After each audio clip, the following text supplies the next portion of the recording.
Welcome to the Yellowbrick Road. I am Jordan, and today we're going to have some fun here. We're watching an entire documentary that is a marathon, almost 3 hours long. It's a very long video, but it's about none other than Sippy Cup Nick Fuentes. Before I get started, don't forget to share, support, hopefully donate to all the links in the description box. Also, please, want to join that Discord, please go ahead. We are in that Discord right now, and guess what? All opinions are welcome. And obviously, this video will be linked in that same description box. Actually, I'm going to link something else. Someone did like I think it's from 6 years ago. They did a video of compilations of Groyper showing up at Charlie Kirk events. Just to showcase these things, you could see these things. They were out there. They have existed. I will link that as well for you to watch on your own if you feel like. The thumbnail's like Charlie Kirk with the giant paws, the giant head, right? The Mad TV looking head, right? Yo. And like 40 Pepe frogs lining up to ask him questions. That's the thumbnail. I thought it was hilarious, but I will link that along with this video that we're about to watch, where I believe this is when Cena turned heel, right? This is the exact day he turned heel. So, whatever. Without further ado, from MikeyNohMore, I'm sure I got that right. MikeyNohMore, which I heard the name of from Kurt Metzger on Jimmy Dore show. That's where I heard that. So I looked it up, and I'm like, oh, okay. Without further ado, let's give it a watch. Nick Fuentes, the man who failed to save the West. Here we go. One of the quickest ways for me to think somebody got that Cody Rhodes Elimination Chamber experience as a kid and is suffering from crippling amounts of childhood CTE is for them to say to me, "We live in a simulation. This reality ain't real, bro. You're trapped in the Matrix and you don't even realize." Automatically chalk that up to mental illness. At least I used to. Over time, I started understanding where the simulation sexuals are coming from, because our reality has gotten more clown-coded year by year. Like every year for the past decade feels like we've sunk deeper and deeper into a circus matrix, where everything is just a little bit dumber and unserious than it was before. And few people demonstrate clown world theory better than Nicholas J. Fuentes. Now, Nick's far from the biggest clown on the internet. Just look at his movement. And I'm putting the word movement in fat-ass Dave Blunt-sized quotes. It's full of way bigger clowns and lolcows than Nick himself. But while Nick ain't the biggest lolcow in the world, he serves as a valuable barometer of sorts. Cause this is a guy, about a decade ago, who was seen by his peers in high school as the most likely to become president. He was mature, well-spoken, charismatic, and had an in-depth knowledge about politics that betrayed his youth. For a moment, he was getting some shine from influential conservative voices, and right-wing news outlets were scouting him out as fresh talent.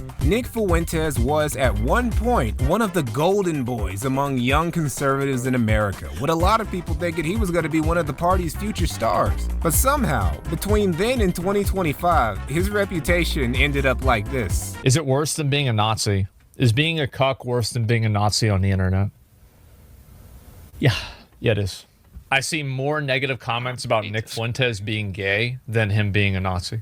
And I think it's like a 10x. Like, I've seen more people talking about him being a cat boy than him, like talking about like Holocaust denial or anything like that. He's gay. I don't know. I don't care. Like, I'm just saying, like, in general, that's what it is. How did we get here? How did Nick Fuentes get here? Well, it's a very long and surprisingly gay story. And I mean shockingly gay. It involves internet catboys, major politicians, popular e-celebs, the biggest federal investigation in American history, and somehow, Kanye West. This is the story of Nicholas J. Fuentes and how he failed to become the savior of the West.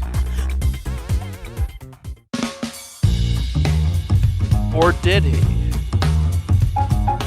Donald Trump has done irreparable damage to the United States in the past decade. And not even through his own actions, really. Just by existing, this dude has warped and reshaped the minds of people all across the country. Now, this malady is popularly known as Trump derangement syndrome, and it affects people both super anti-Trump and super pro-Trump. Somebody tag in Donald Trump. Donald Trump, if you can hear us, please, Donald Trump, please save me. Please save me, Donald Trump, please. In dear God's name, please stop this. Everyone's familiar with the more bombastic versions that turn people into hysterical doomsayers or dick riders of the most outrageous degree. But TDS comes in a more subtle variety too, where the afflicted party in question deteriorates gradually rather than all at once. Nick being a perfect example. See, Nick wasn't even a Trump supporter when he first started talking politics on the internet. In the first episode of the Nicholas J. Fuentes show, the precursor to America First, Nick would admonish Trump for being a joke candidate while praising Ted Cruz of all people. Now, everyone's been talking about the Trump phenomenon, and it is important and historic. What do you have to consider about Donald Trump? Wait, he got his teeth done? He is an opportunist. He's not a... I had this video ready to, I was going to react to this video. Don't ask how I got it, but I had the video somehow. I recommend it on YouTube. He got his fucking teeth done.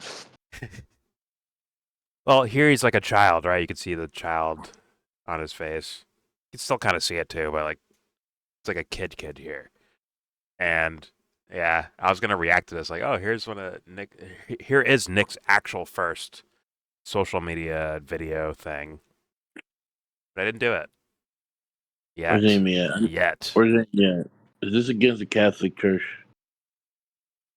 I mean, I think Amy would filibuster this entire video, but please tag her if you want. That might add to the video. Please tag her. Here we go. I'm actually asking. Please, someone actually tag her. I can't do it right now because I'm recording. Seb's on. I'm not trying to. Sebs is on the case. Show things. Yeah. Sebs is not doing it. Sebs is gonna do it. Either way, someone tag Amy because she told me to tag. I forgot to, but she tells me to tag her. Oh, shit. Or maybe it's mocking tagging for Fuentes. For Fuentes videos? Yeah, for Fuentes stuff. Why didn't you tell me about it? But she might be being sarcastic, to be honest with you. So, but all right, here we go. Conservative, and it doesn't matter what he is, because all he wants is power. Donald Trump has served his function. His time is over. It's time for serious candidates. Let the adults talk, Donald. We don't need the exclamatory phrases, the borderline racist remarks. Now we need real candidates. Yeah, Nick was really put together back in 2015 and 16. The lauded vice president of Lyons Township High School had already developed a reputation for being a gifted public speaker and politically adroit in a way most teenagers in America just weren't. Bro, those hand gestures. He would leave his hometown of Chicago to start attending Boston University, where he would study politics, unsurprisingly. This is also around a time where Nick would finally change his opinion about Trump, claiming in Boston University's Who I'm Voting For video that he will be voting for Trump for a list of reasons that include stopping the demographic shakeup in the country due to unchecked immigration. This video apparently didn't go over too well with people because Nick started receiving hate mail and even threats over what he said. I can't find this video, by the way. It's gone. I can find this video of Nick in high school telling people about how to get to the school prom, but that one Boston University video, nah, that shit's lost media. Nick stayed the course through 2016. He was gonna stand on 10 toes and confront the critiques of his ideas head on, entering a now infamous college debate shortly before the 2016 election with a fellow student. And I can't lie. You're done, James. Came to the debate basically as an underdog, everyone thinking he was just some weirdo conservative kid with fringe conservative ideas, which he kinda was, but that made the rhetorical ass-clapping all the more impressive. Now there was this one girl in particular who thought especially highly of Nick's performance. Just want to add, I've probably watched 2/3 of this already, so fair warning, not a true organic reaction, just so people know. Here we go. Which he kinda was, but that made the rhetorical ass-clapping all the more impressive. Now there was this one girl in particular who thought especially highly of Nick's performance, a fellow Boston University student named Cassie Dillon. Cassie recorded the debate and sent it to Ben Shapiro, urging Shapiro to take Nick under his wing because this kid was something special. Oh, she was right. Not in the way she was expected, but she was definitely right. Unbeknownst to me, I was doing this debate, and I was unaffiliated, unaligned. I was just some student doing this debate, arguing for Trump. And Cassie Dillon, who was a fellow at Daily Wire, was periscoping the debate on her Twitter. After the debate, she comes up to me, and she says, "Oh my gosh, that was the best thing I've ever seen. My name's Cassie Dillon. I'm with the Daily Wire." She goes, "I texted Ben Shapiro about you. They wrote an article about me." One of their writers, who's Jewish, Elliot Hamilton, who was a Jewish writer at the Daily Wire, wrote a big spread about me. I got on a phone call with Elliot Hamilton, and he said that they were considering offering me a job at the Daily Wire as a writer. And I said, wow, I'd love to do it. Just one problem. I started to become aware of some of the stuff that Candace did, and some of the stuff that Kanye did, and some of the stuff that other people did. So I started to talk about it. So I would talk to Cassie Dillon and Elliot Hamilton and these other Daily Wire writers and say, hey, why do we give $3.8 billion per year to Israel? Why are they our closest ally? Why did they call Obama an anti-Semite? Because he let the Security Council This is a job interview in the West Bank. What? That's American policy. So within a few months of that, I was told that I would not be getting a job with Daily Wire. They all blocked me. They all cut contact with me. And then Cassie Dillon, who was at one time my biggest advocate, became my biggest enemy. Yeah, even back in 2016 and early 2017, Nick was pondering real hard on America's loyalty to Israel. Now, Nick portrays this as just him talking about simple geopolitics. And maybe it was. Cassie Dillon did convert to Judaism some years later after this. Maybe she was this huge Judeophile from the very get-go, and she got super defensive about Israel when Nick brought it up. But I don't know Cassie Dillon that well to say that. I do know Nick Fuentes, though, and he's given us classics like, Cassie, tell me the Jews don't run everything. Please, tell me I'm wrong. I never got like hysterical like that about it. But there was a period during college for like 9 months where I was just looking for somebody to prove how I was wrong. I was just looking for someone seriously to tell me why the Jews aren't secretly running everything. And I just literally never got a good answer. And every you met time the I wrong got people. close, they would just fire me from things. That was it. Because I watched a documentary about how the Holocaust was fake in college. I think it must have been my first semester. And it was called The Holocaust, Why We Believe. And I was watching it in my college dorm, and I'm like, man, this is making some really good points. So I just started asking people. I'm like, this is bullshit. Like, the Holocaust is a lie, and the Jews run the media. So I don't know, Nick. Maybe Cassie was overreacting and just slandered you and had her connections blackball you for no reason. Me personally, I think that is way more likely you got a little too comfortable and showed your power level. And Cassie, without you were just a right-leaning libertarian like you were literally claiming you were. I am a libertarian with a small L, a Republican, and a constitutionalist. I believe in individualism, American exceptionalism, and small government. I believe in things that other people told me to believe. So that kind of took some of the wins out of Nick's sales, and it wouldn't be the last time someone from his old college days would try to screw Nick over. Like when somebody recorded audio and leaked it of him talking about interracial relationships. Her in your daily existence by Jews. You still recording? Absolutely. Would you say that me having sex with my dog is the same thing as me having sex with a black man? No. They would both. You don't need to this. He'll say this up for I don't really care. Let me entice you. Okay. Hold on. I'm not going to say it. No, real quick, K2C. Do you have the screen on? Yeah, the screen's on. Okay. So, we're at 9:47, right? Let's go to the very beginning, right? K2C, this is the reason why you should want it's probably your generation of anime wrestling dweebos. So this is made for you. Okay? And I'll prove that with this intro video here. If you see this. One of the quickest ways for me to think somebody got that Cody Rhodes Elimination Chamber experience as a kid and is suffering from There's your reason to watch this. You're welcome. You are welcome. Anyways. 9:47. Hey, yeah. You want Nick needs Nick needs that seasoning. Bruh. It's okay to say. Hey, what you're saying is you need the beast inside you. Nah, not me. No, it's a TV show. It's a TV show. Don't worry about that. Yeah. You want to watch that show, though, right? You want to see the beast inside you, right? Yeah, that's a pause. What's the pause? It's a TV show. What's the pause about it?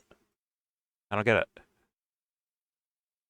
Anyways, the sentence sounds. Listen, we're here for a marathon. Lock the fuck in, K2C. Here we go. I don't really care about Nick or anybody else's opinions on interracial relationships. I will say Nick being so anti-miscegenation is pretty odd for a dude whose dad is literally Mexican and whose personal hero is a bipolar black man who's obsessed with white women with fat asses. A little bit of a paradox going on there, Nick. But whatever, Nick was still going strong in 2017. In early February, Nick would debut the very first episode of America First Live, a show that was basically the Nicholas J. Fuentes Show 2.0 for Right Side Broadcasting Network, a conservative outlet that had picked Nick up. He had also co-founded America First Media with one James Alsop, who he also co-hosted the podcast Nationalist Review with. Aside from a couple bumps in the road here and there, things were going pretty well for Nick. And then, that summer, he and James took a trip to Charlottesville. Okay, so there's this meme about how everyone in the far right is just secretly a Fed. There's no part of the political spectrum that glows in the dark quite as bright as the dissident right. Every other person is suspected of, if not being an FBI agent, of at least being an informant who's on their payroll. Now, while every influential dissident right figure has gotten glowy accusations once or twice, few have glowed as bright as Richard Spencer. Some of you might remember Spencer. He was kind of a big deal shortly before and during Trump's first term. Famous for classic quotes like, "I want to make white privilege great again." Africans actually benefited from white supremacy. And Sargon, you think you're more intelligent than you are. Stop trying to be a dick. Sargon, I am sorry. You're going to find this insulting. You think that you are more intelligent than you are, and that is a difficult place for you to be. Yeah, Spencer was bigger than any other name in the alt-right by far. He was also the dude who set off more Fed alarms than almost any other name in the alt-right by far. Cause how did he end up as the king of the American far-right anyway? Well, he was anointed as such by the media, who never missed an opportunity to put a camera and a mic in Spencer's face, waiting for bro to give the spiciest hot take he had in the chamber, even inviting him for personal interviews, a privilege nobody else in that corner of the right wing was getting. This led a lot of other guys on the right to conclude that Richard Spencer was just controlled opposition who was getting all this clout and attention from the media, specifically because he made the rest of the right look bad. Now, while I see where these Spencer is totally a glowy guys are coming from, they neglect the possibility that Spencer is just slow. And this is the great quandary about Charlottesville. Was it an FBI honeypot to herd as many white nationalists as possible in one location? Or is Richard Spencer just retarded and didn't know why this was very obviously a very bad idea? While Spencer's motivations might stay in the dark, we can say for certain that everyone else who went is a certified dumbass, and that includes Nick Fuentes and James Alsop. I don't know what they were thinking, but they and everyone else pulled up to this far-right function like moths to a flame. And well... Blood and soil! Blood and soil! Blood and soil! You will not replace us! You will not replace us! You got baseball helmets on.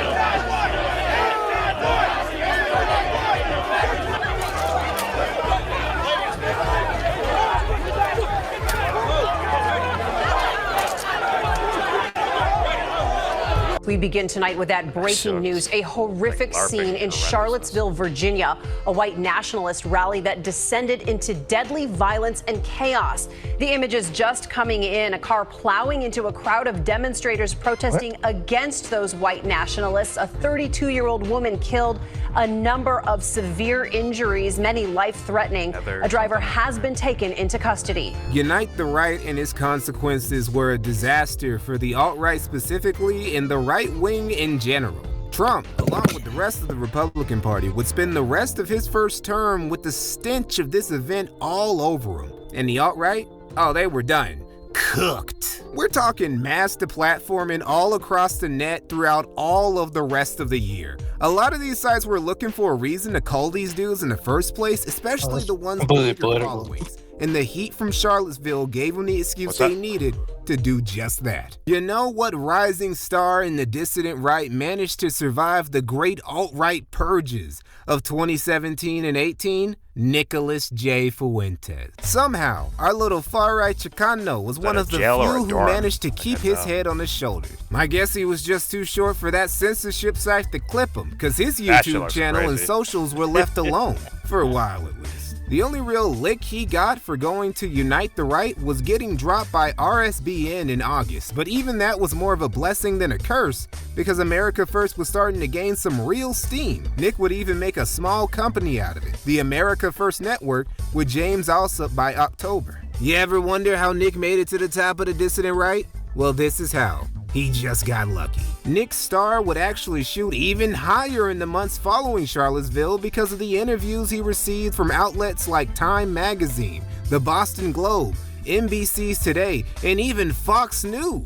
Now, a lot of this attention was, admittedly, really negative, and it resulted in so many people targeting him and sending him threats online that now he didn't think he was safe studying at Boston University anymore. So Nick was like, and dropped out shortly after Charlottesville to move back in with his parents in Chicago. Now, I have no way to prove this, but I'm 100% positive that Nick dropping out so abruptly was motivated by Kanye, who's his idol, his second messiah. He probably has a shrine to this nigga right next to his bed. You just know he was playing College Dropout on repeat during his whole flight back home. Now, Nick, so far as I know, has never attempted to go back to school or even expressed a desire to go back to school. His path was set, and it wasn't a straightforward path towards being a politician or propagating analysis like he and others who knew him imagined. His path would be that of an edgy celeb. Maybe Nick was lucky.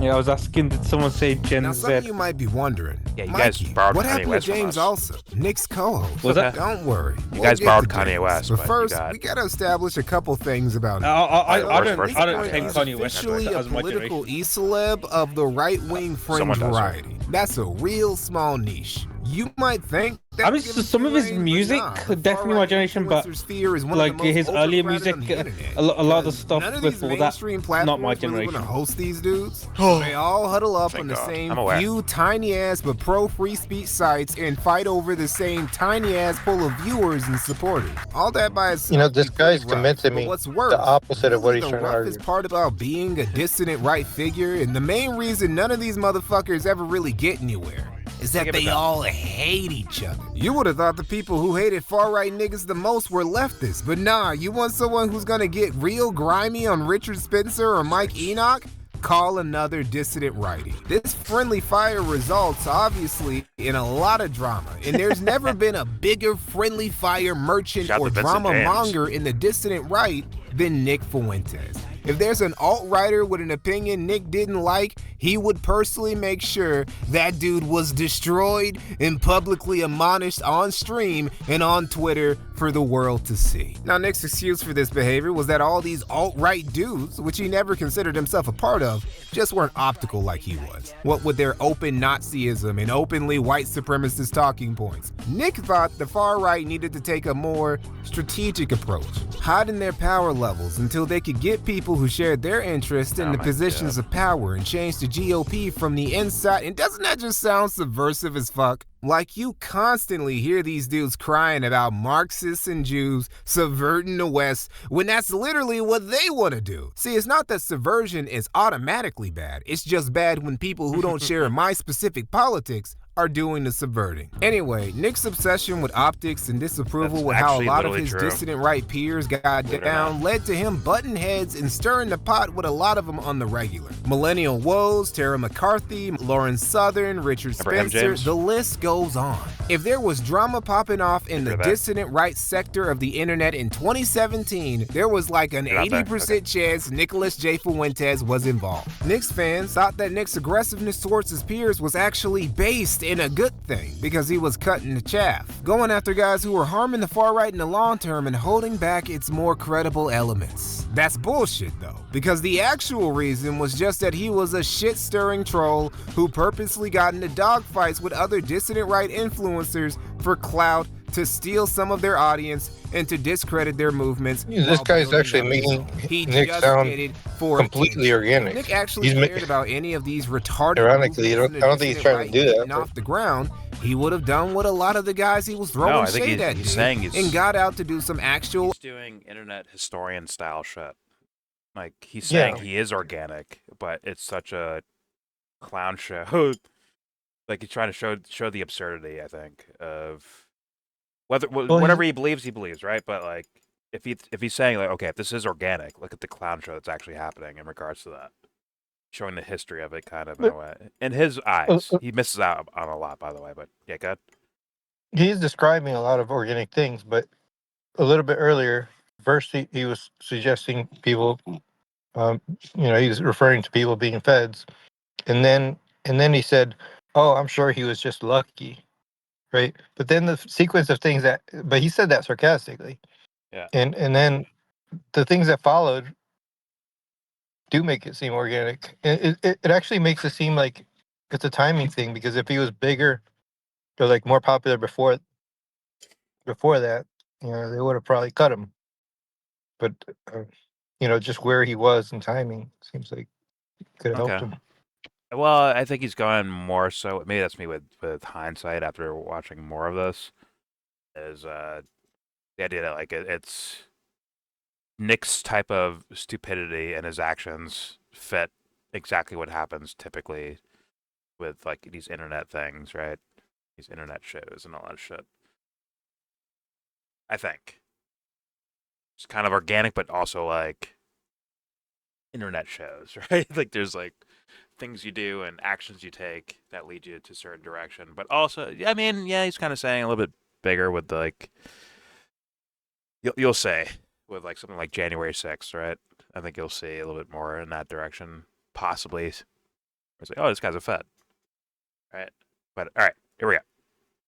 We'll say activism and canvassing for political candidates he supported. But nope, just gonna stay inside, do my little show, play my video games from the comfort of my parents' basement. Hey, who does that sound like? Don't let the fact that he streams in a suit all the time fool you. Nick is shockingly lazy. That's how you can tell he's only part Mexican, because his work ethic outside of streaming is embarrassing. Which finally brings us back to Nick's co-host, James Alsop. Back in mid-January of 2018, Nick had an episode of America First where he talked to former congressional candidate Paul Nealon. Nealon would lose, by the way. And his association with Nick Fuentes would permanently cripple his future political ambitions. Anyway, despite their talk mostly being about Nealon's policy proposals and just a sliver being about Jews, Nick still felt it was a good idea to name the episode Paul Nealon on the Tribe. This was when Nick was still on YouTube. And I don't know, man, that just doesn't sound very optical to me. And James felt the same way. Unlike Nick, he didn't want a channel that he was the partial owner of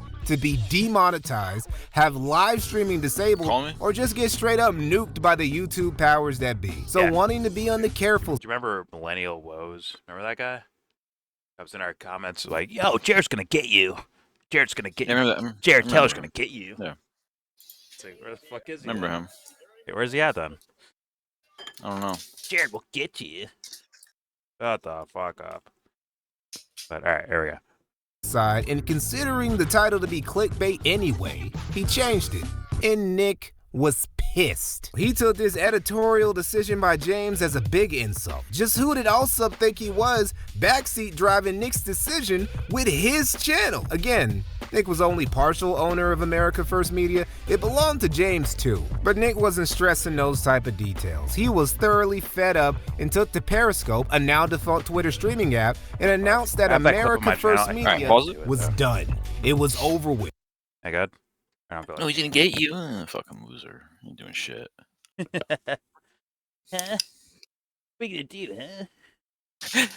My dad's gonna get you, and he'll get you real good. It's like, yeah, I bet. Go get him. I think I was like, yeah, we emailed him. He won't respond, or we're not a large enough channel to respond to, apparently. But, see, you pause it. That's the guy's face. I mean, he's gonna get you. He's gonna get you, and when he does, he'll be sorry. So fuck out of here. Go get him. Go get daddy. Go get your daddy. Hey, man, just give him some seasoning. He's from your neck of the woods, bro. No pause. Oh no, man, he can have the seasoning. Millennial woes, bro. That fool's from your neck of the woods, bro. There's a lot of foreigners, like Western foreigners, trying to be so involved in U.S. politics. It's kind of crazy. A lot of Canadians, a lot of UK fools. The esteemed Stefan Molyneux. Canadian, right? But he wished he was British, but he's actually just Canadian.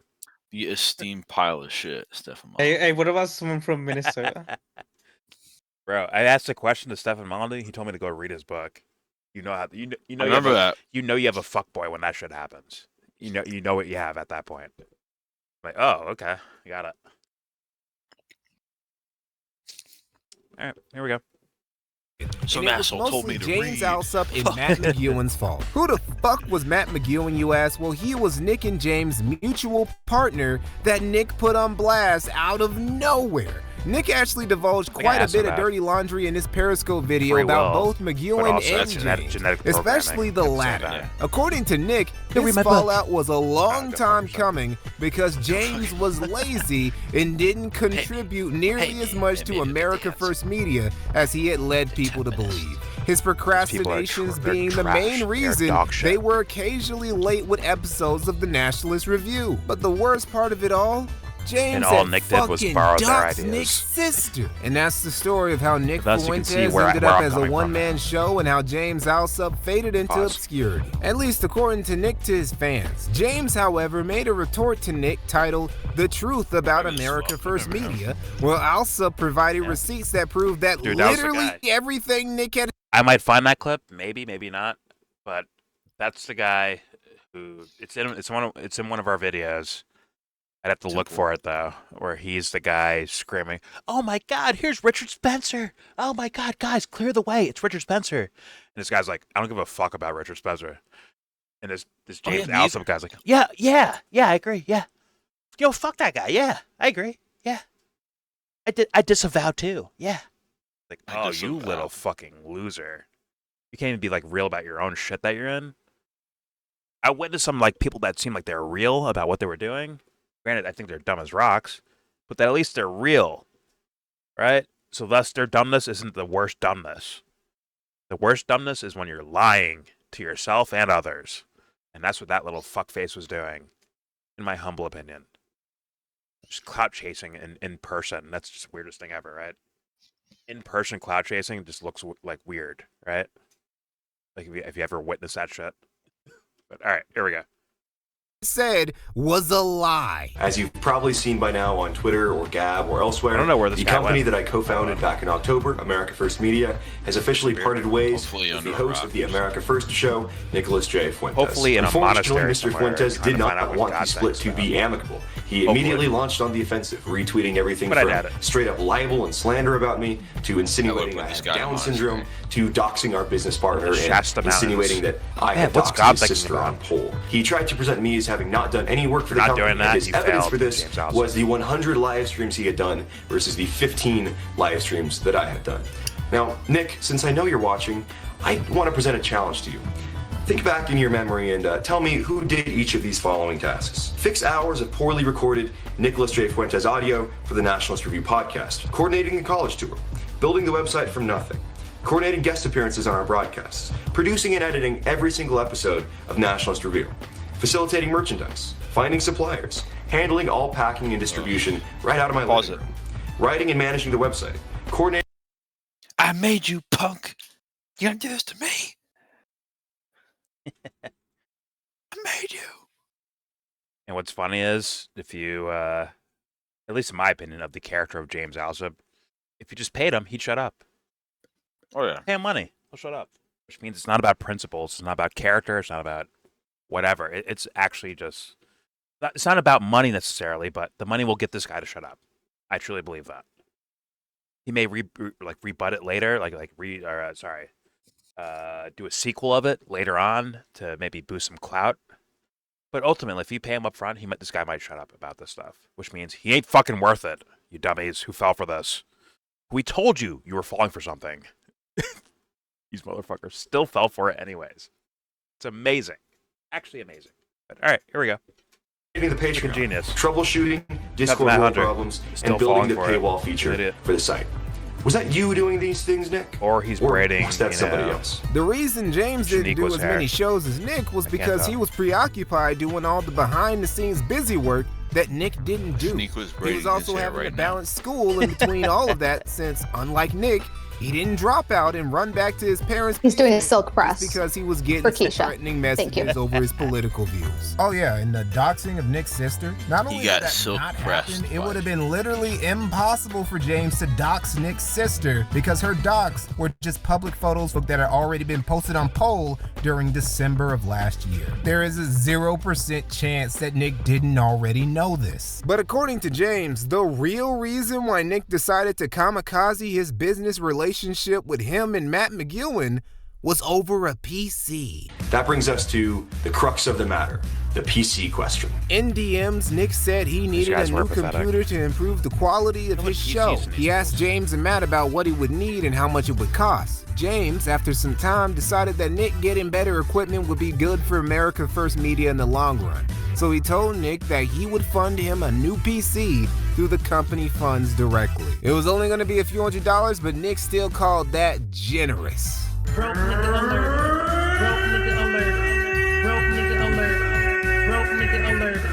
Broke nigga alert. Broke nigga alert. Now, despite James going through all this trouble, Nick started getting That initially pissy wasn't funny, but anyway, then just became because funny. James and Matt didn't respond You that know, some quickly guy's enough. voice Mainly doing it. because they That shit were on busy. like, Again, Nick wasn't going to school at this point, and he had left all the behind-the-scenes stuff to James. So when he wasn't Hear a streaming, he guy's was either voice shit doing it. posting on Twitter That's or hilarious. playing video games. The idea that an adult could have actual responsibilities or a schedule that would consume a lot of their time was beyond our little Mexican Aryan's mind. Nick's bitching and Mexican nagging caused the Aryan. discussion to break down, and during the time when I'm sure he's James gonna was play it. expecting everyone to cool off, I'm sure he's gonna play the clip where it's Fuentes saying, "Hey, are you a white nationalist?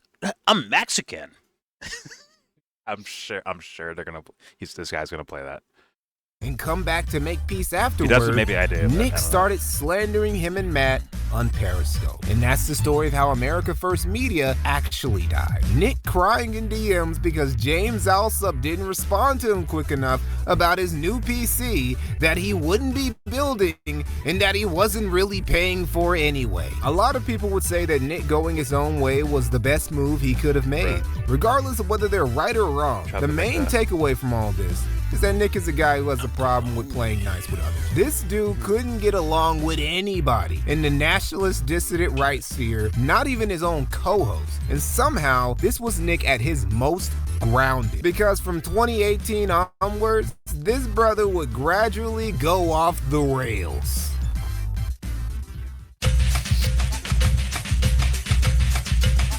Even though the year got off to a pretty hectic start, what with him snaking the shit out of his business partners and causing America First Media to collapse, 2018 was still a pretty tame year for Nick. A lot of this is due to the fact that this was the year, more than any other in my opinion, that Nick was grinding, just putting that work in. I mean, it's Nick, so there's still plenty of drama mongering and trolling, but this was probably the last year Nick treated his streaming career like an actual job. And a lot of it was due to the fact that he was riding solo now. He wasn't propped up by a network like RSBN. He knew for a fact that mainstream outlets like the Daily Wire weren't going to pick him up and give him work anymore, and he didn't have someone like James Alsop to handle all the technical background shit that he didn't care about.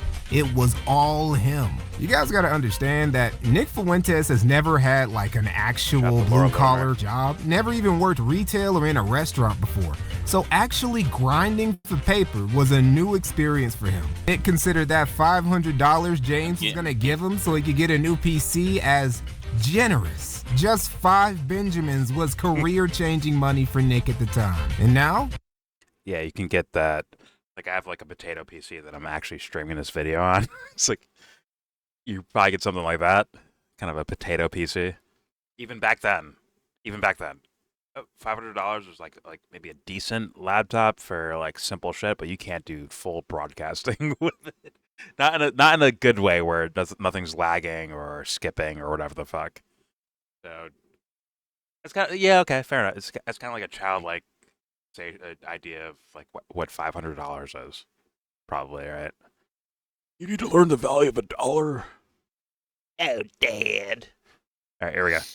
He was a college dropout, living off McDonald's while streaming out of his parents' basement. 2018 really was the closest Nick ever came to being working class, cause that brother was struggling. So with money most certainly being an item for him, and with his future once pretty well thought out, now clouded in uncertainty, Nick decided to go all in on building up America first, pulling himself up by his bootstraps and going to work. He worked on establishing his America First brand on YouTube, focusing on expanding his audience and gaining lots of subs. He still made time for attending nationalist events like the American Renaissance Conference, becoming the young. Pay attention to that because I don't see any actual mention of the infamous J-Tay. He doesn't really make an appearance. Who that? Once again, I've seen 2/3 of this basically. But I kept seeing American Renaissance and all these other speakers and Nick Fuentes himself, but no real mention of Jared Taylor, which means this guy might not even know about that. The MikeyNohMore guy. But I'll say interesting at the very least. Shout out to Matt Hunter. All right, here we go. Still made time for attending nationalist events like the American Renaissance Conference, becoming the youngest guy to ever give an address there, and further legitimizing himself in nationalist circles. But the biggest decision he made throughout 2018, or rather the decision he would make that would have the most profound effect on his internet career going forward, was Nick getting involved in internet blood sports. Internet blood sports, or simply IBS, were a style of debate stream that really took off. Before I was just watching this, right? When I was just watching it, right? But now I want to do a little bit of analysis.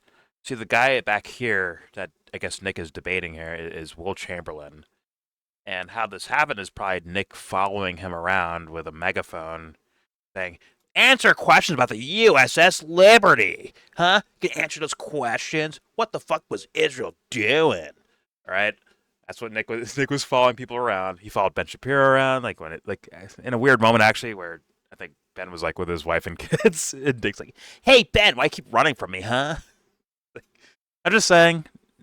I mean, I get it, right? Because Ben Shapiro's full of shit, and it's a worthy person, I guess, to you want to knock down because he's so popular. Granted, Ben ended up wrecking himself in regards to that, but either way, here's kind of a lower tier level guy that was going with the typical American neocon politics, right? The Will Chamberlain guy. And he's just dog shit. And Nick actually scraped him. He scraped him off the fucking ground. Wrecked his shit. Not because Nick is so good at debating. It's more so this guy's his ideas are so dog shit. And there's so many topics where he just can't answer for. He can't do it, so thus he'll get scraped by Nick Fuentes. And I think he debated Will Chamberlain in a lobby of an event or something. Who knows? Maybe a Holiday Inn, fucking first floor. About to go into the conference room debate thing that happens.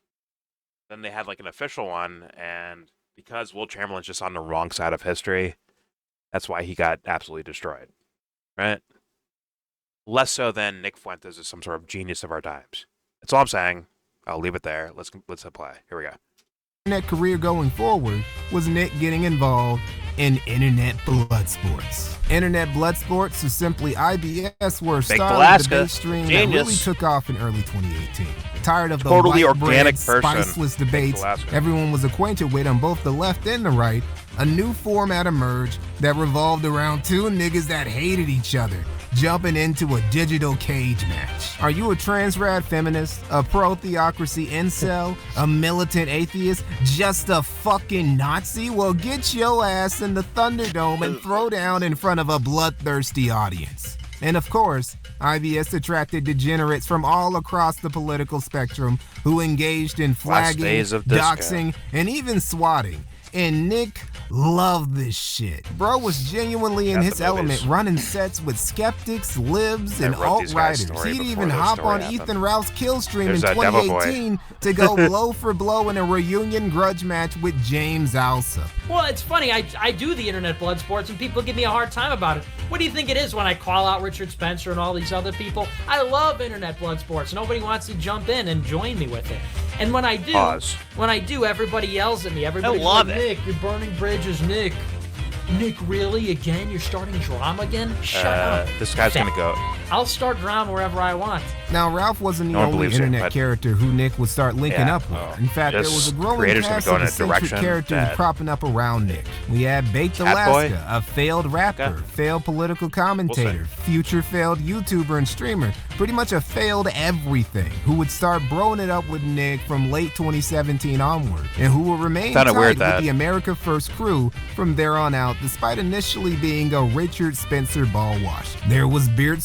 I find it weird that this guy couldn't pick out that Baked Alaska who wasn't full of shit or possibly a quote-unquote fed, because there's more evidence pointing at him being that than even Nick Fuentes or anyone else. I kid you not. The Baked Alaska guy screams sus to me. But anyways, here we go. Beardley. I did like the normal 9 to 5 shit, and it was fucking soul crushing to me, dude. It's like, you know, I was like 18, and I was like, I'm gonna be a musician, and I'm gonna tour, and then that fucking failed, and I was like, well, I guess I better just be like a normal person. And now I'm like going through my midlife crisis, where it's like, you know what, internet racist live streamer, that seems pretty cool. I'm gonna do that. That seems interesting. I'm gonna throw it all away for that. And honestly, best decision I ever made, man. The attack dog of America First, notorious for his loyalty to Nick, his eagerness to go after anyone who challenged Nick or AF, and also for being the biggest respecter of women in America First. And we got Ollie Alexander, who, you know, hold on, we gonna get Sammy to him Davis later. Jr. Growing alongside this burgeoning motley crew was also Nick's general audience, with his most adamant fans being called Groypers. And if you know a couple things about Nick, you probably had the displeasure of running across a couple of these retards before. They're Nick's fans who, besides giving him money and boosting his Twitter posts with sock puppets and bots, also serve as his personal internet army who raid, dox, harass, and lie at his behest, and who pride themselves to loyalty to Nick above all else. Now, some of you might listen to that and say, Mikey, that sounds a little cultish. Nah, it's not a cult. I mean, yeah, they do whatever Nick says, and he might call them a cult or his army on his show, but only as a joke. You know, tongue-in-cheek. Nick's an irony bro, after all. Irony and optics, these are the two hands. These are the two hands that are gonna save the white race. Now, Nick doesn't really seem to know what irony actually means. To Nick, irony is just saying what you actually for real believe, but in a really sarcastic way so you can claim plausible deniability afterwards. But look, the whole Groyper Army thing, it was just a bit of fun. A lark. At least it was until 2019 when Nick would deploy his Groyper Army into battle in an event that would become the high watermark of Nick's internet career. Fast forwarding to 2019, and Nick is taking a slightly different strategy. Whereas before he was more of an outwardly edgy guy, what with his Hitler callouts and Holocaust jokes, the thought finally occurred to Nick that, you know, maybe given the impression that I'm an unironic Nazi who fucks with Hitler isn't a good look if I want to gain any actual influence in mainstream politics and not get deplatformed off everything. So he started toning it down and telling his followers to do the same. This 2019 change, his adherence to optics and actual practice rather than just lip service, was motivated by a few things. One was when he experienced his first real hiccup with a payment processor when Stripe suddenly shut down his account that January. Another was that Nick wanted to branch out more into less politically fringe spaces of the internet to spread the gospel of America First to fresh ears. Now, I'm going to say this because I'm only 33 minutes into this. Jesus Christ, dude. Fuck my life. But yeah, like when Charlie got killed and you heard Nick's tune change on Charlie Kirk, he's aware of the market, if you will. He's aware of it, and thus he has to kind of change narratives and stories and the way his persona feels. He has to change the character around, right? Now, the idea of him being a quote-unquote Nazi, I don't necessarily believe that, man. I really do think he shifts and maneuvers for the sake of what will be the most beneficial towards himself, or his ideas, which should be the most troubling part of all of it. But for some reason, it's like, no, Nick's for real. He's a real Nazi. And I mean that in the sense of for good or for worse. As in, I like his ideas of questioning the Holocaust and not, and I love Hitler's and shit like that. Versus, I guess him joking about it, and thus you have to like Nick because he actually, he's joking. He doesn't actually mean it. It just feels like a, I don't know, kind of a sensation of building up someone, but then they know he's gonna fall at some point. Too much of a mixtape on this guy. He's probably gonna fall, right? If he hasn't already, for some people's minds. It's unfortunate, but it's probably gonna happen. But for Nick, he's like, yeah, but I'm surviving now. I'm good. Chilling. All right, here we go. I don't even know if that made sense. Here we go. Surreal example of this by far was this Trainwreck TV podcast appearance. Just look at this fever dream ass lineup. Asmongold, Sargon, Destiny, Hassan. Now the last big reason Nick started to readjust was due greatly to the influence of a new addition to his burgeoning roster of Groyper generals. Patrick Casey. Patrick would, by the end of 2019, essentially be Nick's top guy, whispering good counsel in his ear and helping him really put the pieces together. He had started his own dissident right movement, Identity Europa, a few years prior, and it fucking failed. Failed miserably. Nobody even remembers it aside from making memes about the name. Gradually, he settled in and became an invaluable member of Nick's inner circle. And he would really prove his worth in what would be the crescendo of America First, the 2019 Groyper War. First, let me give you some backstory about the origins of this earth-shattering conflict I'm about to tell you about. Believe it or not, it all began with one woman who's become quite famous in the past few months.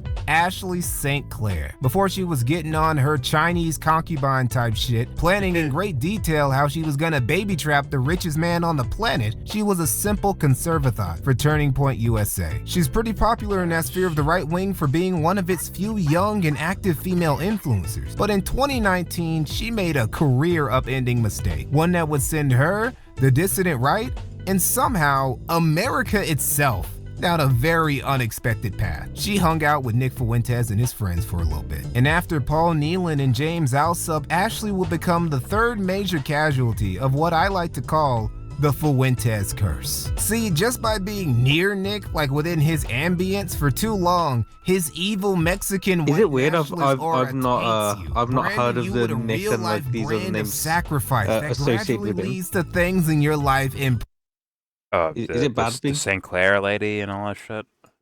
Yeah. Is it a bad thing? I've never heard of in my life.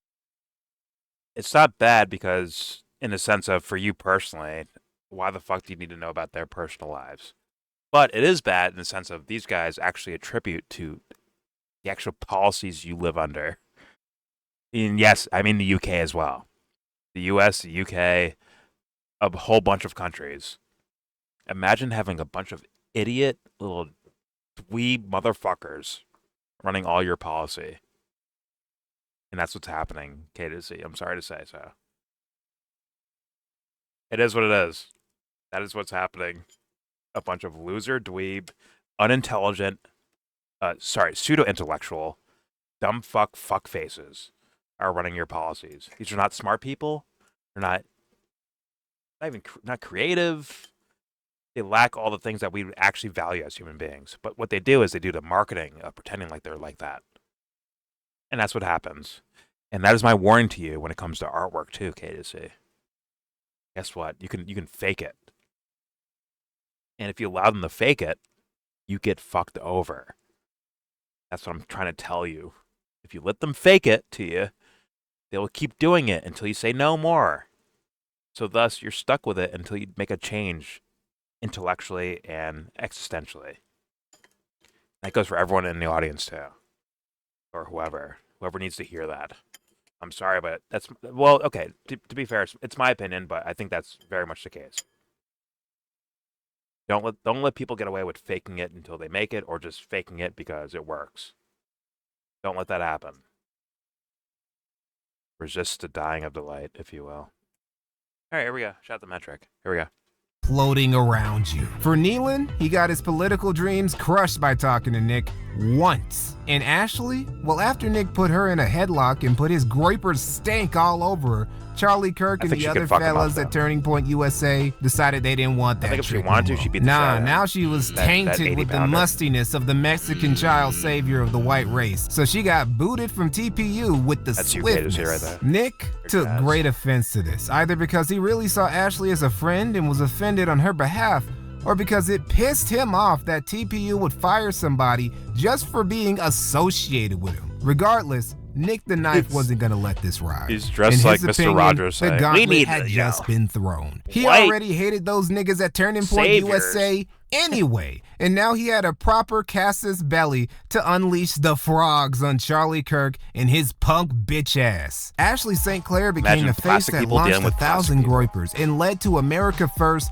declaring war on Turning Point USA and giving Charlie Kirk the biggest headache of his life. Now, just to be clear, Nick wasn't actually leading his army in this war. He was in more of a commander-in-chief type of role, you know, like his idols, Hitler and Stalin. The actual field marshal organizing operations and commanding troops on the ground was Patrick Casey, the most prestigious of Nick's groiper general, and the dude who, honestly more than Nick himself, will be the one responsible for the event that really put Nick's name on the map. His primary target would, of course, be Charlie Kirk. In 2019, Charlie Kirk was seen as the conservative golden boy. Only 24, very personable, already linking up with big names in the GOP, and his organization, Turning Point USA, having brought in millions in donations over the years. Yeah, young Charlie could do no wrong in the eyes of conservatives, save Nick Fuentes and his groiper minions. Now, in late 2019, Charlie had a culture war tour where he, along with guests like Rob Smith, Rand Paul, and even Donald Trump Jr., would go from college to college, antagonizing the students with their unassailable facts and lies. So, you know, basic bitch triggering the libs type shit. To be honest, the only one of these tours that I've ever really liked was Milo Yiannopoulos'. For starters, his tour in 2016 had a way better name than Charlie's. Charlie Kirk was just expecting to get some good highlights, get his name in a few articles, and get the chance to dunk on some snowflakes. Unfortunately for Charlie, the snowflakes who were getting dunked on were him and his guests. Hello. So my name is Patrick Casey. I'm an American nationalist and America First patriot. So, and despite all of that, despite my ardent support for the president and his policies, I was actually kicked out of CPAC earlier this year. But I didn't kick you out of this event. No, I'm not going to blame you. Just making sure. Yeah, you're very defensive here. I get that. As was my good friend Nicholas J. Fuentes, whom I believe you were just discussing up there. But look, I'm not going to blame you for that. I just want to make sure. I've got a question here. Is that the troll that keeps tweeting about me? He's not a troll. He's a very intelligent guy who has a lot to say. Right the left. He's a very big dick. Eat shit, dude. No, nobody from the left wants to For watching challenge this, you. It's all James, groipers. Remember this Quick shit? and fun, lighthearted question for you, Charlie. Groiper So Wars. I know you gave a speech I remember this. in Jerusalem early this year. Yes, I did. I'm not sure if he shows. I'll back up a little bit. I'm not sure if he shows Steven Crowder, but that fool is being bombarded as well, with a bunch of groipers showing up in suits and rosaries and shit like that. Right? It's like kind of like interesting to watch in real time. Oh yeah. Like I think we watched that from a Crowder actual live stream. Not sure if he kept that around or not. He might have deleted it or maybe cut that part out. But these guys were describing of having like what's the word? It's like filters. What's it called? Screenings for who can ask questions or not. Yeah. Oh yeah. That's what these kids were describing. Now I can't say whether or not they're bullshitting or not. Maybe the idea is to take down Crowder or Charlie Kirk. But they were saying, at least in those videos back then, they were saying things like, hey, they are screening for who gets to say what and when. Which should be like, right, naturally just like, ew, because it screams falsities, right? Inorganic, scripted versus like actually real. But all right, here we go. But I'm not sure. I wouldn't be surprised if Charlie Kirk wasn't screening as well. Like when I say like Charlie Kirk was full of shit as far as his political life, I'm not exaggerating at all. I know he died. It sucks. But at the same time, it's like you have to be real about what the fuck the guy was doing when he was alive. You can't bullshit about this stuff. All right, here we go. Nobody from the left wants to challenge you. It's all groipers. quick and fun, lighthearted question for you, Charlie. So I know you gave a speech in Jerusalem earlier this year. Yes, I did. Were there any like awesome, fun dance parties that you guys had afterwards? Because I heard that Israelis are some of the best dancers in the world. I mean, if you guys don't believe me, just Google dancing Israelis. It's insane how good their dance moves are. Alexa, who are the dancing Israelis? And you have multiple times advocated on behalf of I remember this guy in particular. Homosexuality, accepting homosexual acts as normative in the conservative movement. How does anal sex help us win the culture war? Bro, these groypers even heckled and That was him talking about the Rod Smith, the gay black dude that Charlie was touring with. They'd be like, "Hey, look, we love gay people too." That's what Charlie was doing around the country. I'm sure I'm like on repeat, but like I wasn't recording when the last time I watched this. But all right, here we go. Old Donald Trump Jr. Nobody on this tour was safe. And I gotta hand it to America First. This shit was brilliant counter culture. Turning Point USA was basically GOP Jr. Baby Republicans who just repeated all the mainstream conservative talking points through the mouth of a 20-something-year-old with a 5-head. Charlie Kirk was a fucking poser and got exposed as such when he got trolled by the actual edgy and counterculture groypers. Credit. This was made before Charlie died, by the way. This whole video. So, just to be fair, here we go. But it's like that was the actual perception of Charlie Kirk before he died, and I refuse to let go of that. Here we go. Where credit is due, this was fun to watch. But again, the success of the Groyper War was largely owed to Patrick Casey. Nick mostly just sat at home and laughed at it on stream. Regardless, a W is a W, and this was a massive W for Nick and America First. His profile, not only in the far right, but also in moderate right and even liberal circles, blew up exponentially at Charlie Kirk's expense. So, as we approach the end of 2019, you would expect Nick would be on cruise control. His name was in the news, he was making tons of money, and he had finally put those Turning Point USA frauds in their place. Dissident right former all-star Milo Yiannopoulos was singing his praises as the new right-wing provocateur. He and Patrick were planning the first AFPAC, America First Political Action Conference, in early 2020, where they were lining up several elected officials like Michelle Malkin and Paul Gosar to speak at it. Like, the momentum behind bro should have been unstoppable, but Nick was stopped by himself. If there's one thing you can't do with somebody like Nick Fuentes, it's give him too many W's in a row in too short a span of time. Because they can't handle it. They start losing their minds and thinking that they're untouchable, their position unassailable. Fools like this must be humbled on a regular basis, or else pride and self-delusion will take hold of them and cause them to self-combust and burn everything down. I don't think I watched 2/3.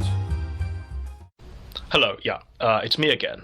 Could you just patch me through to the optics department, please? Hello. Yeah, just a quick question I wanted to run by you here. How does Nicholas J. Fuentes having gay sex help us win the culture war?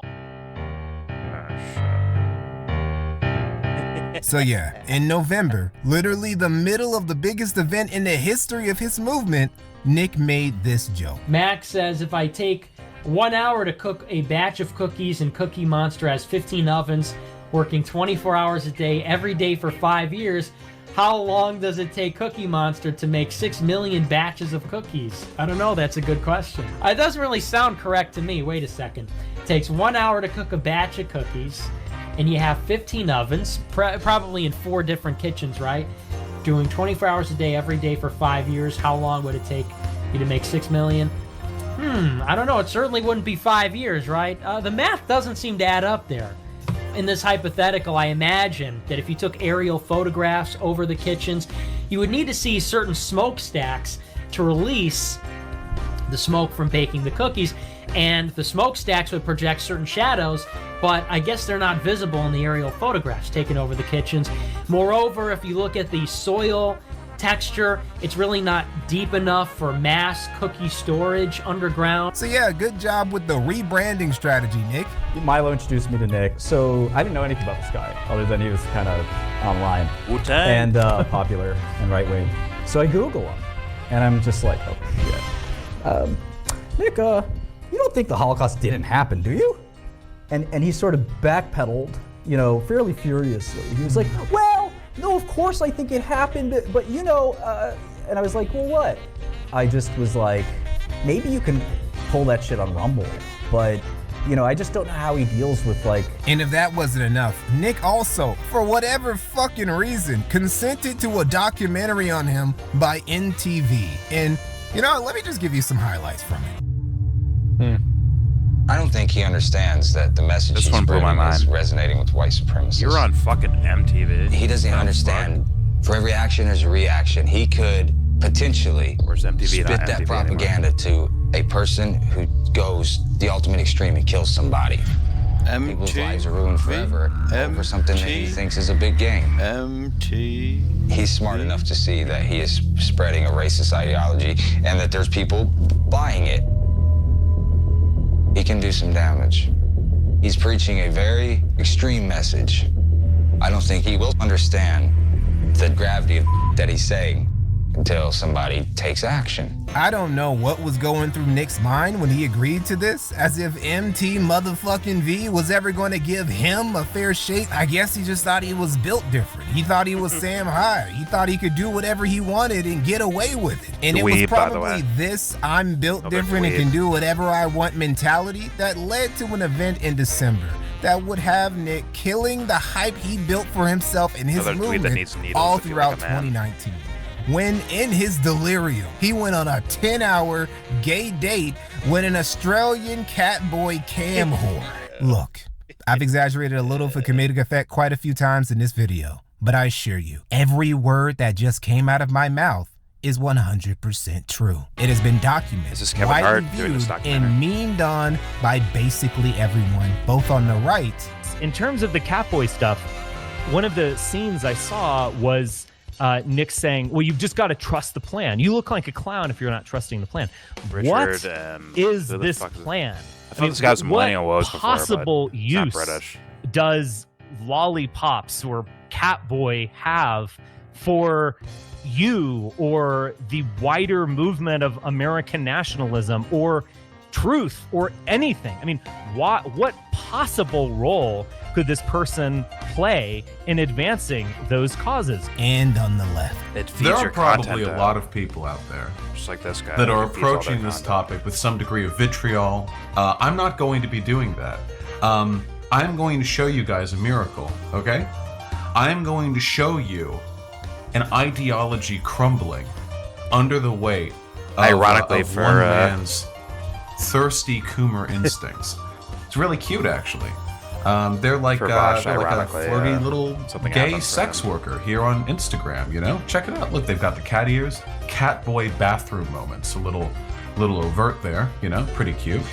Here they are contemplating life and ending it all, It's quite ironic because the most famous and quoted question from the Groyper War is, how does anal sex help us win the culture war? I guess that dude should have just asked Nick, because he seems to know the way into some catboy pussy. And this wasn't a spontaneous event. Nick didn't just run into an Australian nigga with cat ears one day. Nah, he been scoping out Kami for a minute. I have a good friend on D Live who's been doing this. His name is Lolly Socks. Don't be fooled by the name. He's actually a very based and red-pilled Aussie. He's been on D Live. He's streaming his whole life, 24 hours. And I just jumped in randomly one time. He was like cooking sausage. And I was like, that's not a euphemism, by the way. I was like, hey, what are you making? What are you cooking? And he was like, is that the real Nick Fuentes? I was like, what, you recognize me?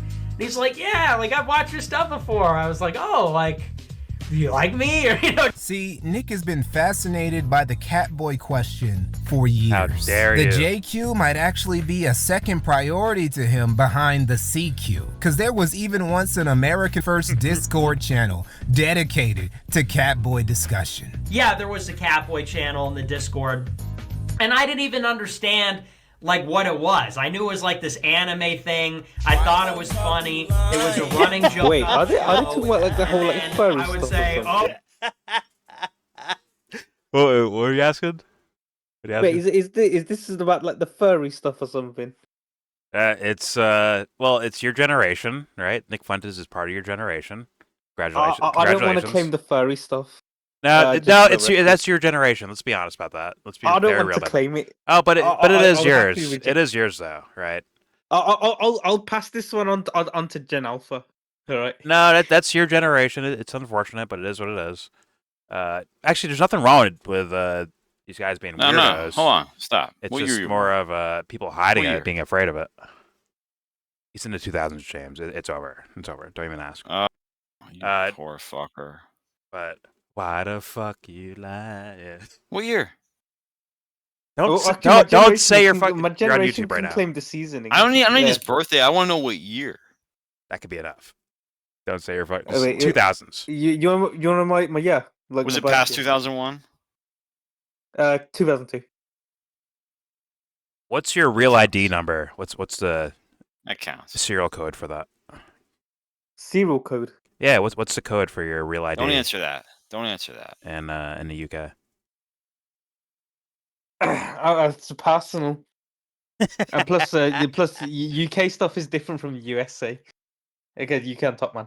Why the fuck you lying? Oh my god. Stop fucking lying. That's just hilarious to me. Alright, here we go. Hey, but before we continue the video, whoever's watching, don't forget your bag of crisps. Oh my god. So you know, Catboys is definitely K2C's generation. Alright, here we go. Nah, I'll pass this it's yours, it's yours. Yeah, there was the Cat. I'll pass this to Gen Alpha. It's yours. I didn't even understand like what it was. I knew it was like this anime thing. I thought it was funny. It was a running joke on the show. And then I would say, oh no, I was hacked. And it was part of a running gag. I need a cat boy to prepare for me. A cat boy butler. At 100%. That's the plan. The America First plan is we're going to, like, you know how TWP has their like place? We're gonna build a compound out in the western United States. A kennel. That's right. The compound and the kennel will be next door, and we'll have cat boys everywhere. They'll be serving steaks and ice cream and warm cookies and Burger King, and we'll be playing Fortnite and nobody'll grow old. And it wasn't just a coinky dink. Nick got lost in that cat boy pussy sauce and live streamed himself going on a 10-hour date with a guy he was obviously attracted to. What was especially funny is how Nick tried to pretend it wasn't a big deal afterwards. Whenever somebody brought it up, he would play it off as a joke, and his groypers went along with it. Till this day, they try to argue in the defense of Nick's sexuality and say anyone who brings it or his catboy fetish up is just reaching. Well, as Nick entered 2020, things got even worse for him when Susan Wojcicki, RIP to go, yeeted his Mexican ass across YouTube's border in February because his NASBO shenanigans were breaking TOS. Even this wasn't the worst thing that would happen to Nick in February of 2020. The worst thing that happened to Nick in 2020, worse than losing his YouTube or Trump losing the election, was a Super Bowl party.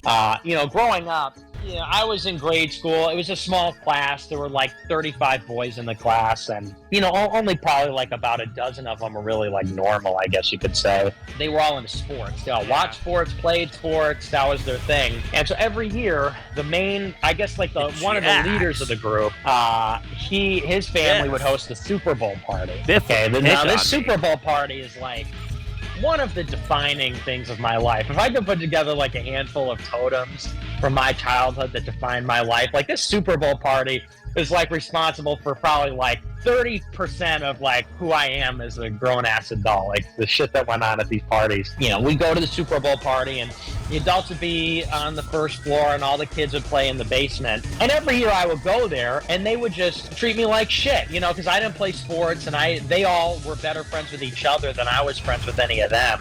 So I was always sort of the outside guy. And, you know, and I would always get in a fight with at least 3 of them, like literally get in a fist fight with them or something. There were these Super Bowl parties held by parents of one of Nick's classmates that became a community get-together of sorts. Now, these parties were the most traumatic events of Nick's adolescence. His entire personality is downstream from what happened at these parties his parents dragged him to. Nick hates going to these parties. He straight up stopped when he got old enough to. Needless to say, I never really liked that crew. We never got along. We were never really friends. As I get older, I'd stop going to the party. Well, so then we graduate high school and everything. You know, me and my sister graduate high school. And now it's sort of different. And so I'm out of college and, you know, the neighbors are always doing stuff. My parents are always doing stuff with the neighbors. And every time they get together, they're like, oh, everybody's asking about you. Everybody's asking where you are. You should come. Why don't you ever go to these things? Whatever. So eventually I was like, you know what? All right. This was in 2020. So I was like, yeah, all right, I'll go to the Super Bowl party. I'm rich and famous now. I'm making bank. I'm famous. I've made it. I'm coming back to the Super Bowl party. And I'm going to redeem. I'm going to show up this rich, happening guy. You're all still in fucking school. All right, I just made headlines with the Broiper War, and I got money. But now he wants to go again, purely to show up his old peers because he's got money and a little bit of clout. You just know this was a dream of his for years, like a bullied nerd who can't wait to show up at his school reunion in his new Audi to find out that jock asshole who used to stuff him in lockers is divorced and working the grave shift at Walmart now. Nick was gonna pop out and show niggas. Yeah, I'm gonna show up and I'll show you, you know, like look at what I made something of myself, you know? If I show up to this thing, this is like 2 years ago. So he goes, and then... And I say, oh, hey, everybody. I say hey to all the parents, and I wind up getting a plate of food, and I go to the basement with all the neighborhood with the kids. They're all there. They're all adults. And we're sitting around, we're talking and everything. And get this. They all get together and leave to go to another party and don't invite me. And I said, you know what? Fuck this. I said, you know what? I said, I'm leaving too. Oh shit, This is the second time I heard that's that. a fucking fatality, dude. That's worse than if they all started bullying him again like back when they were kids. Yeah, this was definitely worse than Nick losing his YouTube. This was childhood trauma graduating to adulthood trauma. Bro really thought he was somebody now. Dude, nobody cares. Nobody cares that you got a little money in your pocket and you've been on TV and the news a couple times. In the eyes of the Groypers, Nick is a dissident right demigod who's going to save the West. In the eyes of the left, Nick is a Nazi leading a white supremacist group that wants to enforce a theocratic fascist state. In the eyes of the mainstream conservatives, Nick is a far-right albatross around their neck that occasionally tries to poke at their eyes. But in the eyes of people who've known Nick personally since childhood, Nick is that spurgy Mexican kid who they forced to be the umpire when they play baseball because he sucked at sports. We go to the baseball field down the street. We leave the party and they're team captains picking teams. And I go, whose team am I on? Nobody's. You're the umpire. I always want to kill myself. It's like, okay, this just destroyed me. Honestly, the Super Bowl party of 2020 was the best thing that could have happened to Nick because it drop-kicked the shit out of his ego, gave him that much-needed reality check, and made him start taking his America First thing somewhat more seriously again. He wanted to pop out and show niggas, but left that party realizing he needed to sit down and be humble. See what I mean when I say people like Nick need to be humbled for their own good? It's no different from smacking an old TV to get rid of the static.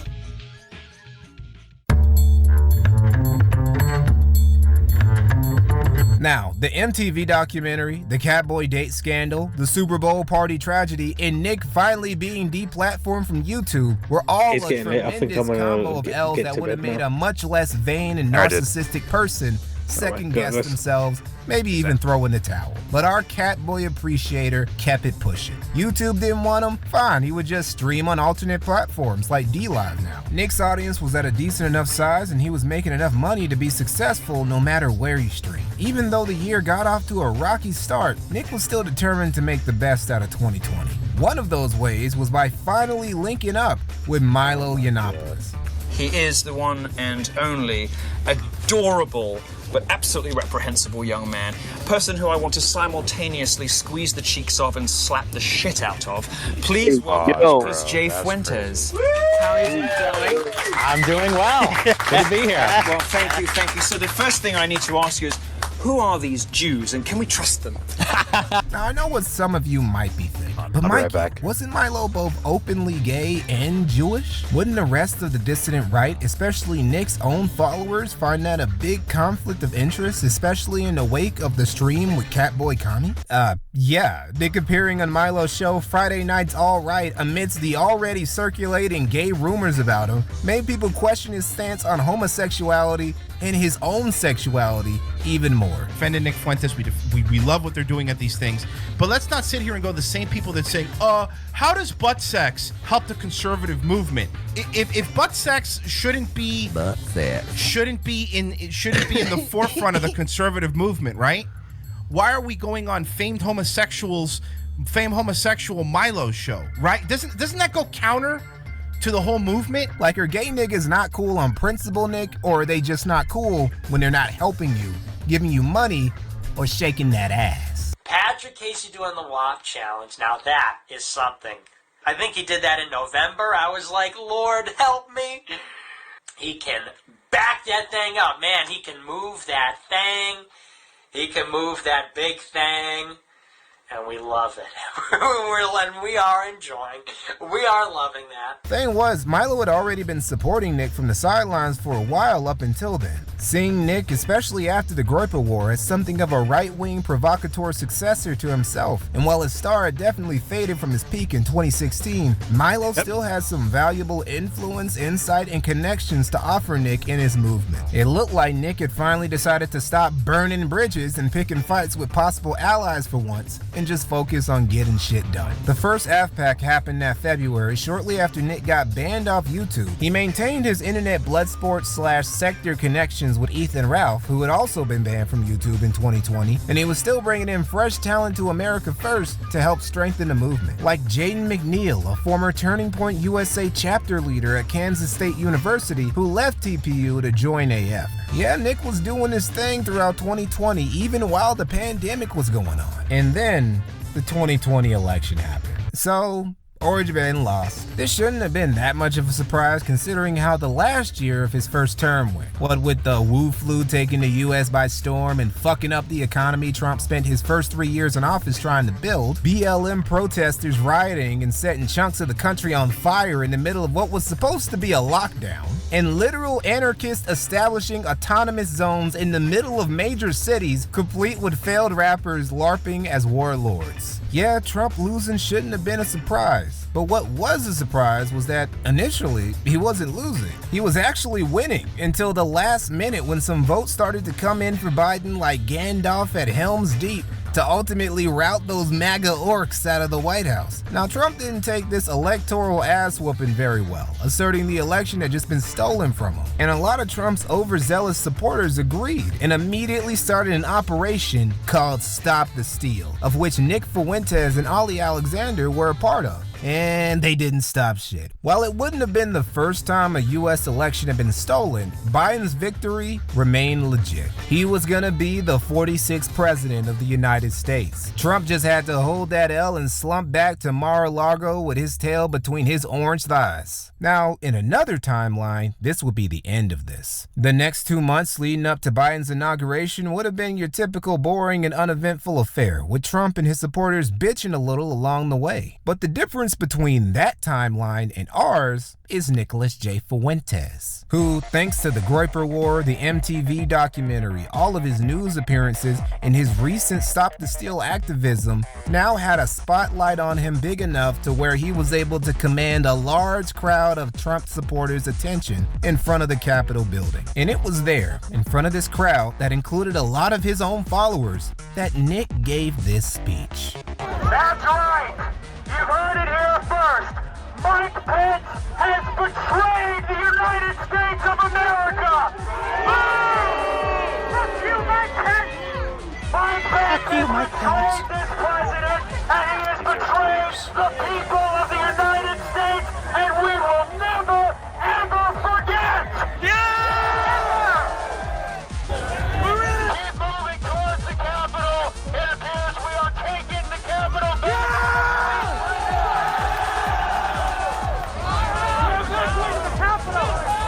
Break down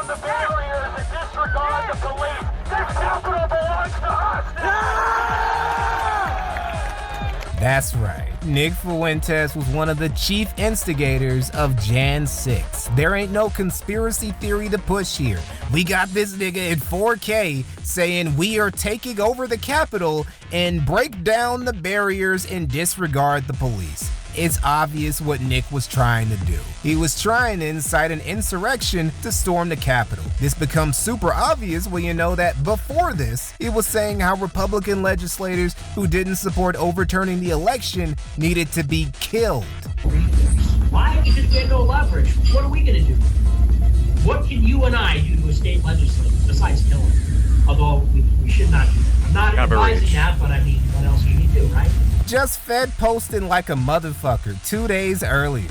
And the wildest part about all this is that nothing happened to him. Oh, there were a few consequences that we'll be getting to, but overall, Nick got away, legally speaking, with not even a slap on the wrist. More of a finger wag than anything else. Now, some of you might say, well, Mikey, Nick wasn't part of the crowd that entered the Capitol building, so even if he played a big role in encouraging it, it wouldn't make sense for him to get charged for it. Okay. But people who never went inside the Capitol building like Coy Griffin or Stuart Rhodes were still arrested. Enrique Tarrio wasn't even at the Capitol building, period, that day, and he still got arrested and sentenced. But somehow, Nicholas, we are taking the Capitol Fuentes. That guy was known as like a Fed. Like straight up. So maybe his arrest wasn't the most organic version of an arrest. Maybe it was like kind of clout chasing for full of shit artists that work in the government. But I can't say I know that. I'm just saying, like, for possibilities for people to look at. But here we go.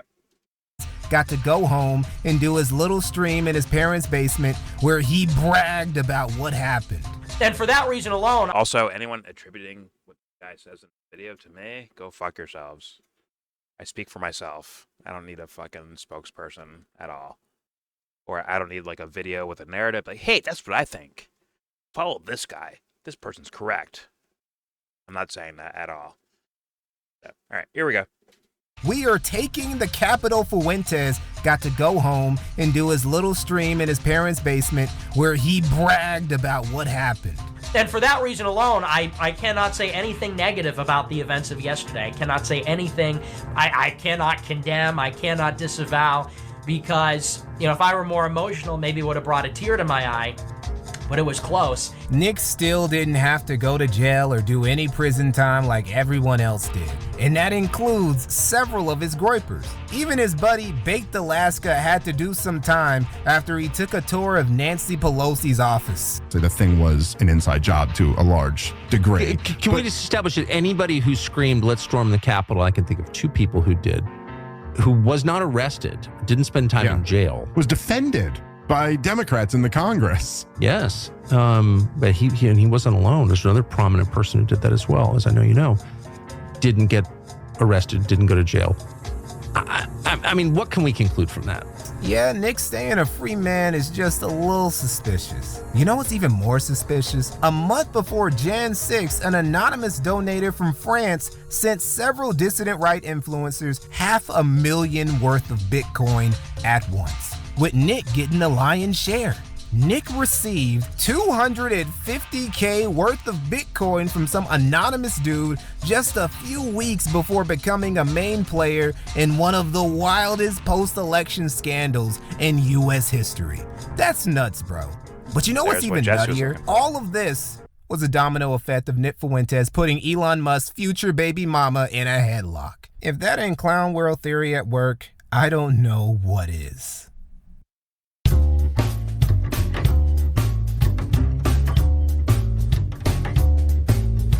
People who've kept a close eye on Nick Fuentes from 2016 to 2020 will tell you there's a noticeable difference between pre-2021 Fuentes and post-2021 Fuentes. Nick, after the 2020 election, would get noticeably more black-pilled, more abrasive, more narcissistic, a little bit unhinged. He just started becoming more of an all-around asshole and Debbie Downer. Early 2021 gave Nick plenty of reasons for becoming all of the above, and all of it is downstream from Jan 6. He was even mentioned during Trump's impeachment trial. Take, for example, right-wing provocateur Nick Fuentes. The day before the Capitol insurrection, Fuentes said this on his internet show. What can you and I do to a state legislature besides kill him? Although we should not do that. I'm not advising that, but I mean, what else do you do, right? Fuentes was at the Capitol on January 6th and praised the insurrection on a live stream as glorious and awe-inspiring. He later said, quote, "We forced a joint session of Congress and the vice president to evacuate because Trump supporters were banging down and then successfully burst through the doors." Fuentes was not the only provocateur to revel in the violence. He would also get banned from D-Live, of all places, because of his involvement in Jan 6th. But by far, the most devastating thing to happen to Nick in early 2021 was when, in February, Patrick Casey went full Benedict Arnold and betrayed America first. This backstabbing involved a mini expose stream where Patrick explained why he wasn't personally attending AFPAC 2. Well, Nick and his Groypers called it backstabbing. In reality, they had already been stabbing Patrick in the back for a while. I feel like this whole talk of loyalty really only goes one way. When they talk about loyalty, what they mean is usefulness. Right? If you are loyal to them, you're useful. And the minute that you're not useful anymore, even if they claim to be your friends, even if they really consider themselves to be your friends, the knives come out, they stab you in the back, right? They don't give you the honor of a cordial parting. It's no, we're going to destroy you, we're going to destroy your life, so you're left with nothing. I mean, I'm already all but kicked out of AF as it is. They're just keeping me in as a formality to pretend to be nice to me, at least those of them who aren't doing the dirty work. The main reason why I haven't said anything, and frankly, I should have said something, but the main reason was out of respect for someone I considered a really good friend, right, who has recently stabbed me in the back and now apparently is totally fine with me being ruined, personally, politically, whatever. So... This stream wasn't about any petty grievances like that, though. It was about something profoundly more serious. It was about Nick having confessed to Patrick that he was being investigated by the feds. The main reason that this event is a bad idea is because of the national security state crackdown that isn't just expected to happen, that is happening. It's here, right now. And you were the focus. You were the target. This is unprecedented in FBI history. So not only is this worse than whatever the FBI did around Charlottesville, this is worse than any. This is the most serious, the biggest investigation that the FBI apparently has ever done. That's just coming from the prosecutors. But Nick is 100% under FBI investigation. He confirmed that to me. This isn't me speculating. This isn't me looking at misinformed 4chan screenshots. Nick told me that the feds froze his bank account, right? Did he tell you that when he's collecting your real name to come to this event? Did he tell you that the feds froze his bank account? Freezing someone's bank account, that's the kind of thing that you hear about happening in like gangster movies, in RICO cases. I've been involved in dissident politics for a long time. I have never heard of that happening. This is serious. Nick was probably already on a watch list before, but he was officially on one now. Those glow-in-the-dark Negroes subpoenaed his bank records after learning about his $250,000 Bitcoin donation and had him on a no-fly list. They grounded that boy. He was gonna have to Uber his way to AFPAC 2, which he was still planning to hold despite not only being under a federal investigation, but being caught up in the biggest federal investigation in U.S. history. Glowies never wanted blood more than they wanted everyone even tangentially involved in January 6th. Keep in mind that to even attend AFPAC 2, you would have needed to be vetted and needed to have provided Nick with your first and last name along with some proof of identification. Whole TSA dick fondling process was required just so you could watch your favorite Easter Lab yap about some dumb culture war nonsense at some small dingy venue.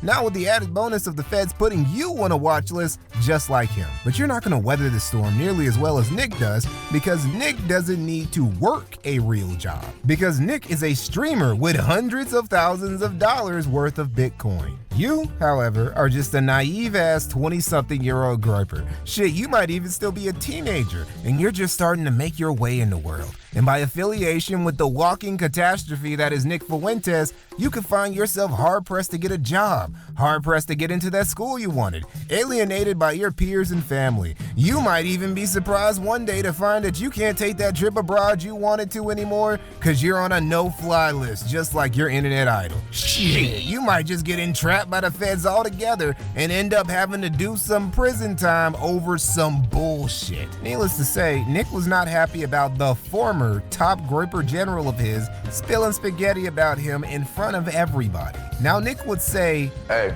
fuck it," and go ahead with AFPAC 2 anyway. His reasoning being that he spent too much money on it to not do it. Behind the scenes, when we were trying to talk him out of this, he said, well, why are we going to keep doing this? Why are we going to keep doing this?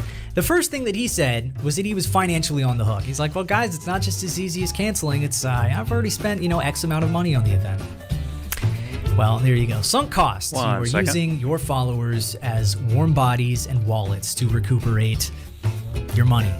That's it. It was sunk cost fallacy. Nick needed some return on investment. This dude really wanted his followers to gather at a single location where they would give him their government names while he was being caught up in the middle of a Grand Inquisition tier investigation by the federal government. Now, Nick's callousness towards putting his fans in precarious predicaments isn't out of the ordinary for him at all. Bro is very nonchalant about his groypers getting fucked over because of his shenanigans. Take, for example, Christian Secor, a 22-year-old former UCLA student who was the guy who went marching into the Capitol building with an America First flag. Bro was devoted to Nick. He hung off his every word. And what did it get him?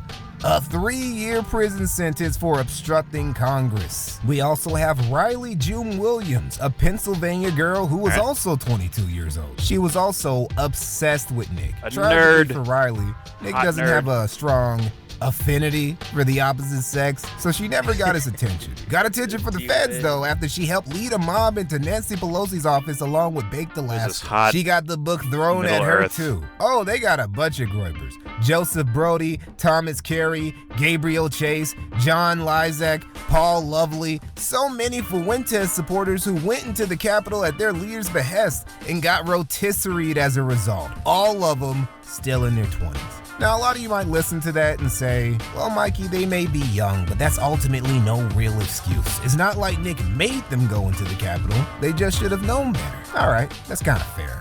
But what if one of them was like genuinely autistic? Like they're actually not mentally all the way there. We're talking someone who's slow and gullible and impressionable and can easily be caught up in some charismatic E-celeb's cult of personality. Let me share possibly the most tragic Jan 6 groyper story. Brian Gunderson's. Now, Brian was a little older than these other guys. He was a 26-year-old from New York. But don't let the fact he's in his late 20s fool you. Mentally, he's the dumbest of the bunch. Here's how stupid bro is. When he entered the Capitol building with the others, he was wearing his personal varsity jacket specific to his old high school. And he posted on Facebook this quote, "We all stormed the U.S. Capitol and tried to take over the government." I can't tell whether Brian was a fetal alcohol baby or maybe he just got hit a little too hard when he played football in high school and was left with critical levels of CTE. But our guy wasn't the sharpest tool in the shed. And the worst part is that he was a dirty, disgusting, fucking weeb. Bam Biggity Bam in chat, and I got a couple other super chats, but this one caught my eye in the regular chat. He said, ask him why he wants to make Nick watch all of the anime Naruto. Now, is that true? Yeah, I mean, I love that show, and I just think it's, I mean, well, in Naruto, you got this like young kid. He's like a ninja, or he's a blonde-haired, blue-eyed, like Aryan kid, and he like, grows up, and everyone hates him. He doesn't know why. It's because he has like this demon fox inside of him. But like they live in like a world where like being a ninja is like the main thing, or like the world is basically run by these like 6 ninja villages or something. And then as you graduate from school when you're like 10 or something, and then you have to become like a ninja soldier. and then it's just like his whole journey, and then he wants to be the leader of the village, the Leaf Village, the most powerful ninja village. Basically, that's like the leader of the world in this world. So then he wants to like, and then it just documents his whole journey, and it's like a really cool story. And then like it teaches all these good lessons of how to be a good leader. It teaches like lessons like Sasuke is like one of his like friends growing up, and then he like turns against the village because like some evil snake. So he would, 2 years later, get sentenced for over a year in prison. He took it surprisingly well.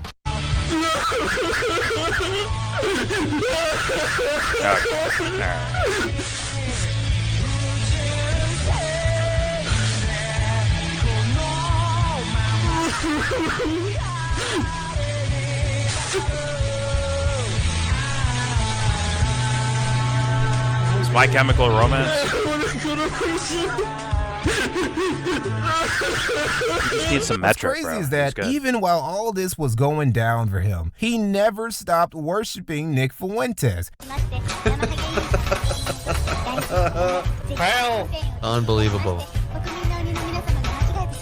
Hail Nick Fuentes! Hail Nick Fuentes!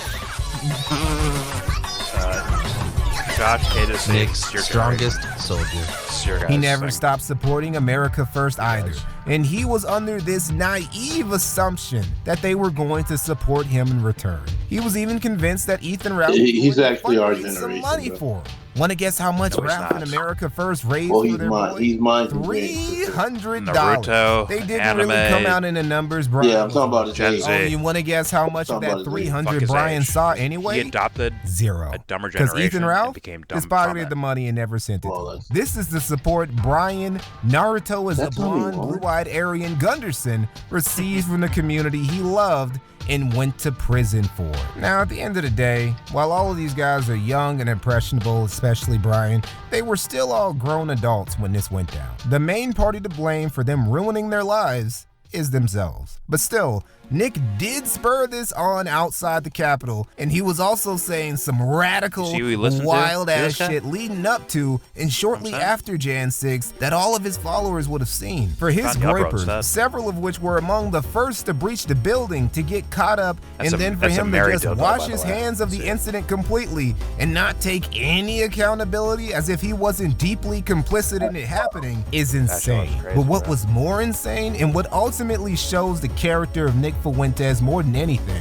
was how he just laughed about it, like in these leaked Telegram chats. Oh, let's read this. Yeah, I remember these. It's regrettable they've been caught by the DOJ Dragnet for Jan 6, but I am not, nor do I wish to be associated with these losers. Nick, do you mean the losers you literally told to go commit crimes? Are you talking about the group of people that you told to go storm the Capitol? They're losers now because they got caught? So Nick Fuentes tells them, go storm the Capitols and ignore the police. Break in. Storm it. They should live in fear. That's what he said. And then he sends Baked Alaska in But to film protect it all. me. So they all get caught on tape.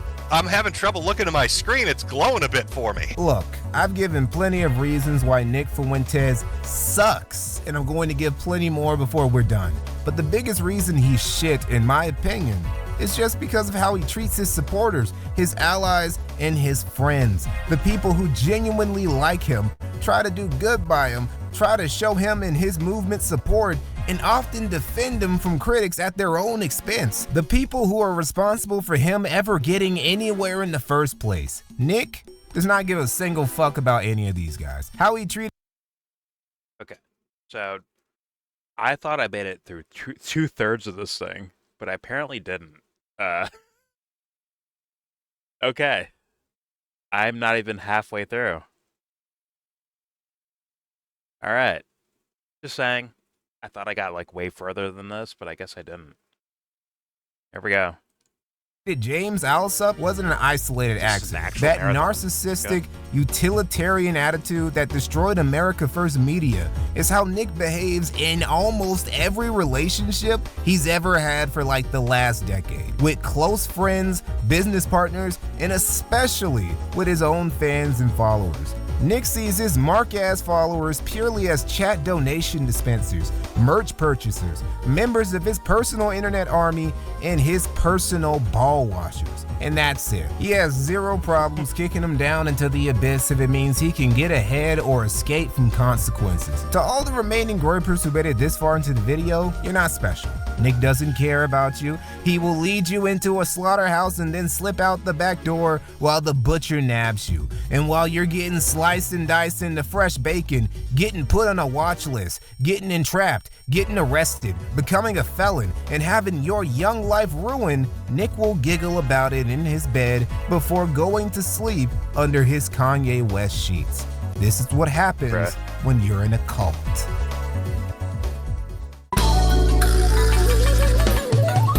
Despite knowing that he was on a no-fly list, his bank records were being scrutinized, and he was a prime suspect in the biggest glowy investigation ever, Nick was gonna keep it pushing. Honestly, that's kind of admirable.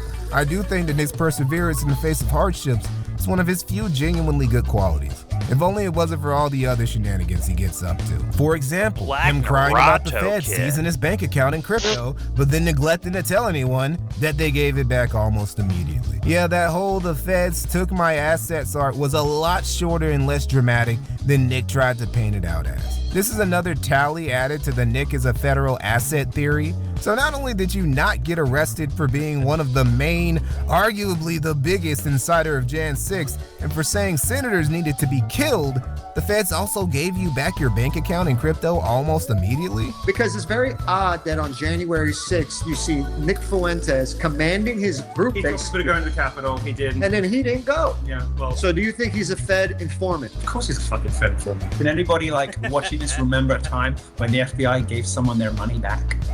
When they raided all those mailboxes in Beverly Hills and the FBI just took money, took jewels on the basis of nothing. Do you think any of those people got their shit back without suing? They didn't. When was the last time the FBI gave anybody their money back? They gave Nick Fuentes his money back almost immediately. Nick lied and fundraised for months afterwards saying they still had it. Why'd they give him his money back? Man, that's fascinating. Even more fascinating was that AFPEC 2 had a special surprise guest, famous British documentarian Louis Theroux. Now come on, Nick. Come on, bro. Hey, bro, come on now, dog. Come on, man. You let Louis Theroux, a dude known for making documentaries about fringe dissident figures like yourself, and making them look like loons, come to your special event where all your fans who would be attending had to give you their personal information to get in, while you knew the feds were watching you like a hawk. Like, come on, man. It gets to the point that, yeah, I feel bad for all the young, impressionable guys who are gonna get their lives rocked by following this guy. But at the same time, being a sincere follower of Nick Fuentes from 2021 onward, really a natural selection type of deal going on. It's kind of like British teenagers leaving the UK so they could fight for ISIS. Like, bro, this was only gonna end one way for you, and it wasn't gonna be great. Now, by mid-2021, Nick had been banned, been terminated, been exiled from pretty much every major platform. YouTube, Twitch, Twitter, Facebook, even DLive didn't want him and his stank no more. But again, credit where credit is due. Nick, I've been kicked off 110 platforms, but look, it's not me who's the problem. Fuentes didn't give up. Nick was determined to make his own path. So in late 2021, in the dead of October, Nick launched Cozy.tv. Cozy.tv was Nick's final solution to the deplatforming question. Fuck it, I'm just gonna make my own platform and then nobody can kick me off of it. And he could now be as edgy and irreverent and unoptical as he wanted. Well, I'm feeling like it's more like a free speech website. I'm thinking you can say whatever you want, doesn't matter. Am I right or wrong, Nick? You're correct. Yeah, it's free speech, no censorship. We are anti-gay, anti-woman, anti-black, anti-Semitic. But he wouldn't do it alone. Cozy was going to be the start of what Nick called a parallel media empire. By 2022, Cozy was hosting some of the hottest political streamers like Ethan Ralph, Baked Alaska, Dalton Clodfelter, Laura Loomer, and who could forget Ali Alexander.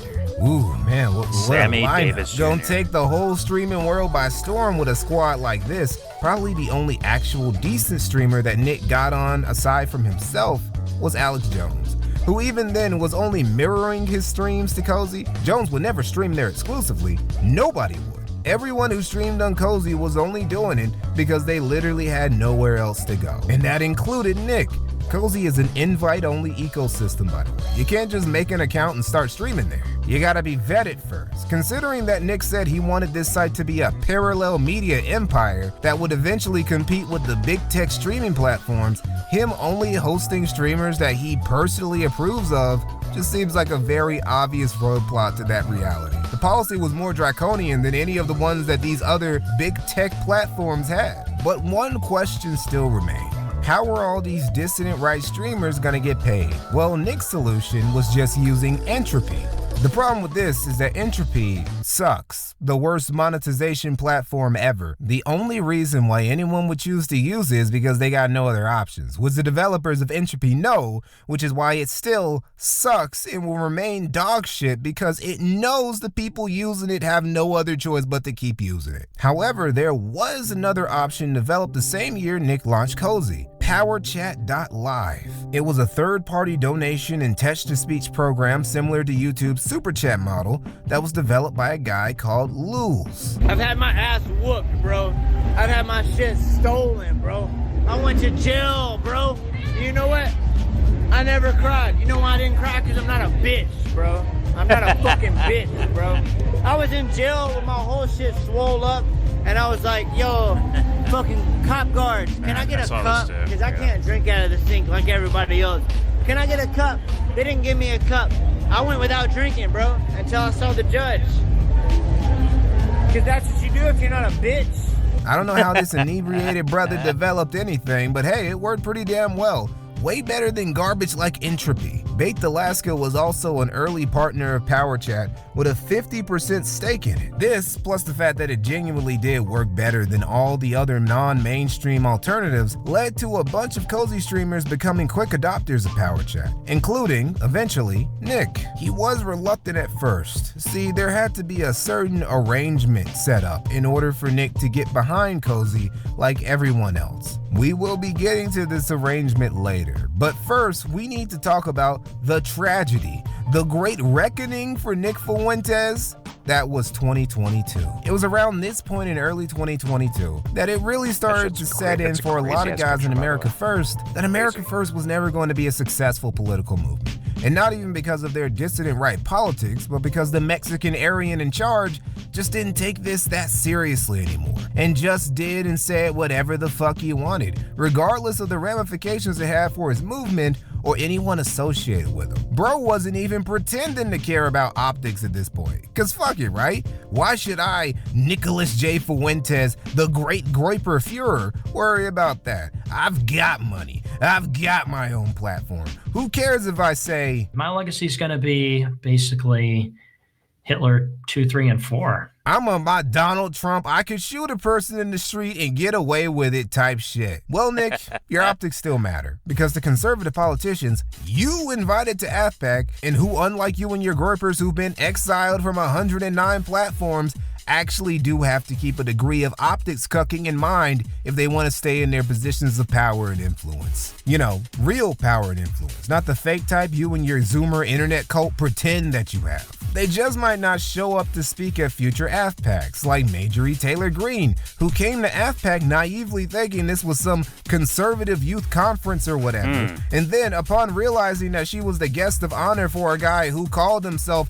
literally Hitler, disavowed the shit out of you. It was one thing when Nick alienated himself from other members of the dissident right, because a lot of those guys were losers and dumb wignats who were never gonna get anywhere, just like Nick said they weren't. It was another thing when Nick started alienating more moderate conservative pundits and e-celebs like Ben Shapiro. But at this point, mainstream conservative figures, we're talking seated politicians who have been pro-Trump since 2016, are actively putting distance between themselves and whatever the hell you've got going on. So, the far right doesn't fuck with you. The moderate right doesn't fuck with you. The politicians and GOP figures who run the Republican Party don't fuck with you. What's the plan here, Nick? Can one of you Groipers who still trust the plan DM a nigga what your boy is exactly trying to do here? Because honestly, I don't think even Nick himself knows at this point. I think he sees now. 2022 was the year Nick really went mask off, and it reached a point where all the remaining America First members who brought any actual value to the movement got sick of this dude and just dipped out. Granted, everyone who gets close enough to Nick ends up bailing on him in his movement eventually because he's toxic. And I know that word gets thrown around a lot, but Nick really is one of the most toxic dudes on the internet. He's the most toxic person in the dissident right, which is insane. Richard Spencer, Owen Benjamin, Mike Enoch, Teddy Spaghetti, none of these dudes have been caught in as many extensive drama arcs and have had as many former friends and allies publicly disavow them as Nick Fuentes. Now, the two biggest defectors who would jump ship around summer 2022 were Jaden McNeil and Simon Dickerman. And this is where the pattern of America First lieutenants turned Fuentes haters finally comes full circle. Once Nick gets comfortable enough with somebody, he starts to gradually treat them more and more like garbage. You know, he would step across the line. Habitually, he's a habitual line stepper. Like in Simon's case, he and Nick were actually super close. Nick actually spoke at Simon's wedding. Simon was also one of the most trusted of Nick's Groyper generals, handling a lot of the tech stuff, including back-end shit with Cozy. Despite all of the initial love and trust he gave Simon, Nick never missed an opportunity to bust his balls. You know, I was reviewing the footage with an intern on the, who was working on the doc with me. There was a scene where Nick is about to meet up with me because, I'm going to be helping him do security for the event and hold the flag and make sure nobody attacks Nick because I'm, so big and tall or whatever Nick was saying at the time. And he's rolling up to the event, and in front of this camera, which I guess he's forgetting is rolling or whatever, is like, oh yeah, Simon is a big fucking oaf, look at this guy, like he can see me from like across the street. He's like, oh yeah, look at this retard over there, like, oh, what are you doing drinking a water? Like you're supposed to be getting ready for the battle or whatever the fuck. So he's saying this to the camera, filming it, and then you're watching it, and editing it later on. And I kind of like pause the video, and I'm just like, looking at it. I don't even want to say anything. The other guy's embarrassed for me, and I'm like, And when Simon left, Nick threatened to sue him into poverty. But when I officially was like, I'm done with this, was December when I got back and talked to Nick for the first time in a month, and he was going off, and he was like, I'm reporting Simon, or I'm going to sue Simon. I don't even know if I can win, but I'm going to sue him just because he's poor, and I'm going to like rape him in legal fees. And this guy, like, he'll tell you he is not well off financially. Nick didn't pay him anything. He has a wife and 2 kids. Like, he's in a not like the best scenario. And then when he also was when Assistant Groyper left, he's like, I'm reporting this guy to the fucking feds. And boys, kind of. It's like, this is when I was like, okay. Like, it was going to be a straight up slap lawsuit. Nick only would have done it for malicious, life-ruining reasons. Keep in mind, the reason Simon didn't have that much money to begin with was because Nick barely paid him. Because despite being a millionaire by this point, Nick was still a penny-pinching, miserly little bastard when it came to paying anyone anything. On the Keno Casino, Jaden had even revealed that Nick had bought a new car while everyone still thought his funds had been locked down by the feds. Sports car. I mean, not an important detail, but yeah, just to clear that up. I wasn't bullshitting. This guy's like, he lies about everything. By the way, just throwing this out there, Jim, because I know we brought it up in your debate. The $500K, he's had that for almost a year. Okay, he's had that back from the feds for almost a year, and he's just been using that to raise money. So it was total bullshit. Total. Yeah, it was for a few months, and he's been using that to raise money and throw like a. It was returning this summer. Hey, 16-year-olds, give me. Are you fucking serious? Yeah, I'm dead serious. He bought a $70,000 car right afterwards. So whoa, it's not like a big, yeah. So yeah, Jaden and Simon dragged this fool Fuentes for like 2 hours. Not just about how he was basically a cult leader now and treated everyone like trash behind the scenes, but also how he was faking the funk on the Cozy.tv stream numbers. Apparently, nobody on Cozy except Nick himself was doing good numbers. And even then, Nick was still BSing his own. So on the back end of Cozy, tell everyone what Nick has access to. That's the worst guy. It was the multiplier? Yeah. So yeah, the views for Nick show's fake. Like everyone knows that. Not surprising. The movement's been dying for a while. I know with certainty since day one and I saw the numbers, we had the ability to display live viewers on the show. He would say, well, we really haven't been able to implement that feature yet. We have too many other things we're working on. We're working on getting emojis in the chat or whatever. And the reason we didn't implement that live feature is because it would have told a very, very bad story. We started off at the beginning of 2021 with roughly 5,000 legitimate viewers on AmericaFirst.live. After that point, we were dropping into the 4,000s. We kind of went a little bit back up to 5,000 during AFPAC 2, and then it was just a slow decline to the point we were always in 3,000 or less by the time that Cozy was set to come out. But they decided to apply a 2x multiplier in Nick's viewership number. And again, that is a multiplier that can be adjusted up or down. They could, make it 1.8. They could make it 2.5.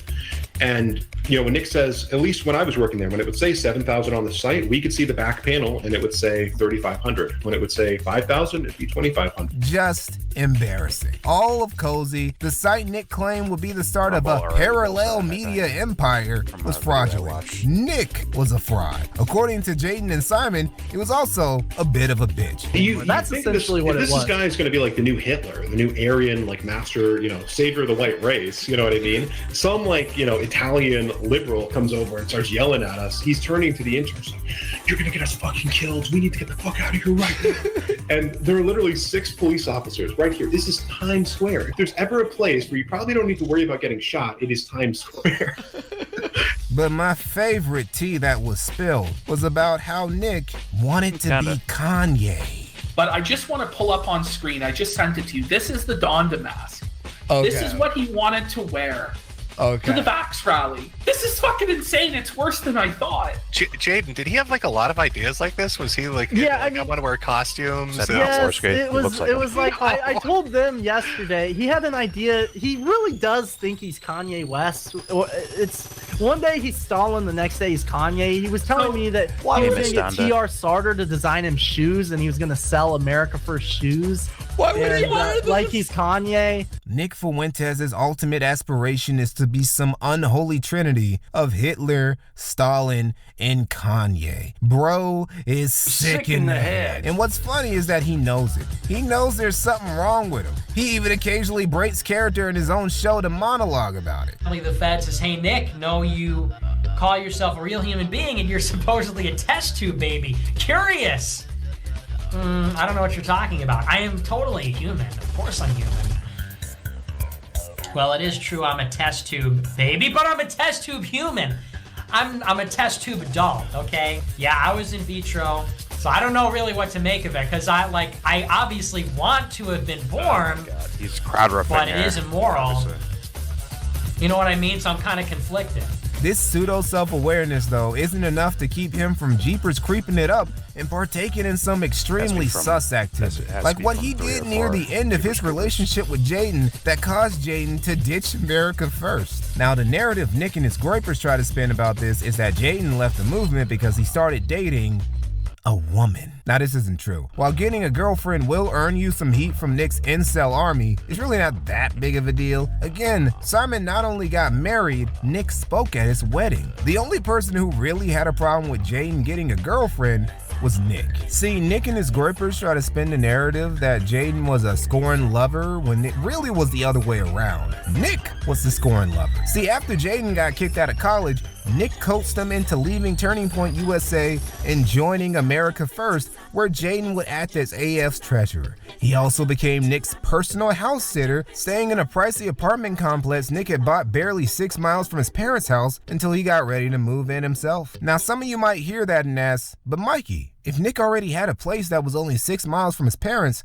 why didn't he just move in himself? Why did Jaden move in there all the way from Kansas? Did he really need his treasurer to live that close to him? Well, there are 2 reasons for this. 1, Nick is lazy. From his early America First media days to his current operation today, Nick has generally done the bare minimum to keep his movement alive, offloading all the actual complicated and important work onto other people. Hence why the political movement aspect of AF's basically been dead since late 2022 onward, because all the somewhat competent dudes who were associated with AF were all gone by then. Now, the second reason for why Nick put Jaden in a place nearby It's because he was lonely. No, really, Nick wanted a friend around his age who was close to him, who he could hang out with. Because he's on top of being shockingly lazy, also shockingly needy. Now, Nick and Jaden still didn't hang out that much outside of going to events together. Jaden does have a few interesting stories about how Nick tried to get him to watch a few shows like Queer Eye. But he's like, no, dude, let's hang out. And he's like, let's watch a show. And I'm like, okay, sure, whatever. And he's like, let's watch Queer Eye. I swear on everything. He's like, let's watch Queer Eye and make fun of it. In Euphoria. So he goes, okay, fine. I've been watching a lot of TikToks and everyone's talking about Euphoria. He turns on and within the first maybe I did beginning, see it's two-thirds of this. Dick basically in your face, and I'm like, dude, I don't want to watch this. He's like, what? You've never seen Dick before? Like, what's the big deal? But the thing that really Listen. If he's a Kanye fan, he should be able to read through. Like, Euphoria is almost like right in the lane of that. Honestly, it really is. Queer Eye, I got nothing for that one, bro. You're on your own, Nick. Euphoria makes sense for younger people that haven't seen good art before. They're like, oh my god, the music and the cinematography, it's so dark but kind of interesting and unique. It's like, it's not unique, it's not that crazy. Pretty simple. It's a teen drama with, the more of the TV modern issues. Well, the TV 14 mask off drama with modern issues, and the modern issue is gayness. No, it's all of it. It's drug culture. It's all. That's of it. not modern. Everybody, fucking, dude. But then we've had 100 years of drug is being part of a teenage experience. Before I go off, can I ask you first? Are you trolling, or are you actually saying an answer? What do you like in reality? In reality, you guess. You go ahead and guess what I'm saying, since you can't understand what I'm saying. No, I get what you're saying. It's just wrong. I don't know. It's just wrong. I don't know if you're trolling or not, or being for real. It sounded like an insult. I'm not trying to be insulting. Actually, I'm like, are you trolling, or are you actually saying an answer in regards to that show, Euphoria? I'll let you figure it out. Okay, you can be a butthurt, offended little fuckface, but I was actually asking for real. But anyways, okay, moving on.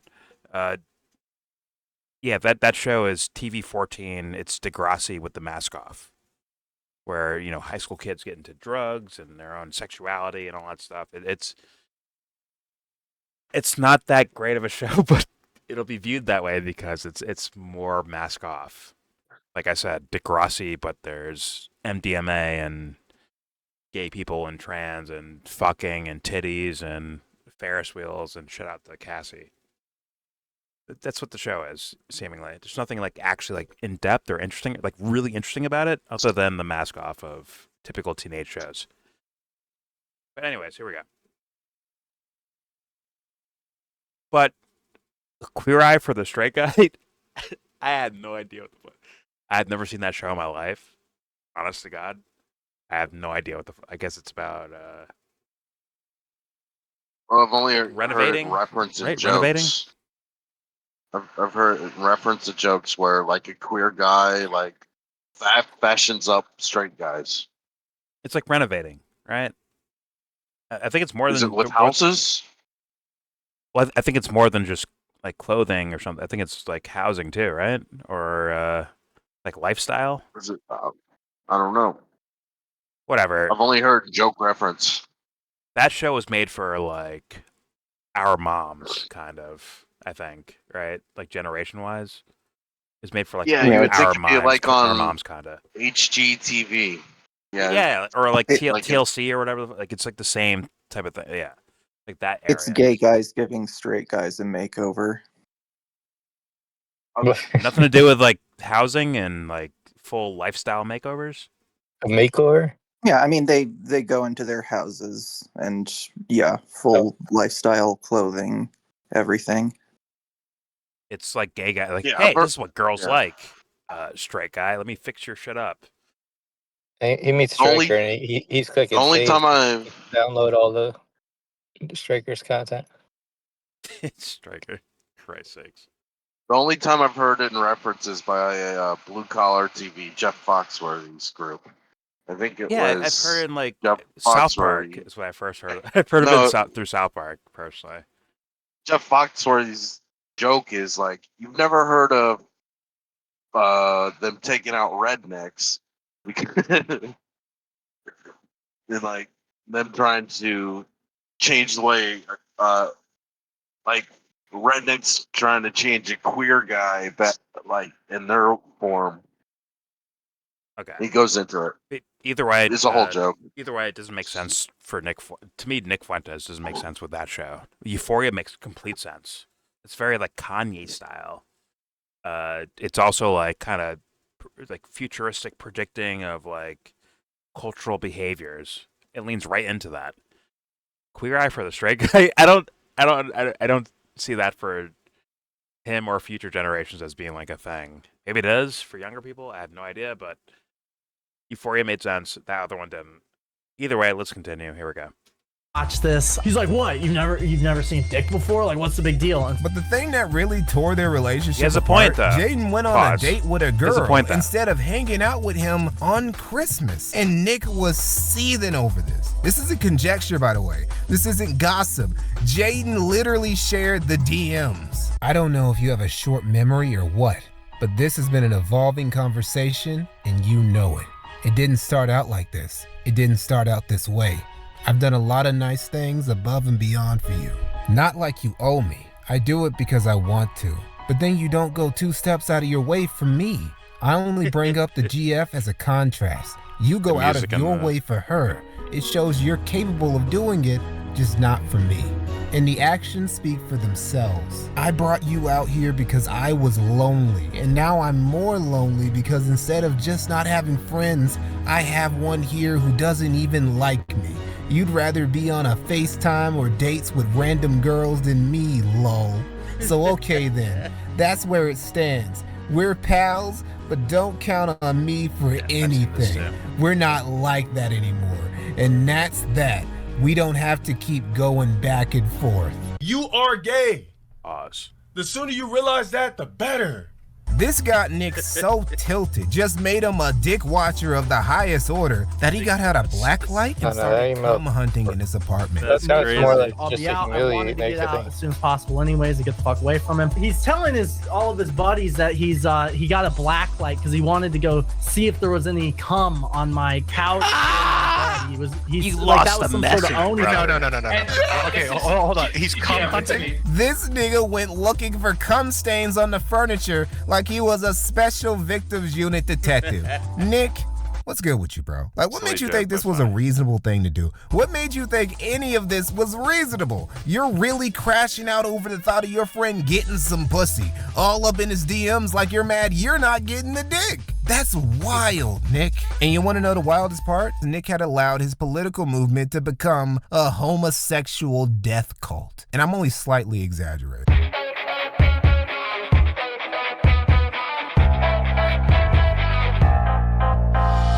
After Jaden and Simon defected, Nick got extremely paranoid about possible disloyalty within his ranks. Rather than do some self-reflecting and ponder about what made his top Groiper generals abandon ship time after time, Nick went full totalitarian and demanded all of his followers pledge their loyalty to him by saying they would literally rape, kill, and die for Nick Fuentes. To do anything like that, because you took the pledge. You took the loyalty pledge. I will kill, rape, and die for Nick Fuentes. Raise your right hand. All right, everybody, raise your right hand. That's like trolling. Raise your right hand. That's gotta be. It's like trolling. Repeat after right? me. Yeah, it doesn't Kill, sound rape, in any way die serious.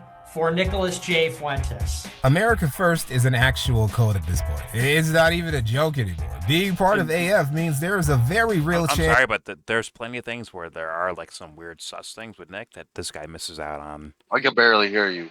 Is it? Yeah. Can you hear me? Okay. Was that me? Yeah, I that's can. low. I was saying, and there's plenty of things that are actually sus about Nick that I think that this guy kind of skips out on, in certain portions of like before, like everything before this, like in this video. But you know, it is what it is, right? I'm not trying to nitpick everything, but like it is what it is. I think there was moments where he had like can go over some other content that exists in regards to Nick Fuentes. But that thing right there, like that's gonna be seen as a joke, right? As like, right? Like it, yeah. Well, that whole I'm lonely thing. Sure, you could look at that as gay, or you could look at that really somebody just being honest. I'm fucking lonely. Yeah. No. True. Yeah, I was trying to think of like what's the purpose of this, and I think his purpose is to just call him gay.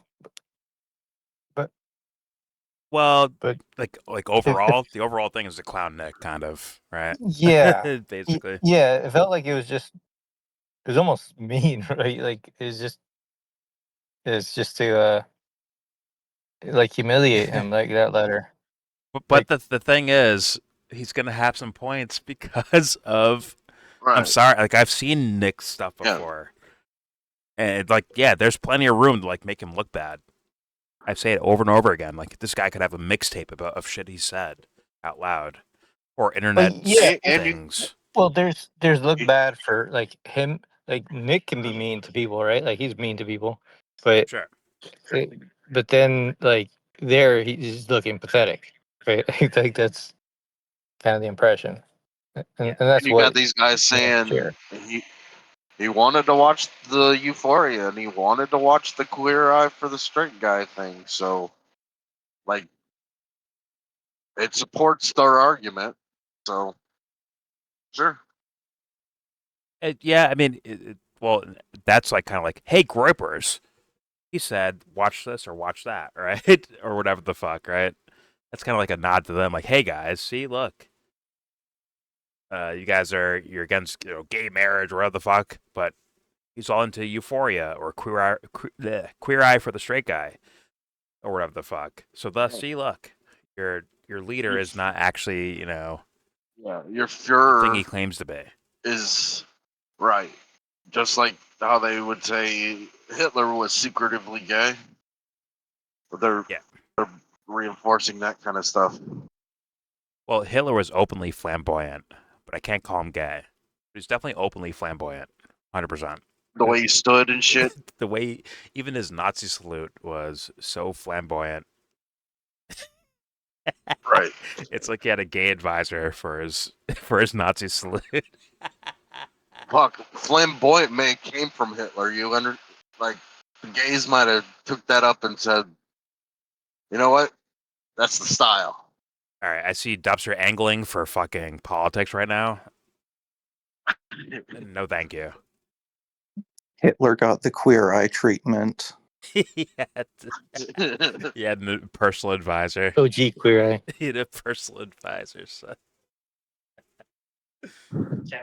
But all right, there we go. You'll have to ruin your life to prop up your short Catholic king.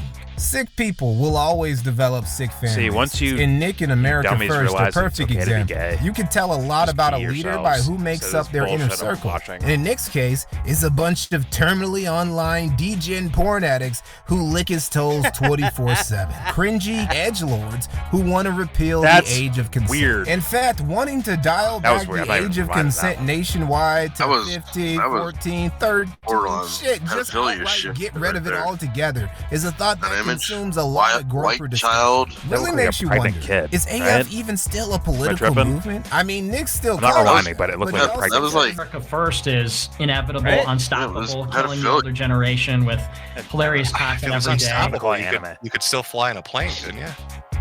No, I think that indicates how unstoppable we are, because then I get in a car and drive. Oh, it sounds like you were stopped at the airport. Whatever momentum Nick's movement might have had, it got the legs torn right from under it by late 2022. So what's left then?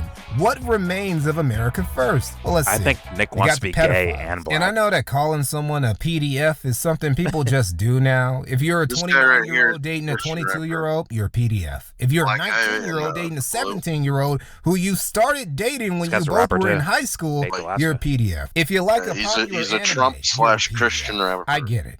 But I want to assure you, America First is full of literal, unironic pedophiles. I've already pointed out the guys Yeah, who we're think way the past- only way to save okay, the we're- white we're at that race is point. for them to force the government to reduce the age of consent. After all, you gotta get at those girls while they're 12 and 13 if you want to get the white fertility rate up. But some gripers have taken it a step beyond rhetoric by sexually harassing people's underage kids online. It doesn't help that Nick attracts these types of guys by saying stuff like this. I think the age of consent should be lower. I don't even really believe in the concept. You want to know why? Because marriage is consent. I took this You as want to know trolling, what's honestly, wrong but with sex? I could be wrong. Being married means you consent to sex all the time. There's no such thing as marital rape. Now, in Nick's... Okay, once again, personally, when I saw that clip before, I took that as trolling, personally, but I'm not gonna. I wouldn't get in the way of people asking questions. I'll say that. But I personally took it as trolling, where he's not like being. That's so that's serious. actual belief out there that there's no such thing as marital rape. No. The idea of like marrying like younger, right? Well, the way he said it, okay. Connected as one thing. I don't know how to measure his seriousness of that statement. Fair enough. I'll hear that out. But I personally, once again, was like, oh, he's trolling or something. And to be honest, I don't think I even saw the video. I think I heard the audio of it and took it as trolling. But I could be wrong about that. But whatever. All right, here we go. Defense. Just to play devil's advocate for a bit, he's gay, so none of the shit he's saying is stuff he actually wants to do. Nick Fuentes is never going to be caught doing some suspect shit with underage girls because he doesn't want to do anything with any girl of any age. And also, to Nick's credit, while he has had a lot, and I do mean a lot of weird interactions with underage young men, a guy named Chris Brunette made a 50-post-long Twitter thread detailing many of these interactions. Nick has still never been caught of doing anything sexual with minors of either gender, nor has he ever been caught trying to seduce or solicit any explicit material from them. The same can't be said for the people he surrounds himself with, though. The association that really haunts Nick the most is Ali Alexander. You remember Ali? He's been brought up a couple Sammy times. Davis so far. Jr., His yeah. story and role in America. That's what the guy was. Despite the amount of influence he would later have, Nick initially pegged him as just a cloud chaser. It's funny. This Ali Akbar guy, he keeps dodging me. I don't know why. Ali Akbar. This Ali. I shouldn't talk about him. And the reason I shouldn't talk about him is because he's a nobody. Yes. But when I say that Ali is a nobody, that is not rhetoric. Joe that has is not like a microphone right band. now. He's a nobody. James, one Look of on those. his No Twitter. way. He gets no likes. He gets no retweets. He gets no replies. the, The ice engagement is thing. terrible. It's worse. I had better engagement 9 months ago when I had 2,000 followers on Twitter. So I probably shouldn't talk about him because anytime I talk about him, it's feeding him. The reason he comes at me is because he wants me to channel my audience into his. He is half black, half Arab. So he is like this alien. He's the most fascinating thing in the world to me, and not even like he's interesting. This guy does not have an interesting original thought in his brain. And honestly, he wasn't wrong. Ali Alexander is the archetypical clout goblin. He even has the phenotype down pat. Unable to build a following of his own, he made a way by riding others' coattails. He's proof that sometimes clout chasing works, because he managed to successfully join the ranks of America First. And this would be Nick's undoing, because Ali Alexander is a predator who likes them young. In this video clip, Ali Alexander allegedly is responding to claims made that there was a 17-year-old who had accused Ali of some sort of I want to hear this guy sing sexually explicit conversation with him over Periscope. When I see this guy, I think whatever conversation you want with somebody 17. You got any conversation you want with someone who's 17. What really separates Ali Alexander's degeneracy from the rest of these guys I've talked about is that really over Periscope. You can have whatever conversation you want with somebody 17. You got any conversation you want with someone who's 17. What really separates Ali Alexander's something about 17. What did he say? Something about 17. I couldn't really understand what he was saying. I'm not gonna lie. Keeping it real, this guy is Sammy's son, right? He does look like Sammy Davis Jr. He does. Yes. Illegitimate son. But for some reason, it reminds me of Lindsey Graham too. I don't know why, but it does, bro. Mentally, I'm like, this guy, Lindsey Graham, makes sense. All right, here we go. Generosity from the rest of these guys I've talked about is that Nick knew about it while keeping Ollie around, and that Ollie's victims were Nick's own followers. Have no doubt, Nick did know. We have footage that he knew. Is that Elijah Schaefer? Is it? No, it's not him. I thought it was him. He was so gay for me. A CPAC? Holy, what you drink? Maybe a minute ago. What's going on here? About Elijah Schaefer? Him and Ali was out here. I was like, I took Owen's short. I was like, Owen, Ali's a pedo, right? And he's like, why does everybody say that? I'm like, dude, come on. Yeah, are you serious? How do people not know? And he's like, well, Ali hit on me hard. Oh. And was like, asking how tall I was, what kind of alcohol I drank. He was like, hey, if you want to come do chores for me, let me know. Oh, bro. This is the straw that broke the camel's back for Jaden in particular. Because how Never can seen you that be before, in a ever. movement about white Christian nationalist values when there's a half-black, half-Arab nigga creeping on minors in the movement behind closed doors? And he wasn't alone. Milo was also part of the Fuck Ollie Alexander squad. When Milo learned Ollie's secret little vices, he, as a reformed homosexual, told Nick, hey, either expose this guy or tell him to kick rocks. Nick would do neither, despite all the evidence and protestations from people who were close or formerly close to him. Nick wouldn't kick Ollie to the curb. Why? Well, some say because Ollie is a kindred spirit of Nick. What with their shared adoration of cute young guys. Some say it's because Ollie is privy to some of Nick's secrets and holds it against him. Personally, I think Nick just valued Ollie's loyalty to him. That ironclad, no questions asked loyalty is like the thing Nick values the most from dudes in his movement. And he will keep motherfuckers around that he should have thrown to the wolves years ago for being loyal and devoted to him. Whether it's Beardson, Ethan Ralph, Baked Alaska, or Ollie Alexander. Now this would come around to bite him in the ass in a major and very predictable way. Because you won't believe this. But keep all those weirdos people that they showed on camera, or is he accusing all of them of being pedophiles? That you showed their pictures? No. Baked Alaska, those other two? No. I mean, what's he accusing them of? Well, the idea is these guys. Well, he didn't go far enough with Baked Alaska, but it's kind of just like lackeys. And I think it was making the point of like these guys are loyal, so thus they're okay.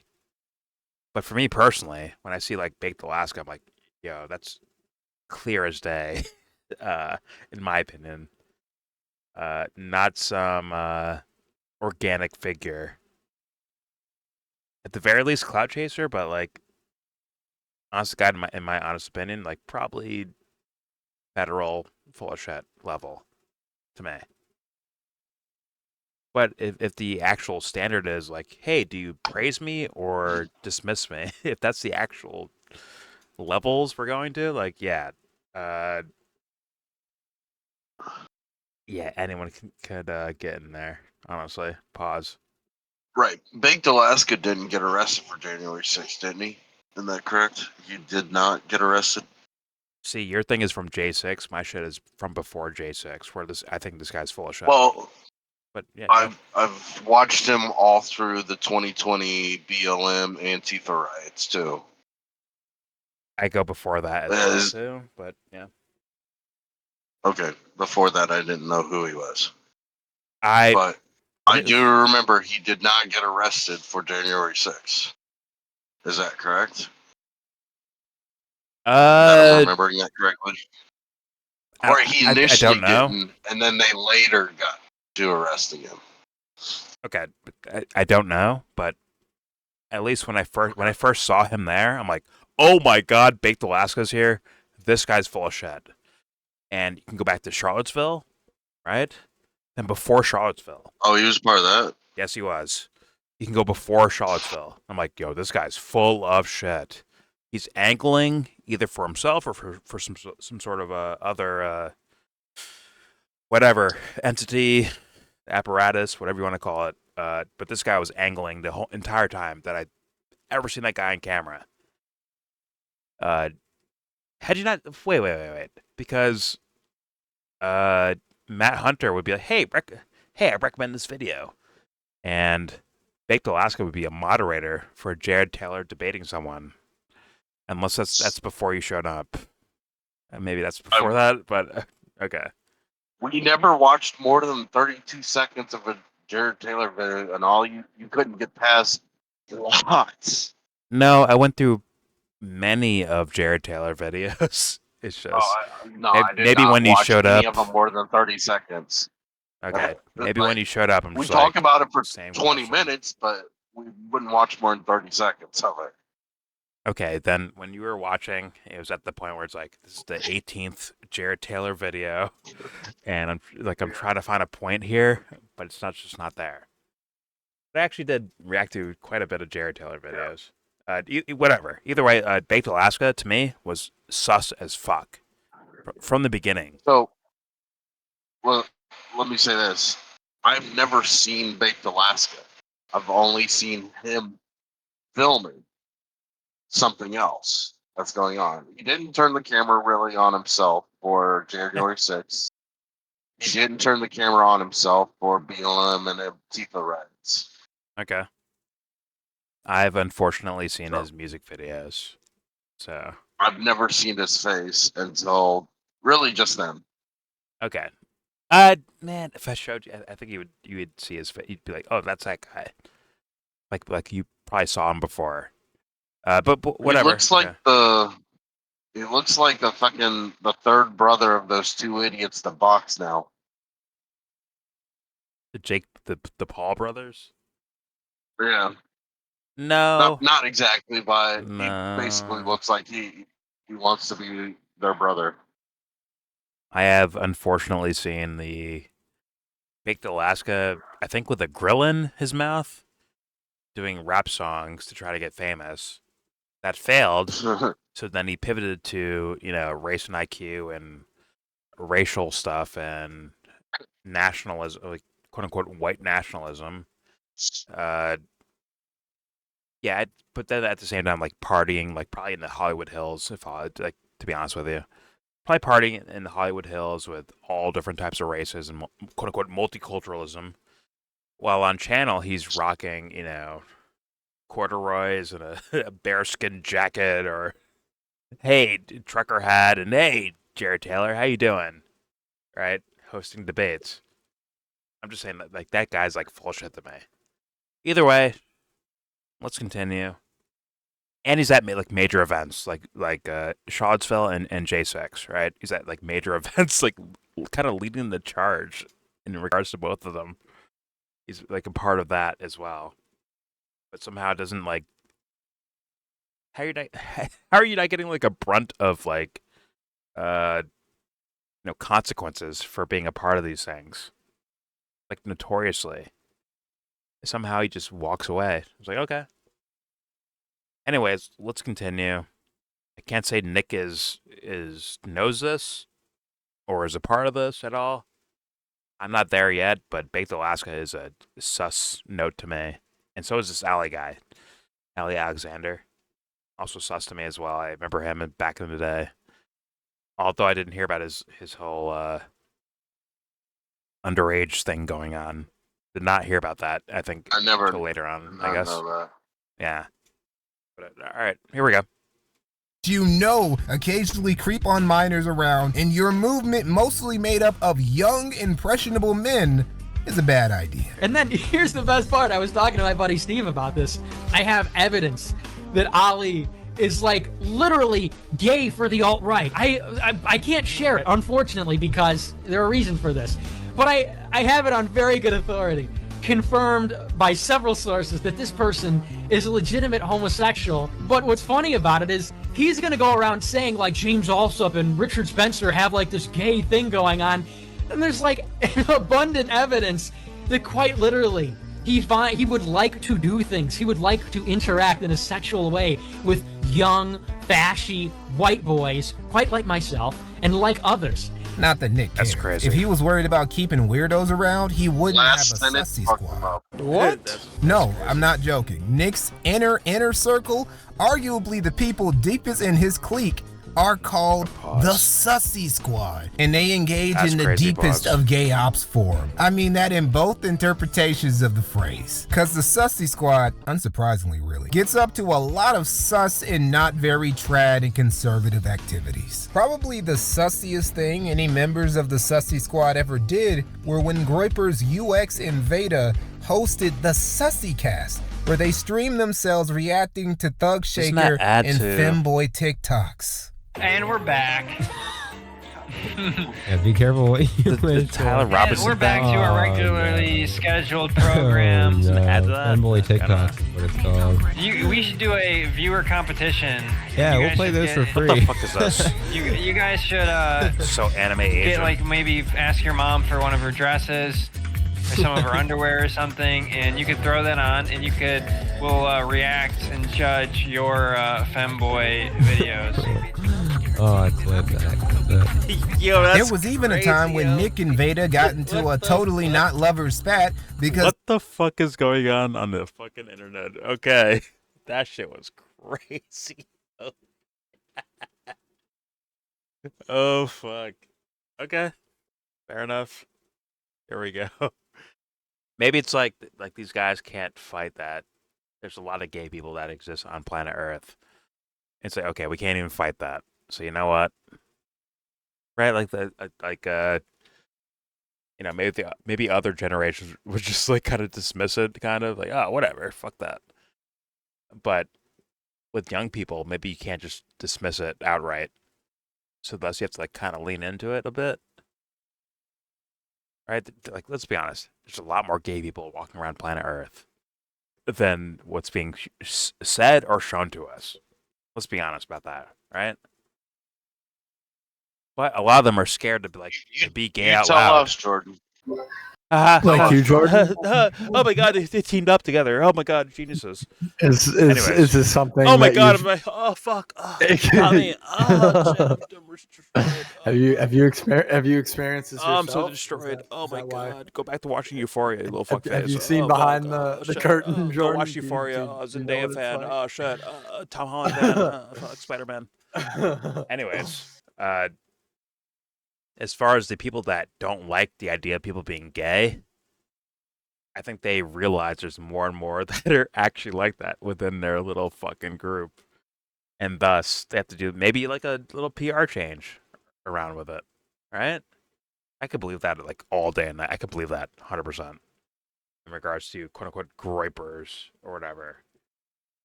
I bet there's a lot of gay kids, like mostly boys, but probably some girls too. But if I had to guess, there's a lot there. And you can't just ignore that. You have to like actually negotiate that. If I had to guess, as like a PR leader of that, like Nick Fuentes is, which is like sad that you guys have to do these maneuverings, but like it is what it is. I'm just saying. All right, here we go. he said something mean about them. So Veda, like a scorned lover, threatened to spill some tea about Nick's secrets. And I wonder what he could be referring to. What secrets could this guy, a lauded member of the Sussy Squad, know about Nick that Nick really doesn't want the rest of us to know? Well, I think we already got a clue after the Mr. Krabs incident of May 2022.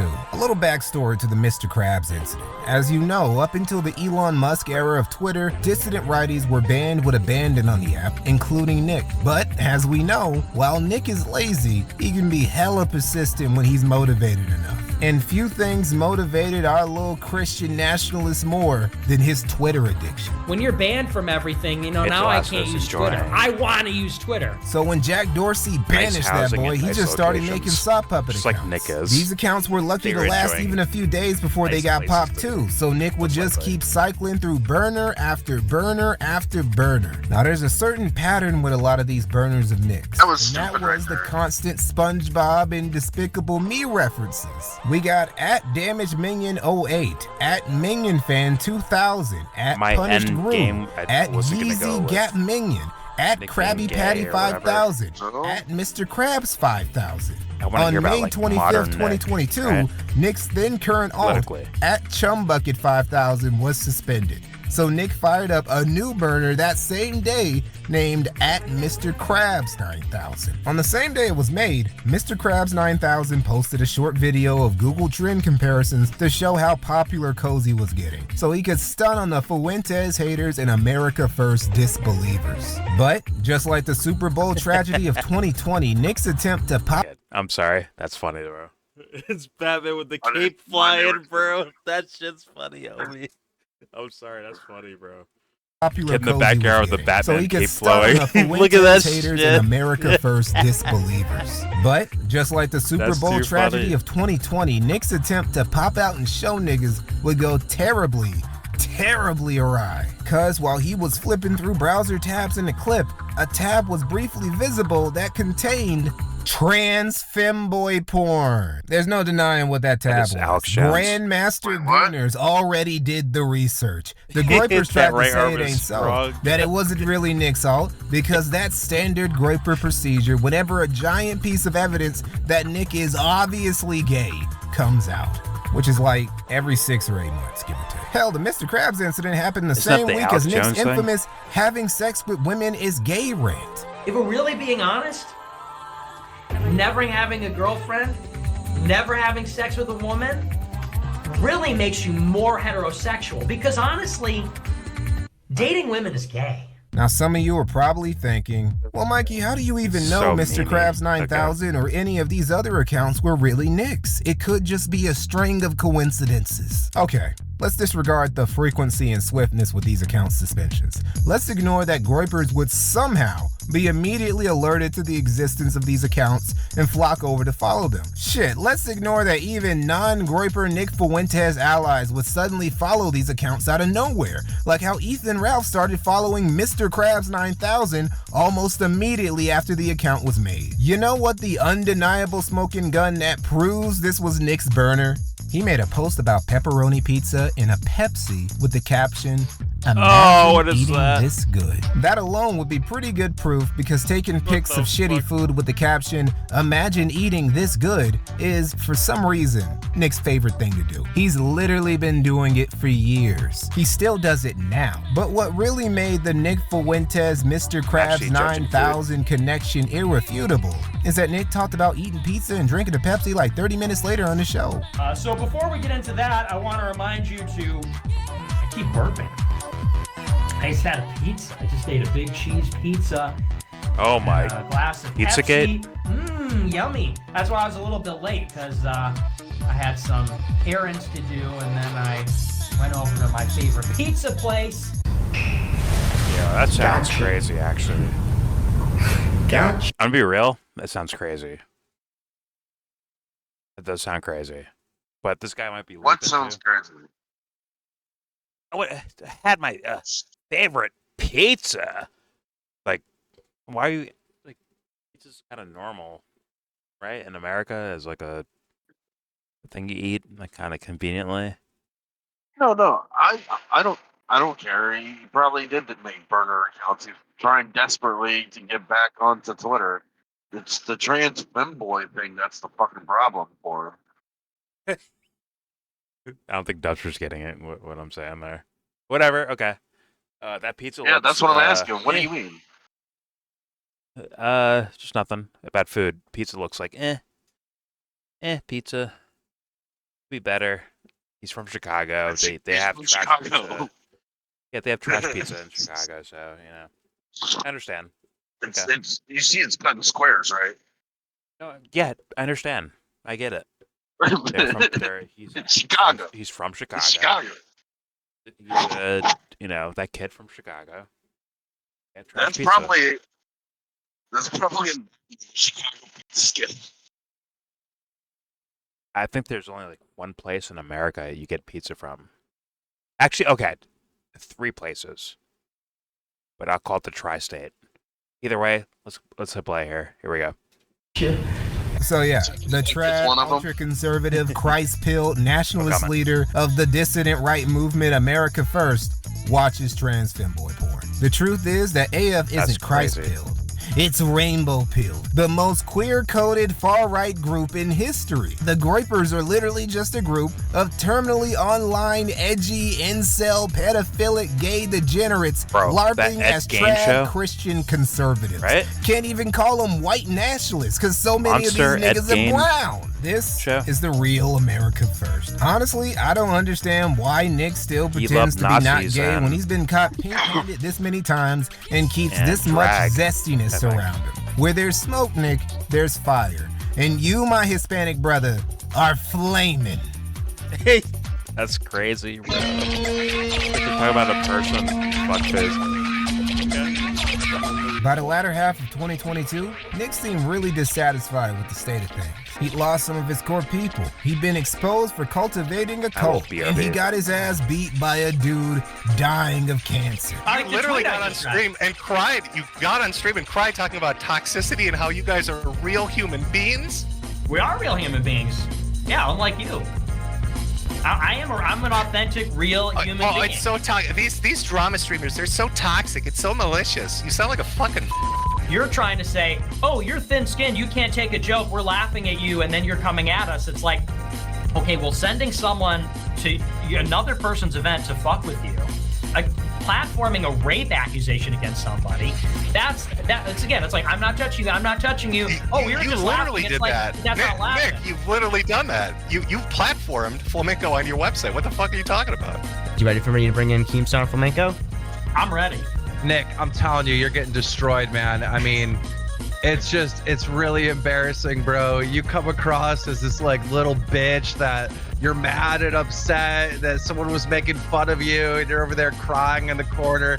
And then every time in this debate where you were like, I'm not the one crying, I'm like, yes, you are. That's why you flagged him. But it was all about the turnaround because Nick finally got to realize his dream, which was becoming a servant for his Messiah, his God, Kanye West. In late 2022, Kanye announced that he would be running for president of the United States. Now, ordinarily, if a bipolar rapper with low impulse control and who did concerts in gimp outfits told you he wanted to run for office, you wouldn't take him very seriously. You would assume that this was all some attention-grabbing scheme or that he was having another manic episode and really needed to take his meds. But there were actually several people who really did take Kanye's White House ambitions for real. These would include Sneeko, Milo, and his biggest dissident right fanboy, Nick Fuentes. And if you don't look at how happy Nick looks, last time bro was smiling this hard was when he was watching Charlie Kirk squirm during the Groyper Wars. Honestly, this was probably the happiest, most satisfied with life I've ever seen Nick. Even when he was later detailing all the frustrations and needless hoop jumping Kanye made him and everyone else on the team go through on a regular basis, he kept a smile on his face.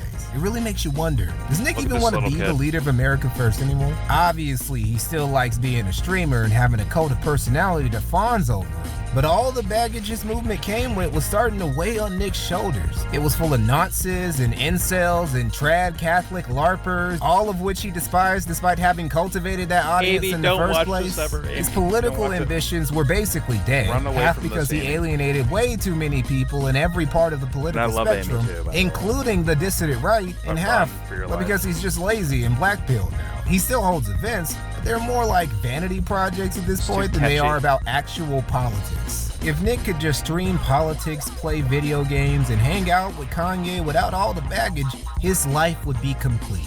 But sadly, I'm telling you guys right now, if you watch a Nick Fuentes live stream, I can barely hear you again, man. Can't hear me? Hello? Now I can. Okay. If you ever watch a Nick Fuentes live stream, and you can make it through the intro. Well, actually, the intro is the thing I'm talking about, actually.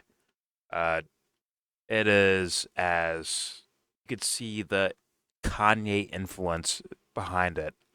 Not saying that Kanye made his intro for him, other than the musical parts, but I'm saying there's a wanna be a part of an aesthetic kind of. It's like Madonna fans from the fucking 80s or 90s. or Prince fans, right? There's like a vibe that you want to be a part of. And I think Nick lives more there than he does with his politics, honestly. Then again, my opinion, faraway distance. Here we go. Unfortunately. Nick trapped himself in a prison of his own making. He played himself. And in no way is this more obvious than in his tragic, fateful meeting with Trump at Mar-a-Lago. Ye was invited to dinner at Mar-a-Lago in November of 2022. Now, he was late getting there, and Nick blames this on Milo. Here's the thing. Milo is the reason that Kanye brought Nick along with him in the first place. But why would Milo, who was upset with Nick about a lot of things, especially Ali Alexander, who Nick was still keeping around, do this? Well, when Nick arrived at Mar-a-Lago, things didn't go exactly according to plan. Donald Trump, who he'd been the cheerleader for since he was a teenager, didn't really reciprocate Nick's affection. In fact, Trump would distance himself from Nick after his stint started stirring up all types of articles about him following the dinner. Nick's appearance at Mar-a-Lago was a huge strategic error that probably would have been a big problem for Trump had it happened closer to the 2024 election. Except, it wasn't an error. It was the deliberate machination of Milo. Milo is very much aware of the Fuentes curse and how often Nick's reverse Midas touch turns everything around him to ash. He knew that just by being in close proximity with Trump, Nick's presence would haunt the orange man for months to come. According to Milo, this was intentional because he wanted to get back at Trump and the GOP for turning their noses up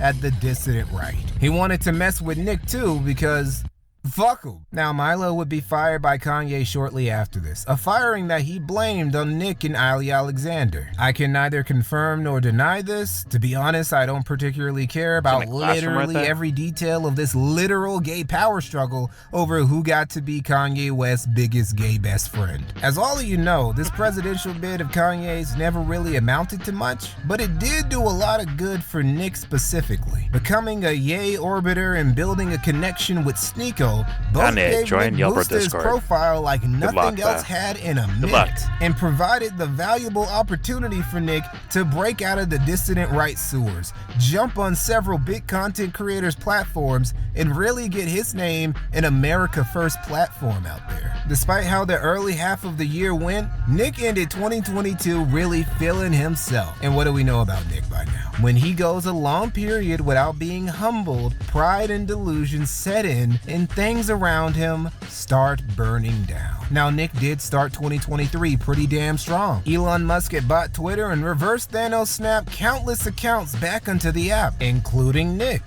Nick would then get banned again within 24 hours after saying some shit about Jews. On one hand, it is good to test just how free an alleged free speech platform is from time to time, Twitter just to see what the boundaries of it really are. On the other hand, this dude really just thinks about Jews all the time. Like, this is really unhealthy. Does he actually? Even Hitler didn't think about Jews this much. He painted. He became a best-selling author. He was into fashion. Definitely he entertaining. Spent time with animals. He toured around Europe. Hitler was significantly more productive with his time than you are. Honestly, Nick has been running in place for half a decade at this point in his dissident political career. Nothing he had done, except Jan 6, ever reached the highs of the Groyper War. He was basically coasting on previous infamy and was now coasting on Kanye's current infamy. He had AFPAC 4 in early March near Washington, D.C. Well, hold up. It wasn't AFPAC? Yeah, Nick had intentionally been holding the previous 3 AFPACs in conjunction with CPAC, but he settled for calling this one just a rally. According to Nick, he just couldn't get any heat in DC of all places. He held it in a private hotel across from CPAC, telling his followers to wait until Trump gave his CPAC speech and then head to the offsite venue. The only special guests who came were internet personalities like Sneeko. Somehow, despite not only holding this rally in Washington, D.C. and within walking distance of CPAC, he couldn't get a single seated politician to come. I guess no conservative legislator in D.C. wanted to become the next Marjorie Taylor Greene, with their name thrown in headlines for weeks for associating with Nick Fuentes. Nick had essentially been blackballed by the mainstream GOP. Like 6 months old. But hey, in Nick's mind, he was still level up. He was in Ye's inner circle. He had dinner with Trump. He had formed bridges with popular streamers like Destiny, Sneeko, and Aiden Ross. America First and Cozy.tv were growing. Things were looking pretty sweet for Nick. Until late March 2023, when one dangerous bundle of sticks returned to the stage to ruin his spring before it even got started. See, Milo had been lurking in the shadows, plotting, gathering receipts on Ali Alexander's pederast proclivities. Finally, he took to Telegram and started leaking DMs and accusations of Ali Alexander trying to solicit explicit material from teenage boys. Jr. What's worse, Milo accused Nick of knowing about Ali's behavior and attempting to suppress it. This wasn't just spilling tea. This was Milo dressing up as a mohawk and throwing barrels of tea into the harbor. And the fallout was wild too. You had Ali Alexander vaguely apologizing for his SSA. That's same-sex attraction, not same-sex assault. Holy fuck. To all the young bots in the world, go Google Sammy Davis Jr. and look at Ali Alexander. I'll say that and move on. Rat Pack, you ever heard of them? Rat Pack? No? D. Martin?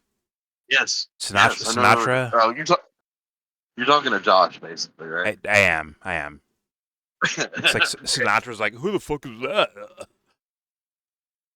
But he knows Bluey, though. All right, here we go. I don't know why he decided to phrase it that way, but he did. Marjorie Taylor Greene publicly denounced Nick and Ali and even called for an FBI investigation. People were dogging Nick left and right for his inaction and garbage handling of this situation. Now, eventually, Nick did disavow Ali Alexander, while also portraying himself as the real victim. I'm a political figure, and I want to organize a massive movement politically to take over the country. And that involves a great deal of associations. And sometimes they're not all good. It's as simple as that. If you have a problem with that, well, you try to build something. That's what I would say. That's going to be, they think that's a silver bullet. Well, but this guy flirted with people who were 15. Yeah, and that's gross. That's fucking gross. I think anybody would say it's gross. It's gross because it's gay. It's gross because it goes against the age, but this is some great moral condemnation. Yeah, okay, fucking guy that tells everybody he converted, he's still married. Okay, guy that's talking about going to Hollywood sex parties and making jokes about sucking priests' dicks. Give me a fucking break. I thought about a lot over the weekend, while I was meditating on the agony. Other people were attacking me, but that's the same thing that Jesus went through, was mockery, ridicule, humiliation. This scandal didn't go nearly as far as it should. None of these scandals would America First ever do. I guess because it's stuck in this far-right corner of the internet, and also because the victims are mostly young underage men, and people just don't care as much. Like, let's be straight up, they just don't. Still, within his sphere, Nick got a very ugly stench attached to him. One that was, in a way, more foul than the one he got from Jan 6. People still, rightfully, hold Ali Alexander against him to this day. But Milo wasn't done yet. He had Nick's back to the wall and started putting that corner pressure on. He went in for the kill because in May of 2023, Kanye, out of nowhere, rehired Milo as the director of political operations for Ye 24. And the first thing Milo did after taking up this position was immediately fire Nick via email. Milo, in between spring and summer of 2023, got Nick to disavow Ali Alexander and permanently force Ali into the shadows, further destroyed Nick's reputation in the eyes of both the far and moderate right wing, and he got him fired from his dream job with Kanye. To quote Tomix Henry Huxley, Nick was checkmated, without haste, but without remorse.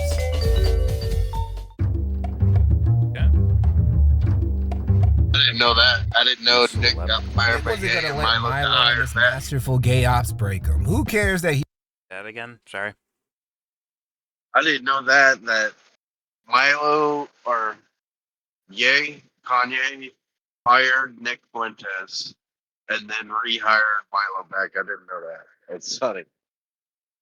Fair enough. I didn't know much about Kanye's run other than like his little Joe Rogan experience. Oh yeah, podcast where he had we watched the Alex Jones thing. Well, we watched the Alex Jones thing where he where he wore pantyhose on his head the whole fucking time. Yes, we saw the gimp suit thing. Okay. Here we go.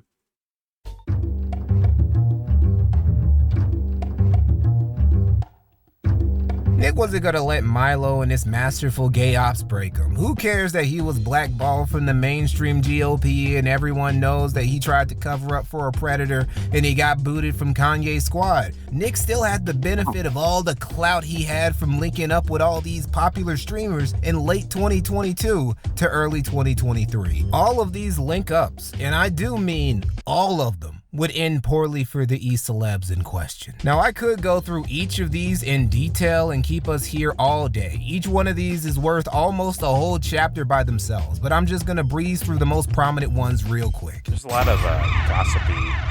First, we got Aiden Ross, who linked up with Nick in late 2022. Now, Aiden didn't initially want to connect to Nick. He wanted to have an interview with Kanye. And according to both Aiden and Nick, their interaction went something like this. Well, he was gonna do one with Ye. I was there. Have I ever told this story? We were at the headquarters again. We were at the Nobu Hotel. I was texting Kanye throughout the day, regular combos and stuff.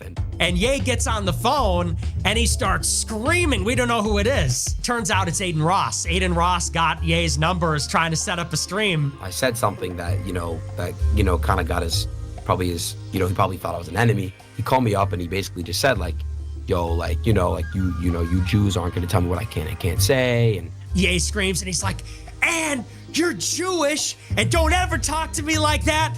And he hangs up and everybody in the room's like, whoa. And then, that was it. And then I was like, all right. And he was like, love, brother. I haven't heard from you since. And, we haven't talked since. Now, later in 2023, after Aiden would get banned from Twitch for some miscellaneous shenanigans, he jumped a kick, which gave him a lot more freedom in the antics he could get up to. He already had ideas about how he was going to make use of being off that big tech leash. And one of those was having a stream with Nick Fuentes, which he did that March. So throughout 2023, he would bring Nick back for future streams. By himself, with Sneeko, for debates like the one he did with Dean Withers. Aiden was even batting for Nick behind the scenes, trying to get Kit to cut him a deal. After years of complaining about Jewish lobbyists. Almost like they're on the all on the same fucking team, kind of. If you want to go with sus when it comes to Nick Fuentes, this is the actual area to go to. The little content creation circles with this Aiden Ross guy, Sneeko guy, Nick Fuentes guy. Who's the guy that I covered before? The Milk Boys, who Hassan Piker, like that little circle of people. That is to me your best evidence as far as simpleton. Not simpleton, but simple, dumb guy logic. There it is, right there. That is your best evidence, I think, in my humble opinion. These guys boost each other. They're kind of a network. They boost each other. They really do. When the Milk Boys interviewed Netanyahu, and they had to recourse with the internet, they had to talk to these guys. They did. One by one, had interviews with all these guys, or like a podcast style thing with these guys. And it became internet drama instead of yo, this guy that you talk to is massacring people in mass. Something bad, something really bad's happening. Netanyahu, if something really bad's happening, guys. But it's not a time for content. It's more of let's take this seriously. But it wasn't. It wasn't, and it's not. Thus, this generation on screen will drop the fucking nukes. You watch. Because nothing matters. Nothing fucking matters. Don't worry. Drop the fucking nukes. Who cares? What's the matter? YOLO. It's all good. Drop the nukes. What is Fuck it? What was the famous fucking thing? Armageddon will be filmed. Will be what? Filmed live. Maybe. I know Gaza was, but don't worry. It didn't create it we have a peace deal now, and boom, gone. Boom, gone. I mean, instantly gone. All of a sudden. The biggest yellers were young people. Let's be honest about that. And the biggest, all right, we're done. We're young people too. All right, it's over. We won. It's over. We won. Right? It's over. But don't worry And about it's that. not over. It's not over. The at headline all. two days. The headline 2 days ago, even on the Liberty Daily, was they killed 24 more. Yeah. Israel killed 24 more. That's the on-the-surface story, and I did that in a video. But that's the on-the-surface story. Let's be honest of like where this could go actually in reality. Not good looking. Not good. Once again, security zones and controlling a lot of areas, and almost like they're treated like, oh my god, you guys are like immigrants coming into these territories to work cheap fucking labor jobs for us. Hey, this was your grandma's house. Don't worry about that. Build us a fucking skyscraper. You're good. Your grandma's house or your parents' house or your house that you lived in. Don't worry about that. Build us a new house. Not for you, but for these guys over here. For UFC fucking pay-per-views and wrestling events and whatever, Olympics. For FIFA World fucking Cups. That is what's happening, but, we know Nick doesn't care about that, right? These guys don't care either, I don't think. I'm sure Sneeko gets a lot of credit for saying, like, yo, free Palestine, bro. Yo, bro, free Palestine, man. Good for you. Thank you, Sneeko, for being such a fucking genius. Brilliant. All right, here we go. I'm sorry. Nick finally found his own in Aiden Ross. There was even a rumor that the two met up in person in Miami, and it all fell apart. But not dramatically like Nick's relationships usually do. Basically, Aiden had a talk with his manager who told him, look, bro, celebrities aren't going to want to stream with you if you keep bringing this motherfucker around. I'm sorry. The video guy's problem, the MikeyNohMore guy, yeah, we're now entering into pop politics or pop concern or pop care, whatever that is. We're entering that here. Thank God for MikeyNohMores. Thank you, Kurt Metzger. You fucking Gen X little fuckface. All right, here we go. It's just not happening. Geniuses. Yes, bro. Like, where's Drake's stream? Where's Future stream? Where's Uzi's stream? Where's Travis stream? Get me some people on my stream, bro. I would be getting you guys if they all weren't afraid to like be seen with you. It's insane. Like your reputation is just so toxic. Like no one wants to be. Might as well. What's his name? Wait, so it's because I'm a brand risk? All brother guy. Want to be associated with a guy that's go film dead bodies in the fucking I forest. stopped having Nazis. I stopped doing it. All right, but you still were doing it, dude. Aiden also hey, got man, a there's taste homeless of people. that dissident influencer experience with sponsors and credit card companies content, dropping them without notice. Oh yeah, I got a message to Nick. You guys are actual Nick, losers. I like These you, are losers. but I need to maybe revisit and rethink. But the fans some don't know things. yet because they're in the midst of it. I'm not joking. My American Express got shut down yesterday. You'll tell me to shut up. No reason. Swear. These guys are actual The losers. writing was on the wall, and Aiden wasn't trying to go out like Belshazzar, so he had to cut Nick out. Granted, this breakup was very cordial, and Nick was surprisingly understanding about it. So what you're telling me is Nick had come this to the dude realization sold out that for he's the just money. toxic. That makes Nick Fuentes bad. No, it's not about selling out. These guys were never in. I'm listening to the fucking show. Oh, my bad. I'm listening. Yeah, I'm not talking about what you think. I'm saying what this narrator said, not understanding the opposite point being for befriending someone that doesn't think like thinks that the Jews run the world, and this Jew that he's talking to got his bank account frozen for talking to this guy that thinks the Jews run the world. Think smarter, Dubster. Be a little bit smarter with this. Hold on. Try again. Hold on, I'm not Oh, finished. sorry, my bad. Go I'm ahead. not finished. My bad. Good. Sold out to keep his money. Okay. That's the reflective view It's not, from what the narrator's saying. Oh, yeah, it is. Okay, based on the narrator. Okay, fair enough. No, I'll be fair with that one. Okay. Based on the narrator, yeah, sure. You can go that direction. But, like, in reality, what do you think? What do you actually think? I don't know.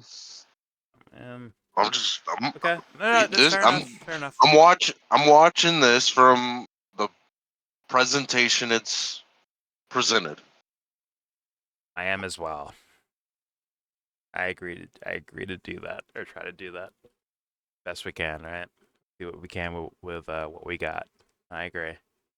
I don't know half of this shit, dude. That's actually fair enough. Fair enough. I just I think it's blatantly lame, but it won't be lame for a lot of like some young kids are like, what the? Shut up, man! Aiden Ross is awesome. Sneako's awesome. Nick Fuentes, awesome. Like, there's some dumb little kid that doesn't know anything about anything. About like, forget about like pop culture phenomenons and shit like that.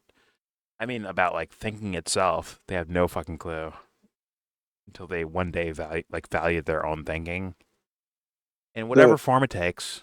They do that at some Remember point. what I Right? told you about these kids? Well, we know From like we know they're soft and they're fraudulent, bro. Let's be real about Yeah. this. They're soft and they're fraudulent. But I'm being nice about this. I'm being very nice about this. Okay, Nah, dog. they're being These they're pop star kids, right? Yeah, but majority of these kids don't have that fucking grit that we grew up with. Cause like I told you from '03, yo, You I'll can't just use tell you, 03 shit. I'm trying. I get what you're saying. I know what you're saying. yo, I know what you're saying. like But I'm trying to be like these- fair about there these was a kids. generation, you remember, that used to rebel against anything when people were trying to tell them shit like "fuck you, faggot." Like you used to really try to tell people "fuck you, faggot." There are different And then, like, standards, I'm telling my man. you, It's not even generational. It's like individuals, bro. These fools Dude, somehow made it here like this, being like, my generation was ready to get down and busy against anything they were trying to fucking make us subscribe to that we fucking weren't with. Like niggas is ready to go the fucking distance with them. And I'm telling you, like, my second last before I left fucking high school, like '03 guy, we turned around and we were looking and we were like, yo, what the fuck is going on? Like these guys just went with fucking anything, stuck on a phone. And then my nigga used to try to beat them up for wearing those skinny fucking jeans shit. yeah, but And like, he's like, yo, they just turned faggot. listen. There's people that do things because they feel the need, like they're forced to. They in their minds, right? They're like, yo, I'm forced to do this. But Dude, then, hold they're not on, forced- they're not forced to do it. real quick. Like, there's people that feel like they're forced to do certain things, versus like, I need to prove my worth by diving into these stupid fucking things. Like, it is stupid. It is, but it's like, Yeah, dude. maybe not Proving Aiden your Ross worth by or being a fucking these fucking guys. being a Sneeko. fucking pawn doesn't make you fucking anything on the chessboard, my nigga. But they Yo, don't see we the were chess. always- They don't see that at Yo, all. I'm just saying. we were always fucking told to fucking lead and don't ever fucking follow. That was the one shit our teachers used to stress to us fucking all the time. They were like, yo, don't follow fucking idiots because they're gonna lead you down the wrong road. They're like, yo, fucking always fucking lead. Because people will fucking lead you down a fucking road and leave you in the shit that they fucking put you in. But there are Every people. fucking year, they used to stress that shit to us. That was their whole fucking motto when I was in school. Don't fucking follow, fucking lead, and don't follow fucking stupid people. I get that, but like, we cannot, like, we can't do this generational thing with this, because in their minds, in some people's minds, they may view that as like, okay, I need to like prove my worth. Thus, what is the most dangerous thing that these guys did? Let me copy that. I kid you not. I kid you not. Like, psychologically, what I'm seeing, sociologically, it's like, yo, let me copy what these guys, the quote unquote worst thing that these guys did, and thus I'm on their level in a way. Meanwhile, it's like there's a difference between like actually believing, like, hey, this is what I gotta do for what I'm doing. And guess what? Our generation's guilty of that as well. Guilty of that too. Of what our parents, our uncles have fucking done, right, in the past. We like kind of want to like live up to that. Not really. And If it's I like, lived yo, up to you my uncle and them, motherfuckers have. I'd be doing a life sentence. I'm just saying, there's people that like want to follow that or copy that as like a pop culture phenomenon now. Like today, like with these two fucking guys, it's a phenomenon now. It is. It's trash, but it is what it is. They may view like I have to do this in order to be like actually For us coming legit from South or be America? real about something. And it's like, no, you don't have to do that. That's stupid. Especially when you're fucking Canadians. Like you don't have to fucking do that. These fucking two guys, right? I think they're both from Canada, right? Sneeko? Who? Sneeko and Aiden Sneeko Ross? might be from Canada. Ross is American. He is? That nigga's a Whatever. Jew. Yeah. Whatever. He's got money. He's chilling. He's been chilling his whole life. Let's be honest about that. And it's like I don't know. It feels like a thing. It does feel like a thing. Actually, no, he's American. He's not fucking Canadian. Neither of these guys are Canadian. Whatever. Pop culture shit. Why they have the fucking Canadian flag in the background? Whatever. Maybe I'm wrong about Americans have a Canadian flag. that. I don't know who the fuck these guys are, but they're very proper. Canadian flag in They're the very background. They're very proper pop culture guys, at best. At best. That's not a Canadian flag in the background. That's Yes, it is. marijuana leaf. That's a marijuana. That's a fucking That's a weed leaf, nigga. that's a maple leaf. Let's be honest about that one. That's a fucking maple leaf. That's a weed leaf, nigga. It's not a weed, bro. That's a fucking Canadian flag shit. The flag would be like the white on red. Canadian flag an has idiot. two whites on. I know, but they're using little digital things. That's a fucking maple leaf, bro. Come on. That's a weed leaf, bro. That's a maple That's a weed leaf. Yeah, well, That's a weed leaf. That's a maple. That's a fucking maple leaf. it looks more like a maple than leaf because it doesn't have like 5. It looks like the fucking Toronto. Is it Toronto? It looks more like 3. Toronto Maple Leafs? It's a little bit blurry. Looks like their fucking logo, to be honest with you. I'll be real. No, it Why the doesn't. fuck does he have Yes, a it does. fucking?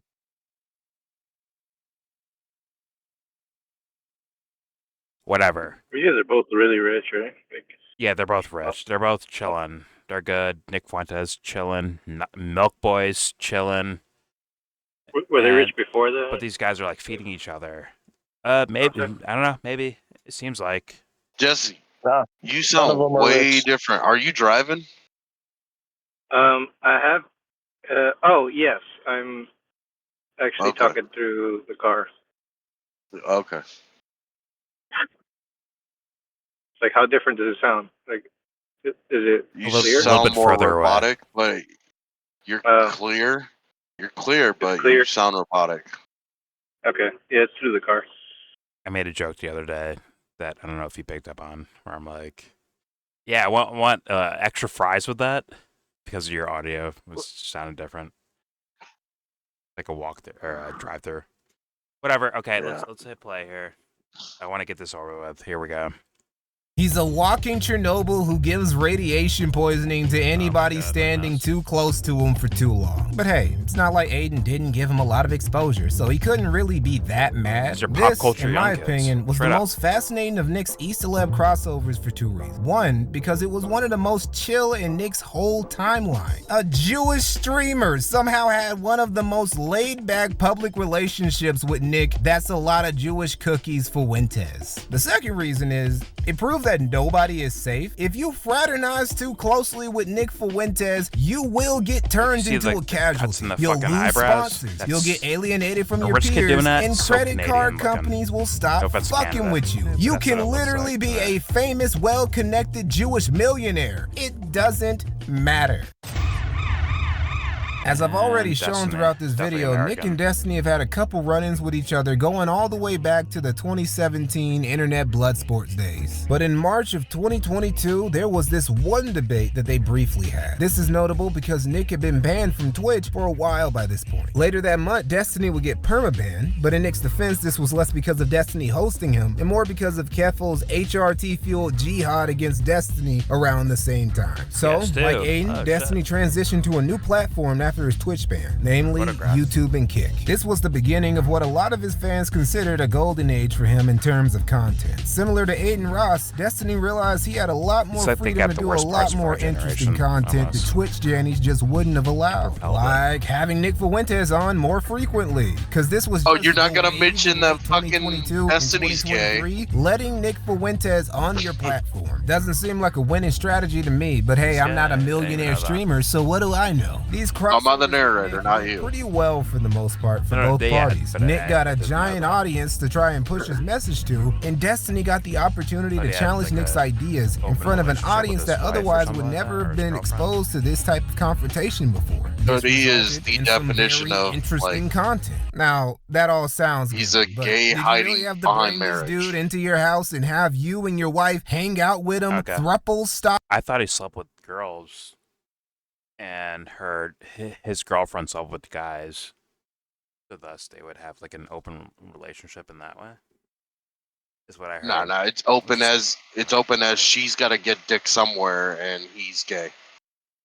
Really? I thought there was a thing with Lauren Southern that was involved, like in regards to this stuff.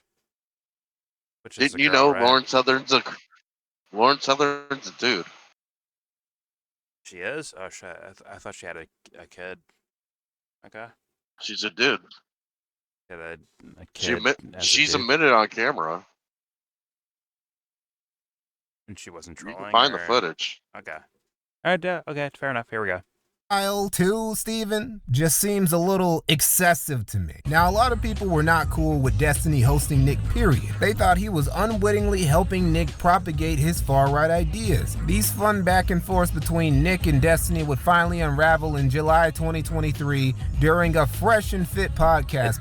Things got heated. Let me jump in. Let me summarize my point. Okay. So, go ahead. Oh, fucking I was right. Apparently the guy was born in New York, 1941. Richard Norman period. Yeah. Okay, so how many of these guys were even born? Were any of the Jewish. The guys that you mentioned? What does that mean? What does that mean? I'm just curious. Were any of the guys that you mentioned were they born in Israel? Point or what? Wait, can I just ask? Sorry. Were any of the guys you mentioned? They were born in Israel. I said they're Jewish Zionists. Yeah, he did say that. Why are you saying, oh my gosh? I said they're Jewish Zionists. Zionists. U.S. citizens. Okay, go ahead.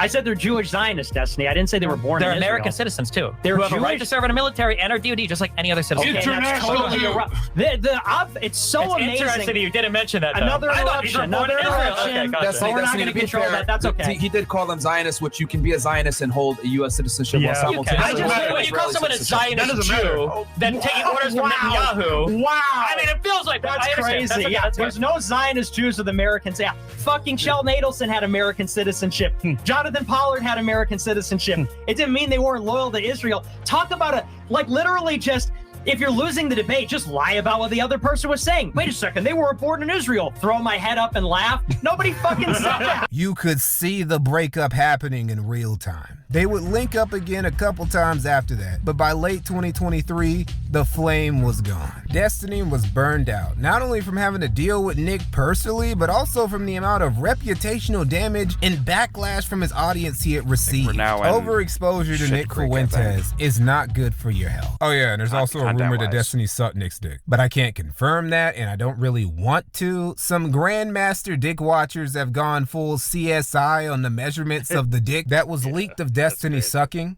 but you won't get that type of research from this channel. Sorry.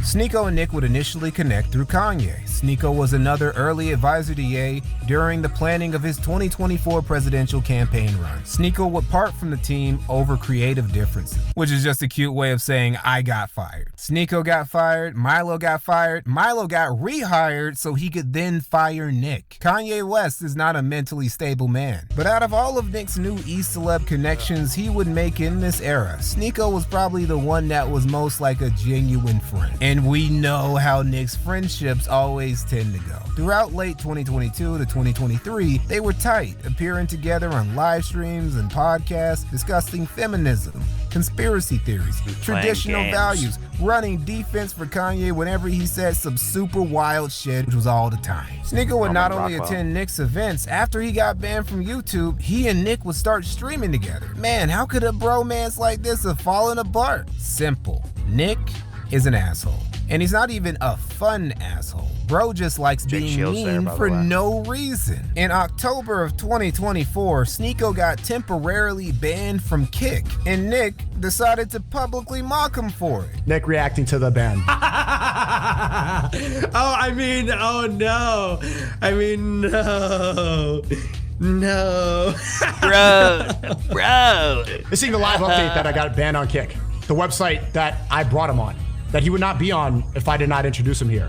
What's the funny thing about this? No. Oh my content. Yeah, whatever. I think you guys looking for clout because now he's on. He knows he's gonna do well. These guys are right, lames. trying to bring people to his kick. I'm sorry. These people are actually like lames. They're actually lames in actuality. Unfortunately, that's the actual crazy part. These are lame motherfuckers, bro. But don't worry, it looks cool until 5 years go by. Then it's like, oh wait, this is kind of lame. Why was I doing that? Right, Nick fans, Sneeko fans, whoever the fuck fans. Right, you're like, oh my god, why the fuck was I doing this? It's because it felt good in the fucking moment. Just be honest. That's all you gotta do. Like, just do that, just say that, and move on. It's all good. You're You right. talk like they stopped watching. You talk like they stopped watching these guys. The same people still 10 years later. I'm saying 5 years later, personally. My personal guess. No, I'm saying since they've been doing this, these people have been paying attention. I'm saying in 5 years from now, they'll be like, yeah, okay, whatever. And move on with their lives. That would be 15 years for them. Okay, 15 years from them from when this post was made, I guess. Okay, fine. But I'm personally saying like these guys are lames, like in real time, they're actually lames. But I understand why it feels good in the meantime, right? People that makes watch sense? Bill O'Reilly People watch Bill O'Reilly his entire career. People watch Anderson Cooper his entire career. That's a little bit two different assessments there, but okay. Fair enough. I think Bill O'Reilly is like a little bit different than Anderson Cooper. I think it's a lot different as far as I'm who you're targeting. giving an opposite sides. They're not on. Okay, fair enough. Kind of get like a real assessment, my humble opinion, between these characters. I think if you're involved with Sneeko, you're involved with Nick Fuentes because these guys will collab on things, even if they don't like directly collab on it, right? If the Milk Boys are like, hey, we talked to Netanyahu today, so you know what? We're gonna talk. Like, ask Sneeko, what does he think? But also ask Nick Fuentes what he thinks, and also ask Aiden Ross what he thinks, and on and on and on and so forth, right? Or it becomes kind of the same content. And I'm sure it feels good right now while you're watching it, but as time goes by, good fucking luck. And especially for the older people that are trying to like fit in with the younger crowd, good luck to you. Young people trying to like fit in with these guys, good luck. Good fucking luck. And I totally won't say I told you so. I wouldn't do that. I would never do that. I would never ever do that. Here we go. All this saying, I saw like he wants to like say he wants to do a war now. It's not about a war. It's not about Muslim Christian. It's not about politics. It's just about being a good friend and not being a good friend. That's not what you do. That's not what friends do. I guess he thought it wasn't that big of a deal compared to how often he got deplatformed. Still kind of a shitty thing to do to a guy who had your back for 2 years at that point and defended your platforming at almost every opportunity. Sneeko finally clued into the fact that Nick was not a good Amy, this is and your that warning. Was that basically. Overall, do not fall in it's a with pretty these big idiots. L for These both guys are parties. idiots. But for Nick especially, because he really could have used that exposure to Sneeko's young, big audience. I'm only warning you. That's all I'm doing. You know, it's funny how after all the talk about Jews and race and how libs are destroying the West, the platforms Nick was eager to jump on included a Jew, a bisexual open relationship having lib, a half a nigga, and 2 full niggas. Nick, what part of the plan is this? You couldn't at least get on Louder with Crowder or something? Anyway, the bridge between Nick and Fresh and Fit was formed thanks to Sneeko and Destiny, who already had ties with the pair. And he actually fit in really well. Turns out Nick's dissident right politics jive damn near perfectly with red pillar manosphere talking points. He was right at home talking about religion, government, and gender role. The price Fresh and Fit had to pay for getting so cozy.tv with Nick was almost immediate. By August of 2023, YouTube demonetized these fools for violating its hate speech and harassment policies. As you guys know, we had a show scheduled earlier with Psych Hacks. They're still on YouTube, though. They're good. Cancel because we got some really, sucky news. Crazy news. Yeah, crazy news, real talk. Yeah. Pointy nose Africom. Is this the end, bro? Because we got some bad news, man. We made moves on the side And knowing that this could potentially happen. And guys, we the channel has been kicked off the YouTube partner program. If you look right now, you can't even super chat or you can't even member. super chat right now. Yep. So this is the beginning of the end of this era. Just like that, all of their ad revenue was gone. The duo had to start streaming over at Rumble and living off of paid memberships, crypto, and all this other dissident influencer type shit. Nick had, just by association, brought them down to his level. They never publicly disavowed Nick, but they never You're invited him blaming back. I Nick could for go what on, YouTube but I think did. you guys get it by now. The lesson That's we weird. can learn from all these e-celebrity crossovers I've seen of those Nick's guys on is YouTube, that you can't do anything dude, with it's this guy, man. If you have him on your platform, you'll lose sponsors. You'll get blacklisted. You'll get dropped by credit card companies. Your So I audience say will not turn good on enough. you. And even if you manage to stay friends with this dude for a while, he will eventually snake you. It doesn't matter if you're a fan, a seated politician, a Unfortunate popular that, content creator, or somebody who's just friendly with Nick. He's blaming Curse will eventually he's blaming Nick Fuentes for the entire movement of like Nazism and all like associations to anti-Semitism, killing like YouTube being against that and saying like it's all Nick's fault because he's the one that showed up, but these guys wanted to debate him, and then YouTube wasn't cool with free speech to a level. He's going with typical It's Nick's fault. Yeah, it's maybe, Nick's fault. maybe according to this guy, sure, but his assessment is kind of weak and didn't actually even take in the whole phenomenon of everything, in my opinion, at least. Right? It's kind of a lukewarm assessment, in my personal opinion. But okay, all right, here we go. Way to make you regret ever interacting with him. While all these big streamers and podcasters would learn in turn that Nick Fuentes does not when I see make for a bullshit, good I ally. just, like, Much exit out more immediately. irrelevant streamers in the trenches who had been But huffing these Nick's guys farts for are a a little while bit would learn that just as well. Okay with things.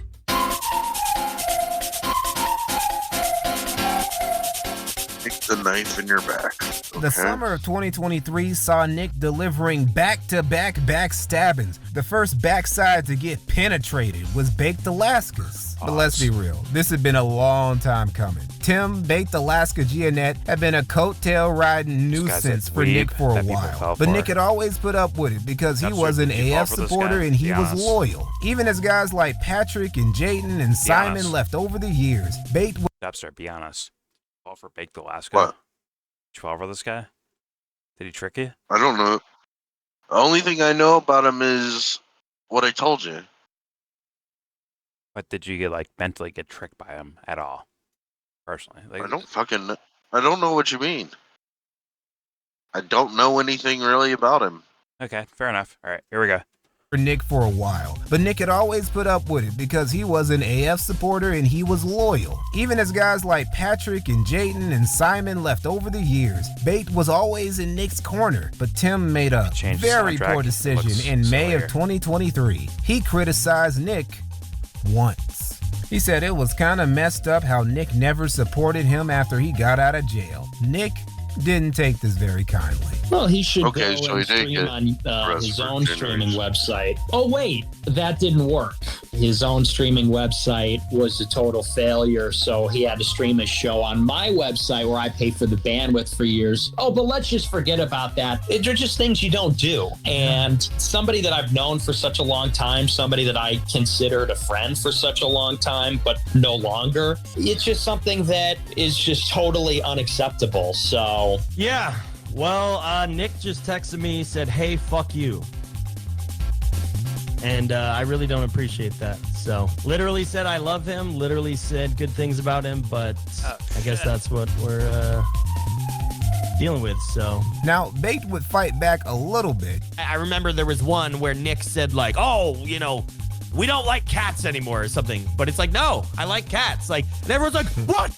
You're going to go against Nick? You're going to like cats?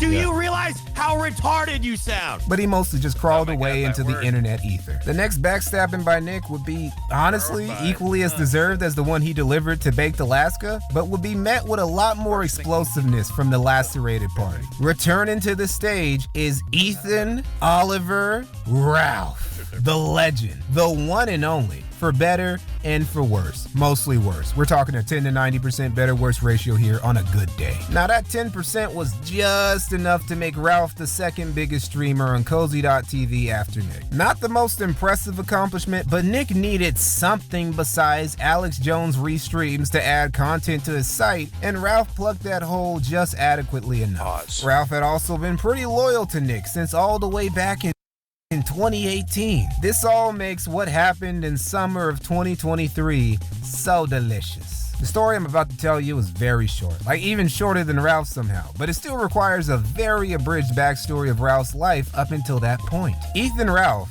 is white trash, like the pinnacle of American white trash. Obese, fatherless, alcoholic, pill-popping, gambling-addicted, wife-beaten, twice divorcee, twice deadbeat dad from the anus of the most run-down Virginia trailer park you can imagine, and who's currently evading the American arm of the law by living in a shantytown shack in Mexico. However bad you think your life is, I guarantee it's better than Ethan Ralph's, unless you're literally just dying of cancer, and even then, there's probably a good chance you're still doing better than him. Now, one of the many, many tragedies of Ralph's existence is his baby mama drama with a girl called Faith Vickers who he had a son with, not to be confused with his ex-wife drama with a woman called Pantsu who he had a daughter with. Yes, this train wreck of trailer park trash Ethan Ralph was both married twice and impregnated a woman twice. You incels literally have zero excuse. I don't care what Nick Fuentes or these red pillars or black pillars or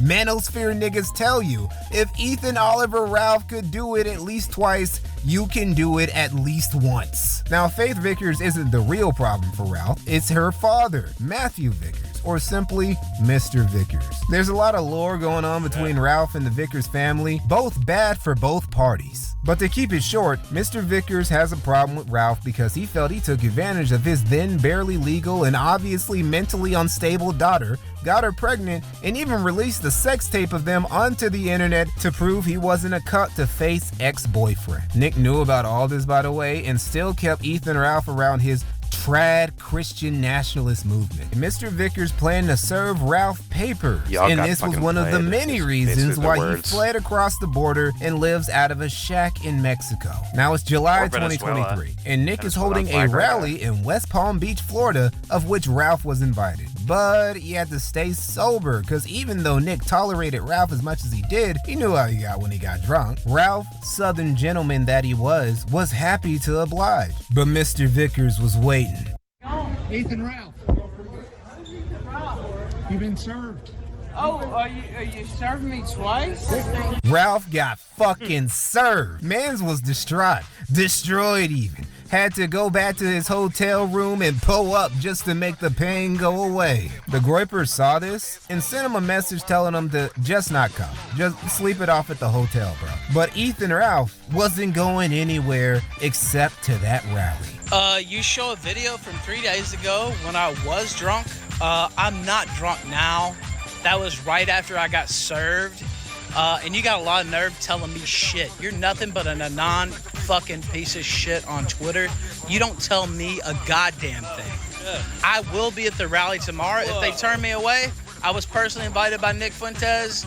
I don't really see that happening, but, you know, if it does, whatever. I will be at the rally tomorrow for sure.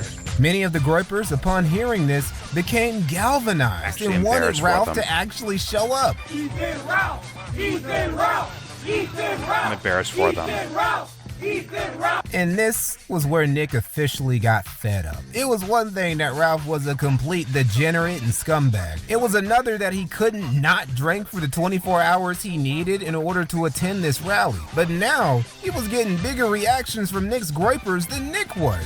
And that was a big no-no. Because again, America First is a cult. America First is a dictatorship, and the one thing you never do in a cult or dictatorship is outshine the master.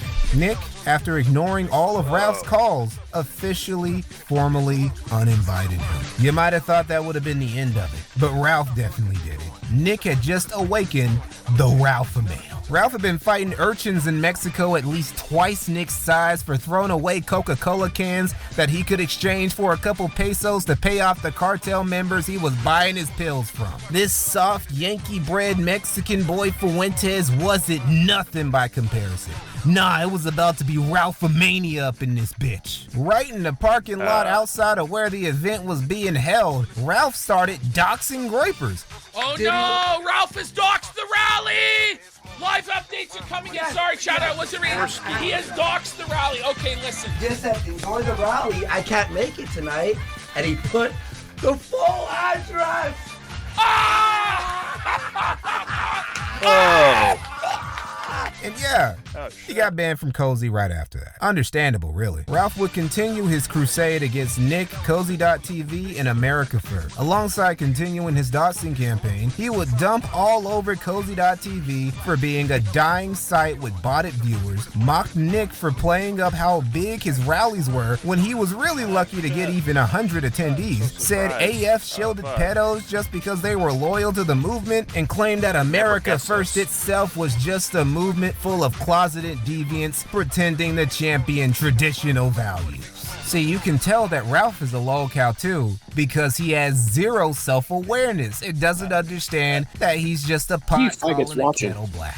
Now, Ralph's defection was timely. Well, it was less of a defection and more of him just being thrown out on his ass for being an asshole. But he exited the Groyper Longhouse at just the right time to be able to join in on another new scandal relating this time to Power Check. We come back to Lulz. In August of 2023, he was stream sniping Sneeko.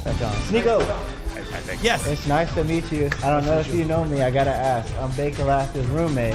Oh yeah, of course. And he wants to know why you unfollowed him. Yes! That's the only thing. Yes! Are you streaming? Yeah. Yes! Let's fucking go! Press Sneeko for the rest of his fucking life! Look at that fucking coward! Fuck you! You unfollowed me because I called out a pedophile! You're with Nick Fuentes, the American First Club! It's over for you! Nick decided to just boot him What would off that the ever site. happen? Now, It's some so of you guys' crazy. reaction to that might be, Mikey, doesn't Nick banning people off his site just because he doesn't like them make his platform even more anti-free speech than Twitch or YouTube, who at least ban people for breaking their TOS? Why, yes, it does. See, Nick has never actually cared about free speech. That's ever. the left. He complains about it because he gets banned so often for his opinions and hates it when it happens to him. If Nick doesn't like you, he'll laugh about you getting deplatformed. If he really doesn't like you, he'll encourage his Groypers to flag you. Grown men acting like Of bitches. course, Nick Fuentes is a Bullshit. flaming flagging No. on top of They're everything just, else.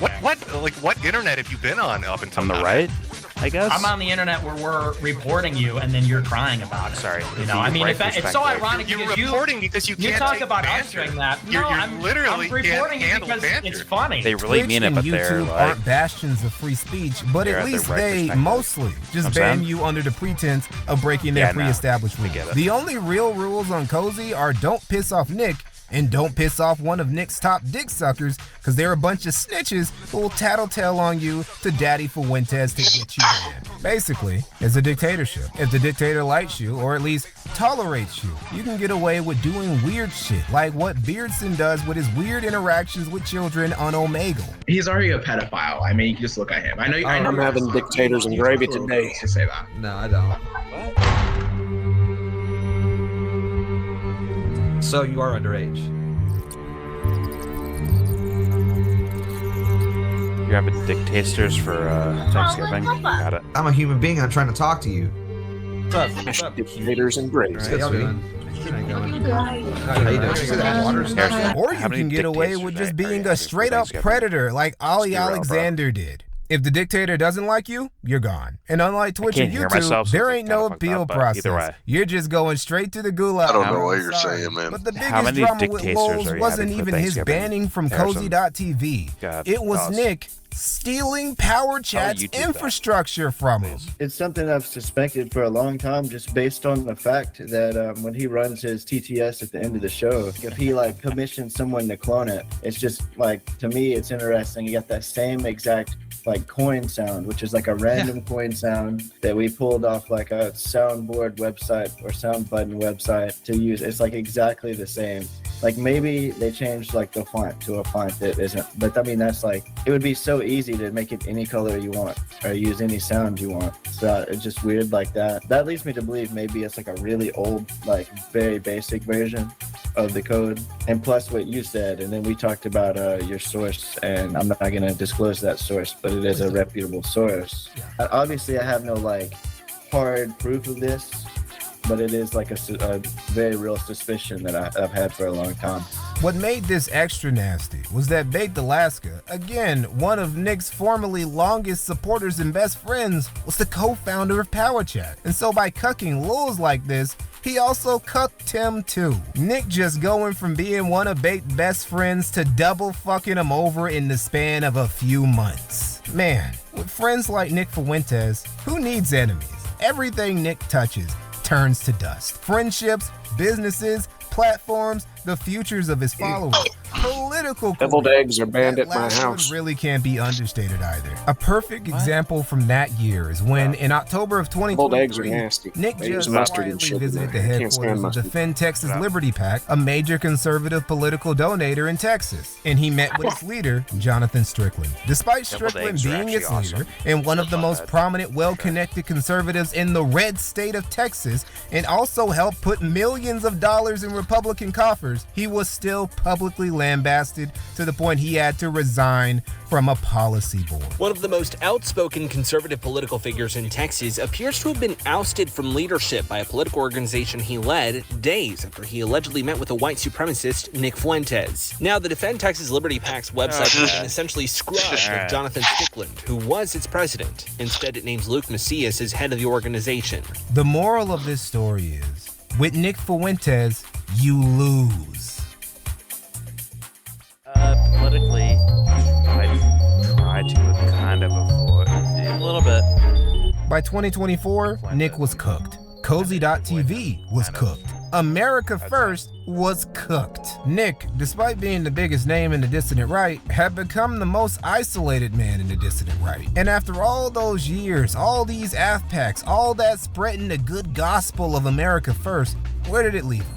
With no friends, no valuable political connections, a dead streaming site, and a whole lot of burnt bridges. We were a long way from the glory days of the Groyper War. But still, Nick felt that 2024 was gonna be his year. You know, he said the same thing about 2021, 2022, and 2023, but 2024 was definitely gonna be the year he broke the Fuentes curse on himself. It was an election year after all. The perfect time to try and regain some clout. But as the year went on, things just didn't go Nick's way. For starters, Cozy.tv was dead. His parallel media empire experiment had failed. Why would anyone who didn't have a connection to America First even use Cozy.tv when Rumble and Kick exist? You know what the ultimate nail that I don't even know what Kick is. Was though?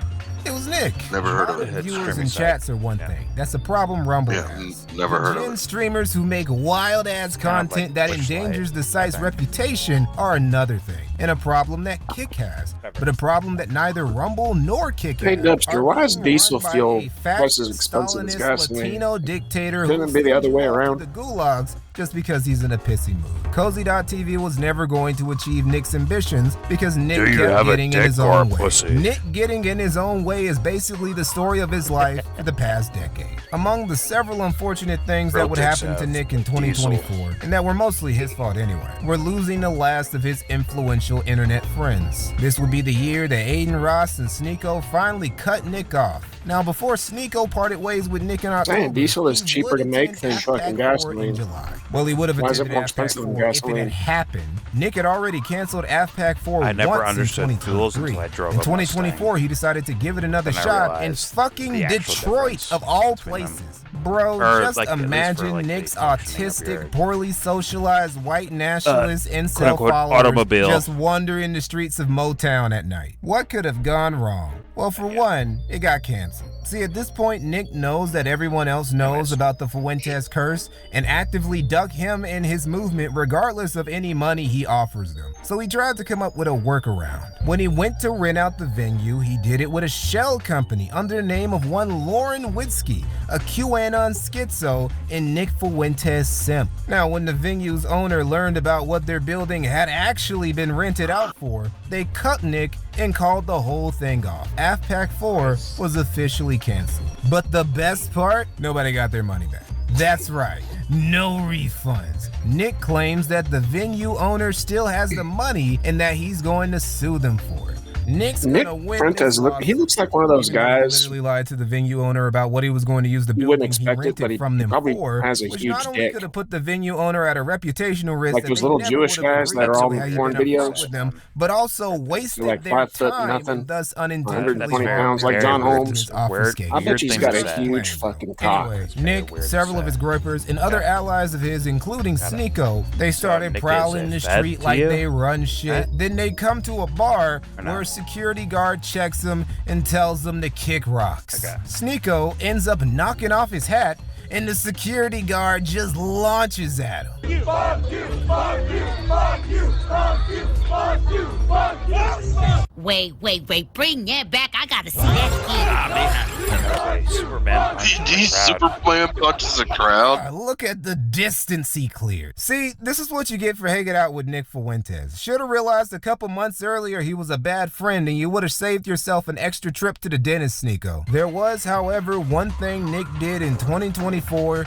that was surprising. That caught his followers, his detractors, journalists, and the like all off guard. He supported Kamala Harris in the 2024 election. Tag me on Twitter, send me a DM, and we'll make this the hub. This is now the war room. This is now the Groyper war room. I am declaring a new Groyper war against the Trump campaign until we can figure out what the hell is going on. Would you rather bang Kamala Harris or Tulsi Gabbard? Oh, definitely Kamala. Definitely Kamala. Kamala's she's pretty hot. I love it, dude. It's so funny. You think you just fell out of a coconut tree? He is Dubster What does that / Matt even Hunter. mean? You think you just fell out What are of you a talking about? I'd coconut sleep with tree? Tulsi Gabbard over Kamala. I love her. I love her. Nick, the guy who's been pro-MAGA since he was She's a not black. teenager, who's been anti-liberal. If I had a time machine, I'd go back to 1992 and bang Hillary Clinton. Kamala's #2 biggest dissident right fanboy. #1, of course, being Richard Spencer. Kamala Harris, the trajectory of fact this is, video. she's not running as a Marxist or a communist or a woke leftist or anything like that. She's running clearly as a centrist. She's going to maintain order. She's going to maintain our way of life, American power abroad, American dignity. Sorry, MAGA chuds, but the future was female and Brat's season was in. Now, there's a lot of theories about what the fuck this actually was. Didn't it really become a lib? Was this all some op to make Kamala look bad by having far-right figures publicly simp for her? Was Nick actually helping Trump by making it look like he was distancing himself and hated him now? I bet Hillary because he Clinton wasn't had radical a and big, fringe massive, enough for hairy his bush taste? back in Or the was it all 90s. just a big meme and Nick was trolling everybody? Well, I have another explanation, one that has Don't be to jealous. do with Kamala's brat branding. Oh, Nick loved him some brat, as anyone who knows about the leaked Dollhouse group chat drama would know. This was the latest in a long line of showcases that Nick Fuentes ain't the most heteronormative guy around. Nick, why exactly are you in a Twitter group chat called Dollhouse run by a trans woman named Pariah Doll who had a crush on you? Why are you letting them call you brat coded? Why are you calling Peter Thiel and JD Vance Rizless Chuds in the group chat? Why is it when someone in the chat told you they live near you, you responded, Dollhouse meetup, but only for hot people? His background music's too distracting. He needs to stop that shit and just talk. Explain the plan this time, because I really don't think there is one. I think Nick just got lost in the femboy sauce because he thought Pariah Doll was kind of cute. You know who else thought Pariah Doll was kind of cute? Milo, who dropped in out of nowhere and linked up with Pariah Doll. So I stole his troon. I've seen. What is going on with that? What is the deal? Just to be a shit. But I've signed Pariah the Doll as to my firm because I in fact determined that hey, that's the half faggot, half straight guy. Back to the name his mother gave him. He allowed me to cut off all his hair. We shaved his head. I saw that. And he's living now according to God's wishes. And you know what started off as a troll to irritate Nick Fuentes has actually ended in something that could really, have profoundly and lastingly good consequences, not just for this person's career, but for their immortal soul. So all this was just so he could cuck Nick. Made that boy rage quit the group chat. Nick Fuentes is gay, right? Yes. Why was he in that? Why was he in that group chat with Pariah the Doll and all these other trans? Why do you think? Okay. Genuinely, I don't know where I would rank this on the Nick Fuentes' gay tier list. I want to say him being caught with the femboy porn is still gayer, but is the Dollhouse reveal gayer than the Catboy Cammy 10-hour date? It's actually really difficult to pick what's the gayest Nick Fuentes incident. And I haven't even brought up all the lesser known stuff, like that time he was caught on one of his many alts, Boss Baby Incel 2, following the Aesthetic Boys Instagram. That's crazy. There's just so many moments to choose from. It's like picking your favorite Tom Brady moment. But with gay shit. Now Nick tried to play it smooth, but bro, we know. Everyone knows. Last time I was at Tucker Carlson's house and he had a Bible and he told me that Nick Fuentes, well, hold on a second. I should stop right there. How much Tom Brady? I've heard an enormous amount of rumors that Nick Fuentes is gay. Oh yes. Not from just one person. Well, let me. It certainly seems. Let me convert it from rumor to reality. Yes, but yes. Some people since all the way back in 2018, when you liked the tweet saying it's okay to like traps, have known. It's current year, buddy. You don't have to keep pretending. Just come out already. Nobody's gonna be surprised. That fucks up. Anyway, back to Nick supporting Kamala. The reason or sincerity behind his support doesn't really matter, because Kamala lost anyway. She didn't just lose. Trump whooped that trick, took the electoral vote, took the Senate, and took the popular vote for good measure. The 2024 election is ultimate proof that with Nick Fuentes, you lose. It was all a weird chapter for Nick, which is really saying something.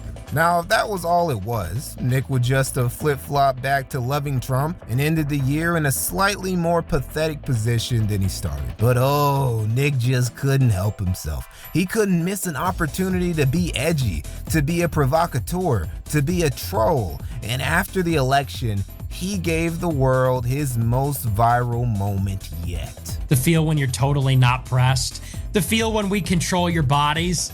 Hey, bitch, we control your bodies. Guess what? Guys win again, okay? Men win again. And yes, we control your bodies. Hi, I'm your Republican congressman. Hi, I'm your Republican congressman. It's your body, my choice. There will never, ever never be a female president. Never. There will never be a female president ever. It's over. Glass ceiling? Dude, it's a ceiling made of fucking bricks. You will never break it. Your stupid face keeps hitting the brick ceiling. We will keep you down forever. You will never control your own bodies. Never gonna happen, sweetie. Your body, our choice. Now, Nick has spent the entire election cycle dumping on Trump and supporting the female candidate. His feelings on abortion are also irrelevant because he doesn't want to have sex with women and actively encourages his followers to avoid having sex with women. This little moment on this giant-ass stream was not meant to be taken seriously. Unfortunately for Nick, even though he was looking to trigger people, this clip broke containment to such a degree that like 80% of female Twitter wanted this nigga's heart. Nick had triggered a level of hoes mad on par with Roe v. Wade getting overturned. We had death threats. We had witches casting curses on him. But the craziest shit was that some of them decided to pull up to Nick's place in Chicago, doxing him, putting photos of his home all over X, often accompanied by the phrase, "Your body, our choice." I don't approve of just launching a doxing and harassment campaign against somebody just because they said something you don't like over the internet. This shit was still pretty funny to watch in real time though. Nick had gotten too comfortable, gotten too used to getting away with it,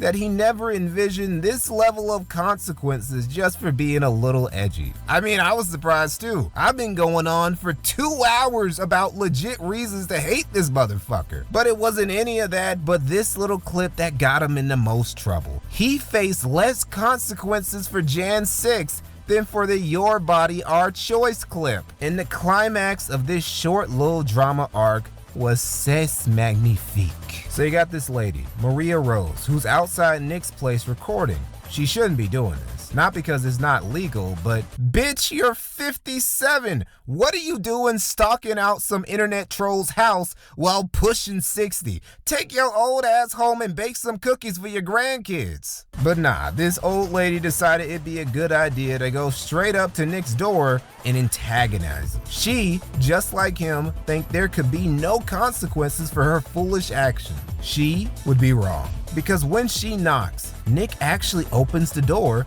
and then maces her and takes her phone. Hi. Oh my God, what are you doing? Fuck out of here.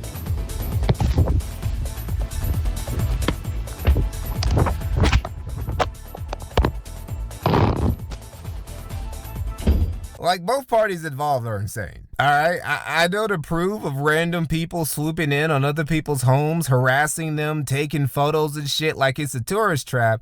That's not cool either. But it still doesn't mean you can just mace old bitches and steal their phones, Nick. You can't do that, dude. Anyway, this escalation got the cops involved. Also, we are on the phone with the homeowner. He's stating he pushed a female off his porch, and I guess they were on the caller's property refusing to leave. His name's gonna be Nick. After the cops arrived at the premises and briefly talked to this histrionic and mentally unstable broad, they talked to Nick personally. And as the conversation with this Hispanic cop progressed, the Hispanic cop that was questioning Nick asked him about him being a white supremacist. And Nick's response gave us one of the greatest Fuentes clips of all time. You're saying you're a white supremacist? I'm not a white supremacist. I'm actually Fuentes. I know, I kind of a white supremacist. I saw this. Okay.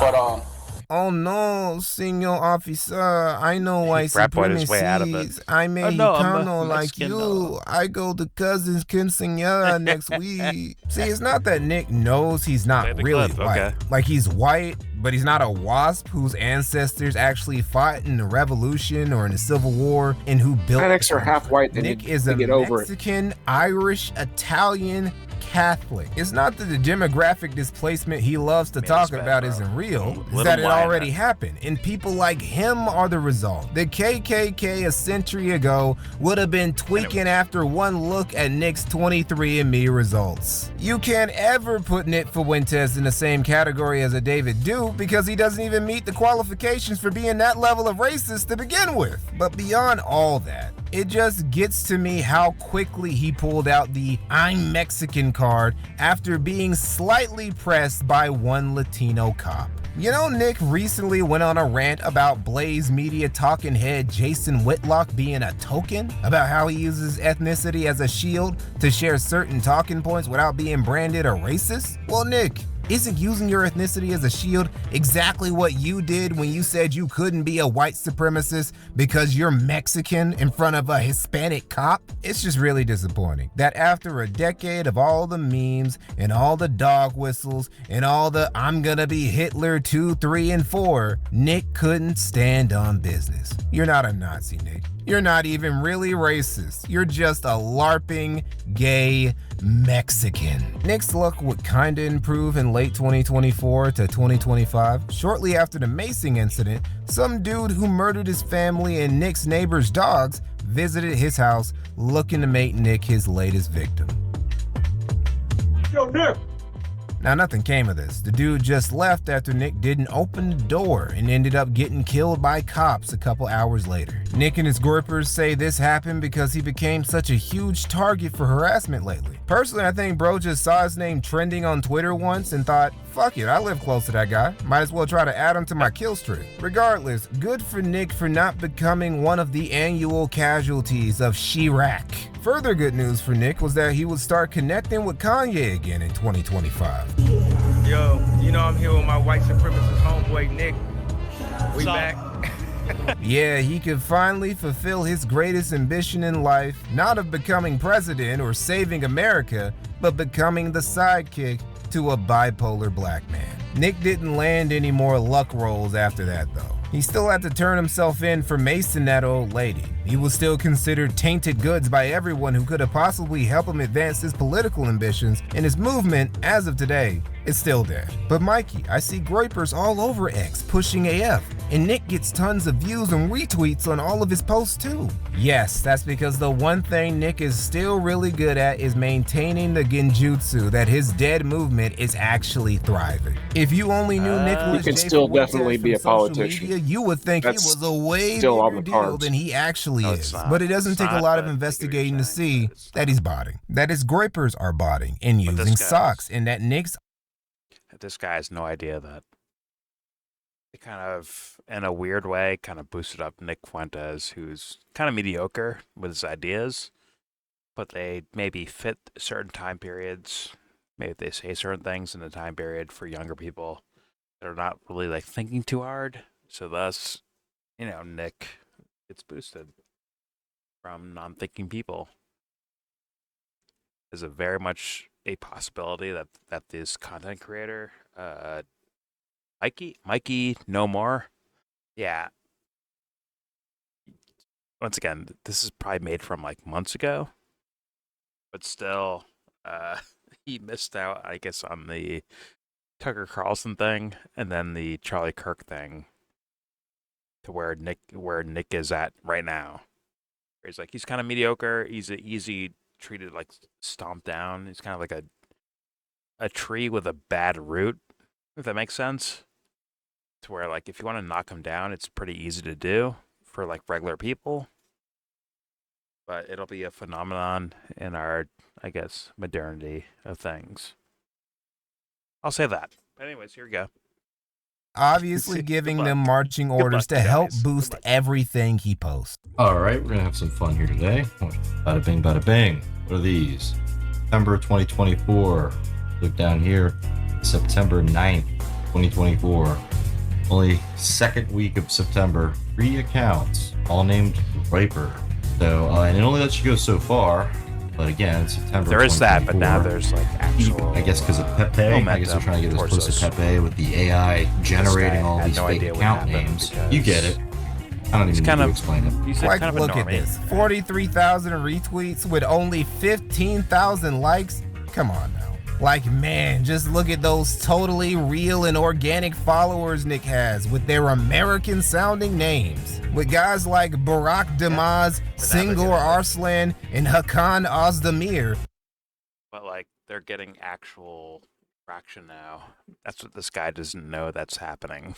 Maybe he's like seething about it. I don't know. But guess what? That's actually happening. It is what it is. Nick is mediocre. he's kind of trash actually, but you know, it is what it is.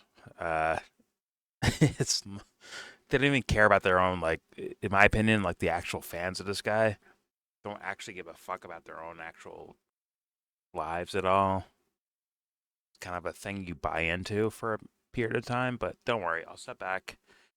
You guys got it. I know I have a little bit of followers, but you guys are just so overwhelmingly powerful.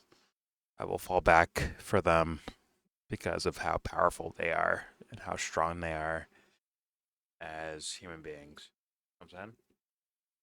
I will fall back from that because of, you know. Anyways, here we go. Nick is gonna make America great again. What is America First even about at this point? It's not about traditional values. It's filled with niggas who do nothing but play video games, goon to sissy hypno, and trans femboy porn, and shitpost on the internet. It's not about preventing demographic replacement, because it's full of incels who don't want to reproduce with white women of consensual age, and a lot of whom aren't even white to begin with. It's not even really a conservative political movement anymore, because Nick burned every valuable political bridge over the past decade and spent the last election cycle simping for the Democrat candidate. And now, you can't even say it's led by a white man anymore, because we have an audio-visual confession of him admitting that he's just a LARPing Mexican. Some might wonder, where exactly did it all go wrong? I knew that would be used. Guys like Jaden and Milo would tell you it was when he started shielding Ollie Alexander. I know it doesn't Guys matter. like Patrick Casey would tell you it was Jan 6th. The OG detractors of Nick Fuentes and America First, like PPP and Godwinson, would tell you forever. Nick has always been a subversive, egomaniacal piece of shit. And that's probably the answer that's closest to the truth. The biggest problem from America First has always been Nick, going back to the America First media days with James Alsop. Bro is just an egomaniac who can't keep anything under control. Not his paranoia, not his tyrannical tendencies, not his edgy habits, not his poor work habits, not his moodiness, not his gay urges, not his love for Kanye, not his greed, not even his envy. To this day, he's still jealous of Charlie Kirk and Turning Point USA being as well connected and mainstream as they are. God, honestly, Nick is one deadly sin away from becoming the Mexican American Antichrist. And the way this dude can't stop ordering DoorDash and keeps putting on the pounds, he might just go 7 for 7 before 2026. There's an endless amount of lessons a person could learn from reflecting on the past decade of Nick Fuentes' life. But the most important, in my opinion, try not to have your kids too late. And think carefully before you have them through IVF. Like I said, I'm full disclosure, I am an IVF baby. Everybody makes fun of me for that and says I'm a hypocrite for that. But this is just the Catholic position. I'm against IVF as a test tube baby. That's why I'm so fucked up. You want a case against IVF? Not that fucked up. You're looking at it, okay? I have a deviated septum. Not so punk rock, but it looks that way. I was in the lower percentile for height when I was growing up. I have all these problems. Like, you know, so this is not, it's not really a glowing endorsement. I have a lot of genetic defects. I'm neurotic, you know, maybe on the spectrum. My mom just texted me. She said, shut up. She said, shut up. Get me on. Relax. Okay. I don't buy that one, but maybe that's the case.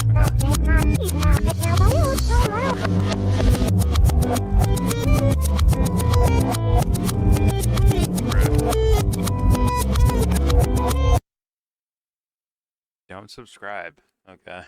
A little bit of YellBro there. Okay. All right.